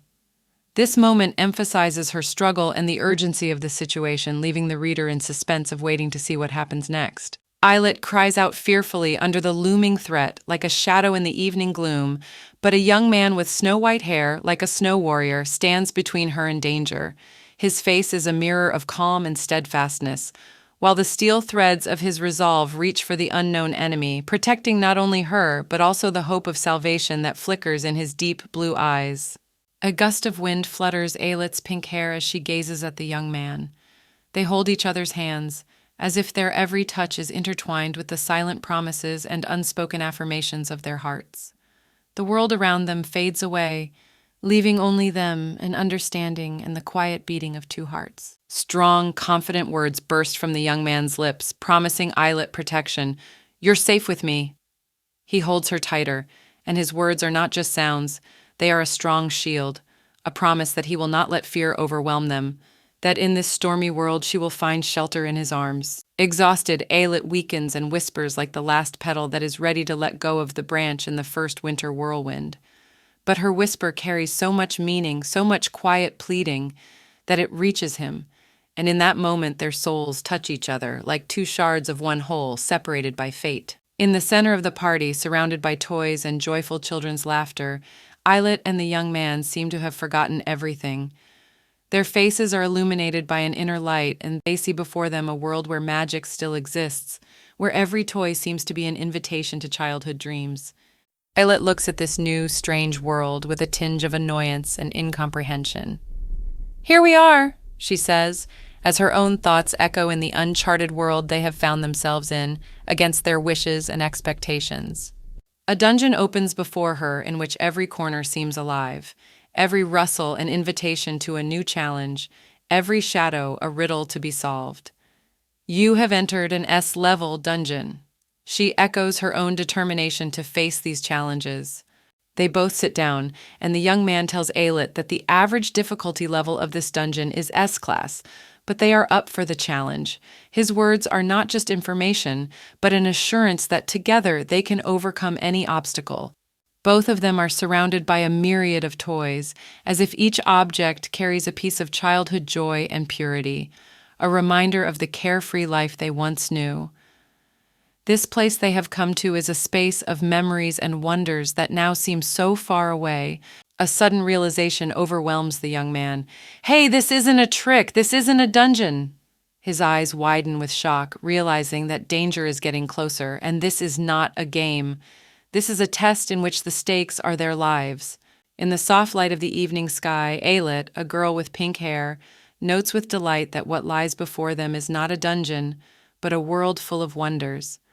Beside her, a boy, radiant with joy, tells her about the fair in Orsha, filled with fun and amazing amusements, inviting her to enjoy the festivities together. An inner hall shrouded in a blood-red-colored mist. From the depths of the mist comes the invitation of an unknown being who speaks to the newly arrived souls, inviting them to introduce themselves, filling the air with mysticism and anticipation. The mysterious atmosphere reaches a climax when Rodrigo, the town's butler, emerges from the fog with fiery eyes and the elegance of an aristocrat who asserts himself imperiously. His appearance inspires respect and a slight shiver, while promising the beginning of an incredible adventure. Aillet and the silver-haired boy standing in front of us, their gazes full of determination and anticipation of entertainment. They seem ready to take on the challenge of the night and immerse themselves in a whirlwind of holiday festivities, their energy infectious and promising endless fun. Next, Rodrigo enters the hall where the children are waiting for him, surrounded by presents.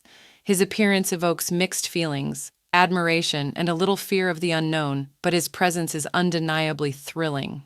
A group of children with a gleam of curiosity in their eyes and slight puzzlement on their faces scrutinize the butler's every move, their gazes sincerely reflecting a naive perception of this magical moment.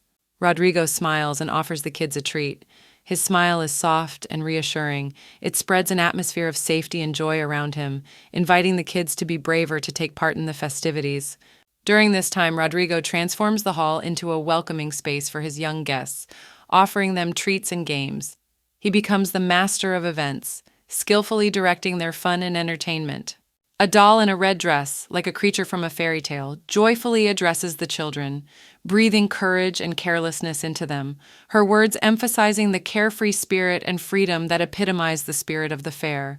A little girl with dark hair looks expectantly at a boy who comments approvingly on the treat, evoking sweet expectations of the holiday and capturing warm memories of the evening. Aelid and Tessalid were confronted by an imposing man who blocked their path. Tessalid, terrified and desperate, screamed, begging not to turn into demons, as if this was something he had already seen and feared the most. The boy held the branch in his hands, and his eyes filled with tears and terror, while Aelid looked at him with compassion and bewilderment. The scene shifts to a child lying unconscious on the floor in a room surrounded by gloomy toys. Everything seems lifeless and ominous, and the shadows seem alive, filled with dark energy, which only adds to the sense of horror of what is happening. Aelid is reflected in the mirror with an expression of deep bewilderment. Her gaze is full of questions and concern, and it seems that she sees something that contradicts reality or has realized something important that could radically change the current state of affairs. The description of a life-saving curse that turns a person into a plaything when their life is in danger leaves a sense of grim calm in the face of the inevitable. This hard fact seems to be a key point in the fate of the characters, emphasizing the hopelessness of their situation. Darkness fills the Hall of Toys, where Aelid looks at them with a sense of loss and anxiety. These toys seem to carry a part of the souls of those who had been transformed, and with each passing second it became more and more clear that they were not just lifeless objects. Rodrigo, with irony in his voice, suggests that the group leave the place where they are. He seems indifferent to their fear, but his facial expression and tone suggest an underlying threat and perhaps knowledge of something the others do not know. Rodrigo spreads his hands like a conductor in front of an orchestra, inviting to take part in a sinister game of survival. His words echo in the huge hall, creating an inexpressible atmosphere of anticipation and fear. Aelid faces a new challenge, her face reflecting determination and courage. She is ready to take on the challenge, despite the risks and the possibility of losing everything. The task presented to Aelid and Thessalidus seems hopeless, with rules where survival is victory and death is the inevitable outcome if they fail. Thesalides' scream overpowers all sound. The despair and fear emanating from it makes hearts sink. The scene is filled with tension, and the reader is filled with anxiety for the future of these characters. Aelid is in a state of shock, sitting on her knees, her gaze devastated. Tessalid, standing nearby, is holding a brightly wrapped gift, and addressing the girl, urges her to pull herself together, saying, "Hey, pull yourself together." These are words of encouragement, encouraging her not to give up in the face of hardship. Aelid pushes away with an effort the heavy red gold object that apparently almost fell on her. Her expression is full of fear and despair. In the distance, Tessalid watches her struggle, his face fixed and serious, not interfering, but watching intently. The close-up image shows Aelid holding the edge of the object with force, desperately resisting its weight. Her arms are tense, and her face shows the terror of the inevitable blow that may follow. Aelid stands shouting something like a war cry. She says, "Pull yourselves together! Run or defend yourselves!" All around her is chaos. People are panicked, their expressions suggesting that they are lost and don't know what to do in this unexpected and dangerous situation. A group of people huddle together, their bodies bent with fear and stupor. They look helpless and stunned, having completely lost control of the situation. Aelid stands, her eyes filled with gratitude and relief after the incredible strain and ordeal they have just endured. She thanks the care system for the resurrected, which suggests some sort of protective force or mechanism that helped them in their time of need.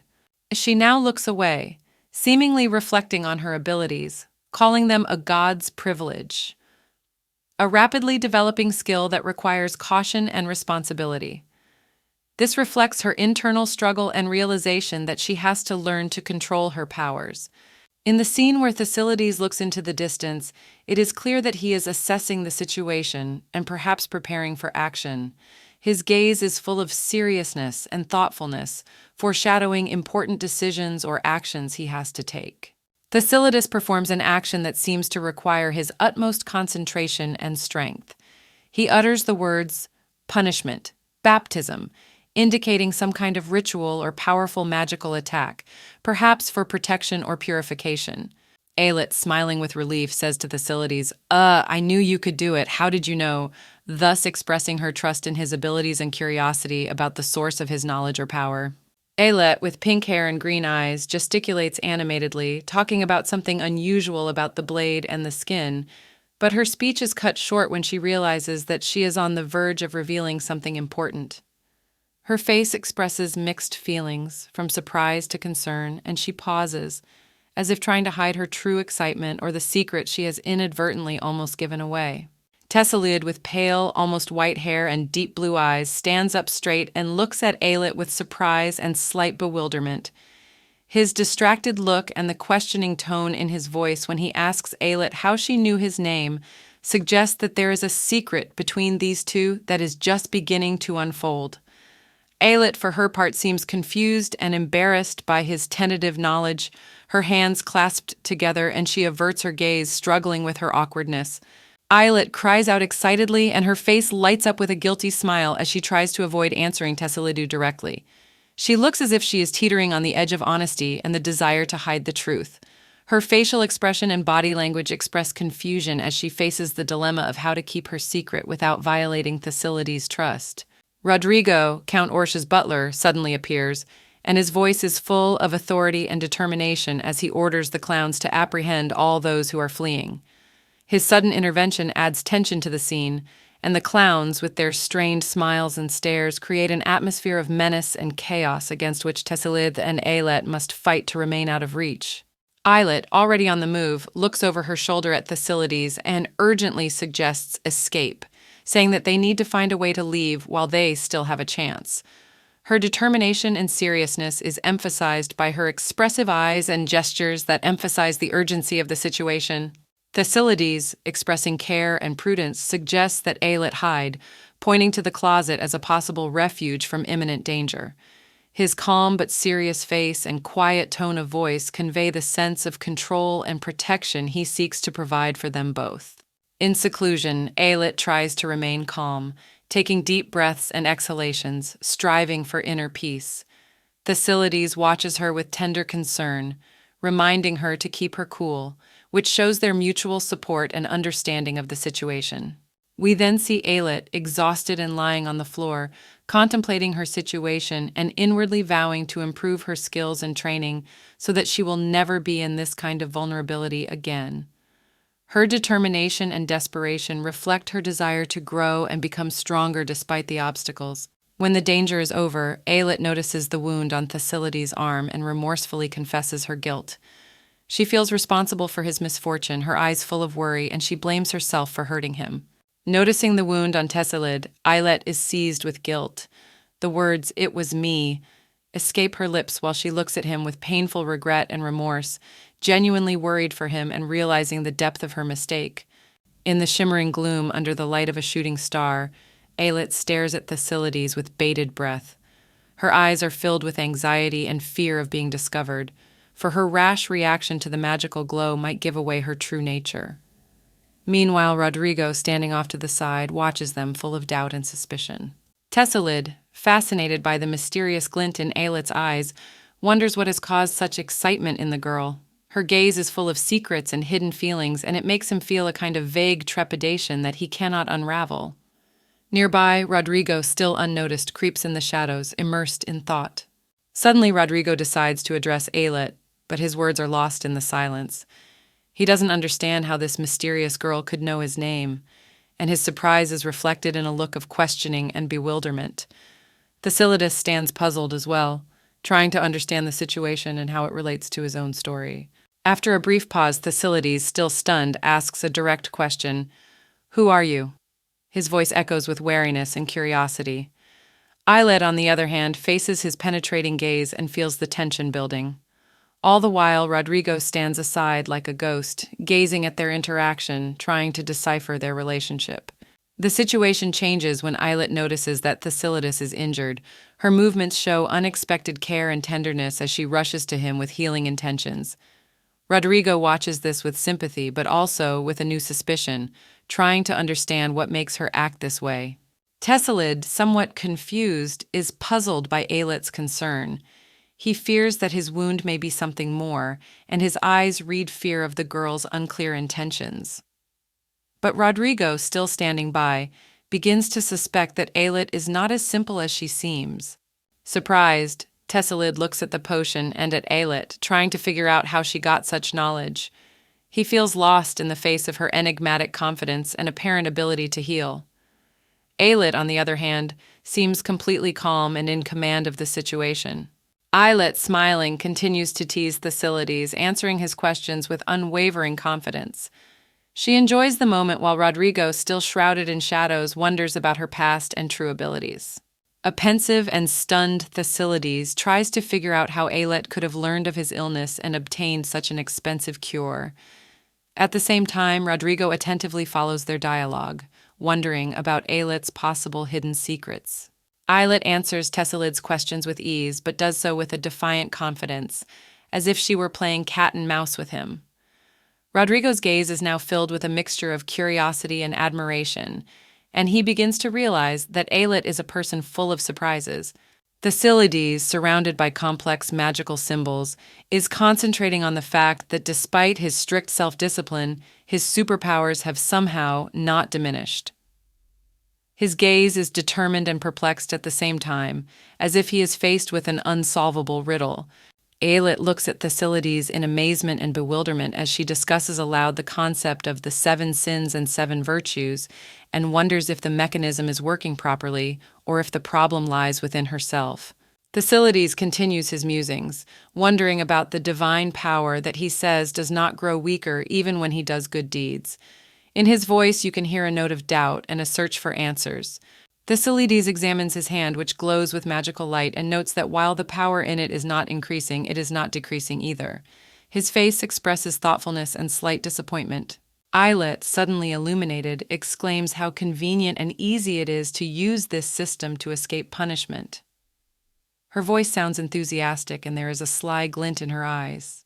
Thesilides looks at Eyelet closely and with directness demands an explanation about her identity, making no secret of her distrust and interest in the mystery she represents.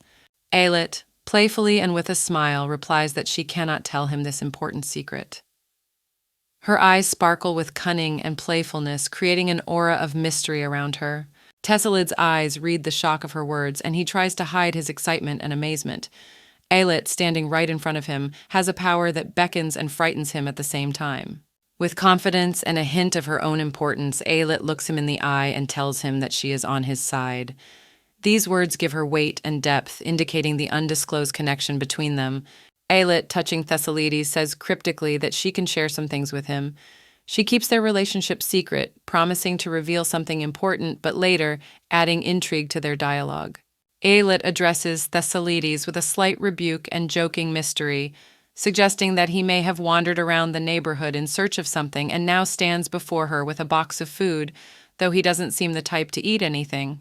Glowing with confidence and benevolence, Alet supports Thesalides, reassuring him that he will surely gain strength after the meal and encourages him to boldly ask for what he needs.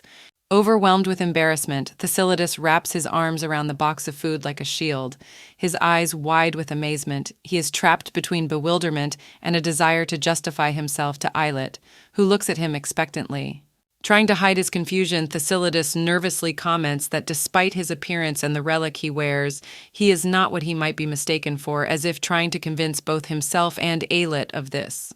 Alet, with a tinge of slight reproachful playfulness in his voice, suggests that Thesalides hurry up with the food so they can move on, but he is confused and a little late, and he politely but confusedly inquires her name.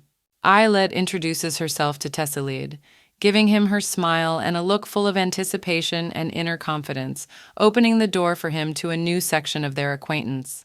Thesalides greets Ailet's name with noticeable excitement and trepidation, and at the same time, he pours out his gratitude for her selfless attention and care that she has given him, not only medicine but support. Abundant with jokes and warmth, Ailet finds charm in Thesalides' humble confession, his tender words of thanks, and her voice sounds full of tenderness and amusement as she notes his cuteness. Ailet's determination and strength are evident when she expresses her determination to find her friends, who she suspects are also affected by the mysterious events at the restaurant, and she has no doubt that together they can overcome any obstacles. Ailet is ready to lead, confidently declaring the need to act and take charge of the battle, while Thessalid follows, unable to hide her admiration for her confidence and determination in the face of an unknown threat. Thesalides, with hair as pale as the moon and eyes that reflected the sky, exclaimed alarmed, "What? It's dangerous!" His frightened gaze sparkles with alarm, as if he has a premonition of trouble. Ailet, a girl with waves of pink hair, turns to Thesalides with a light of determination in her green eyes. "If you lose, everyone here, including me, will die." She doesn't want to give in to her fear as she faces the inevitable. In a shadowy corner, with the code windows in the background, Rodrigo asks thoughtfully, "What do you think of the practice game with the Pierrot?" His gaze is fixed on the distance as if he is weighing the fates, carrying secrets and knowledge. Rodrigo, smiling magically, expresses confidence. "I believe no child will be late for dinner." His grace and devil horns add to his mystique, and his words add to his ambiguity. Thessalid, still at a loss, innocently asks, "And what's the catch?" Holding the box of food in his hands, he is unaware of the catch of the dinner party. Ailet hugs Thessalid tightly, saying, "I know because I read." She is willing to defend him even if it costs her life, as knowledge is her weapon. Thesalides, warily gazing into the contents of the box, hesitates and says, "And how did you know that?" His innocence prevents him from realizing the depth of what is happening. Ailet says with admiration in her eyes, "Thessalid, let's go play with fire." Her smile is full of warmth and light, ready to confront the darkness beside Thessalid. Rodrigo, whose horns stand out against the dark background, remarks gracefully, "Time's up." His gaze and smirk conceal an unknown depth, and in this moment in time his power is felt. The stalwart Rodrigo, like a keeper of secrets, announces, "Come here, Helveros, it's time to work." His order is unobjectionable, and the darkness around him only emphasizes the importance of the moment. The skull with the fiery eyes in the dungeon looks confused, as if recently awakened and trying to figure out where he's gotten to and what he's being asked to do, his expression full of wonder. Rodrigo, butler at Count Orsha's estate, stands in a dining hall filled with smoke and chaos, speaks nostalgically of the uselessness of the gifts presented, and laments his exhaustion and the piercing hunger he feels. Angrily, Rodrigo points out the absurdity of the situation when the demon decides to lead a vegetarian lifestyle. He cannot contain his outrage and threatens to send him to the permafrost for such behavior. In the bathroom, the skull rigidly insists on maintaining a water temperature of exactly 666 degrees, emphasizing the strictness of his demands with threats of punishment in the form of hell for those who dare not comply. Skull, engulfed in flames, expresses his deep frustration and hatred for the cold, ice, and injustice he says his villainous employers inflict on him, which adds to the drama of his situation. Illuminated by fire, the skull cries out its desire for grass, having starved for 200 years, and its anguish and desire for food is filled with longing and passion. Skull, still shrouded in flames, goes outside, where he is overcome by the dream of a green blade of grass that would bring him some relief after centuries of starvation. Then the skull stumbles upon a green oasis.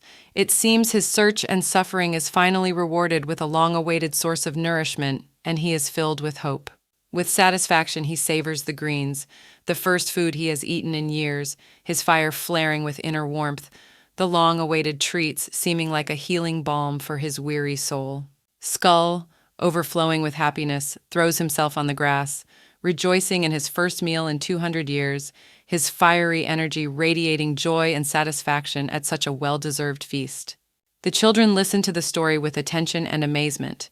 A boy dressed in white and a girl in a green dress holding a book freeze in bewilderment at what they have heard, their eyes full of curiosity and excitement. The young man with the ice cream radiates pure joy and delight. He seems to have forgotten about everything in the world, enjoying simple pleasure and sharing his happiness with others. The bantering boyfriend offers a friend a treat, causing the friend to be comically amazed. This joke demonstrates their friendly interaction and the playfulness of their relationship. A young man with a serious face claims that the food is good, even though he hasn't tasted it himself. His confidence and thoughtful gaze indicate a deep trust in culinary excellence. The scene is full of chaos and turmoil, with one of the characters observing and commenting on the mess, pointing out the obvious reason for the disturbance. A young man speculates about the unusual ingredients in the dish that supposedly caused the commotion. His serious expression emphasizes the importance of his statement. Two young men are involved in a conflict. Their expressions and gestures reflect the tension and emotion of the moment, making the situation tense and charged. The man in the turban is enthusiastic and even gloating about events. His eyes sparkle in anticipation of developments, and he seems determined.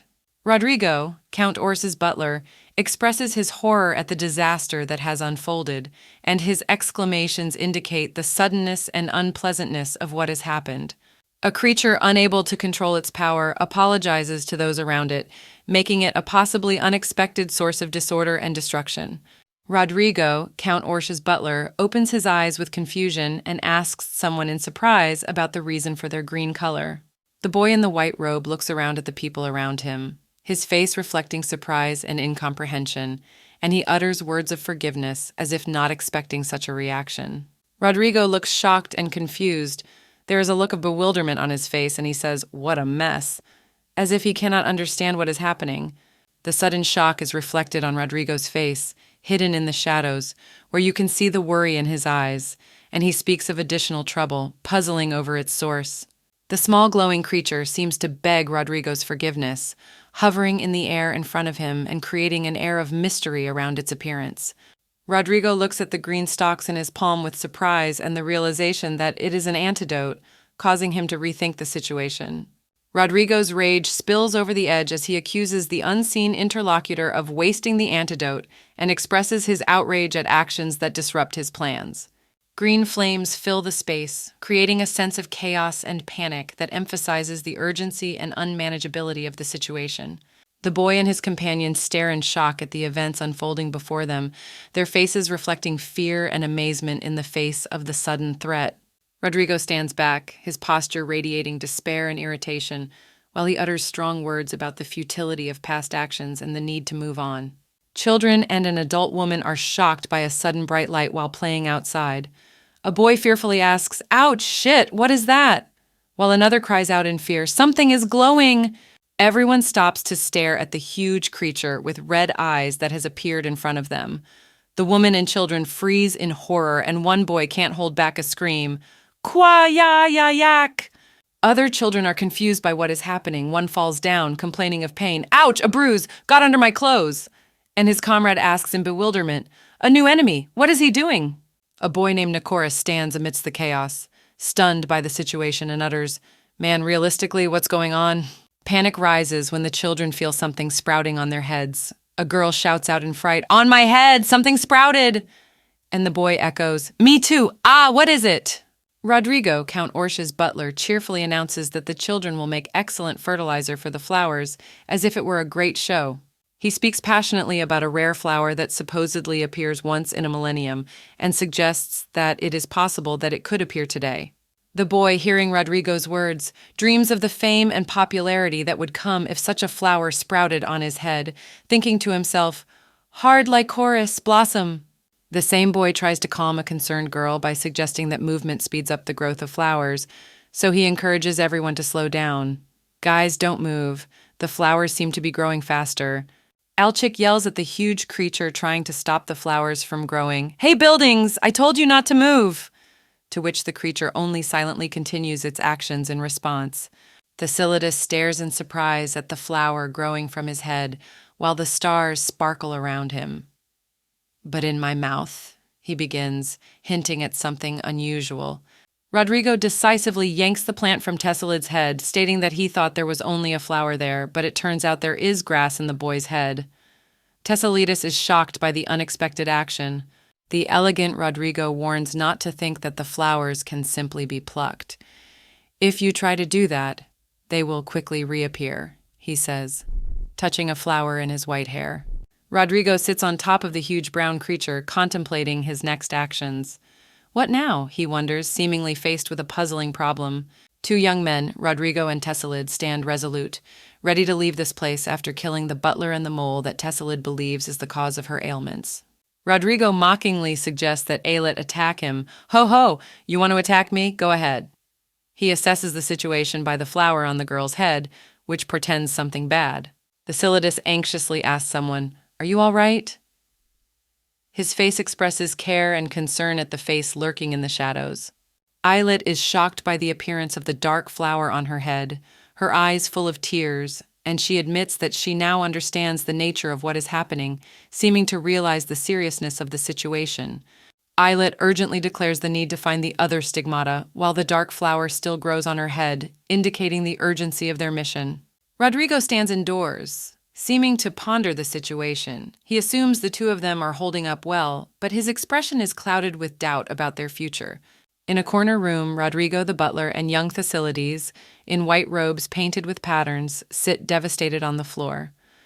Rodrigo, with his arm pierced, stares at his wound, while Tessalid bows his head in dejection. "Is this the best you can do?" asks a voice looming over their broken figures. A grim figure with red eyes and a sneer of contempt on his face looks straight at them. "Just as I thought, you suck, stigmatics." He sneers, as if dismissing their efforts. Against a dark background, a silent giant mole with red eyes stands obediently while a voice says, "It's time to end, take a breath." Rodrigo, leaning on Tessalidis, says to him decisively, "It's been a while. Hey, get up now. Do you want to die because of some scarlet cuckoo?" In the chaos of the ruined room, the children hide under the table. There is relief in their voices. "I wish Thesildis were with us." "What? What are these disgusting wishes?" Tesildis' gaze is piercing while he replies to Rodrigo, "Hey, shut up. You know that guy was the strongest among us?" The large black mole remains in the center of the stage while Tessalid and Rodrigo look on, both with bright red flowers in their hair.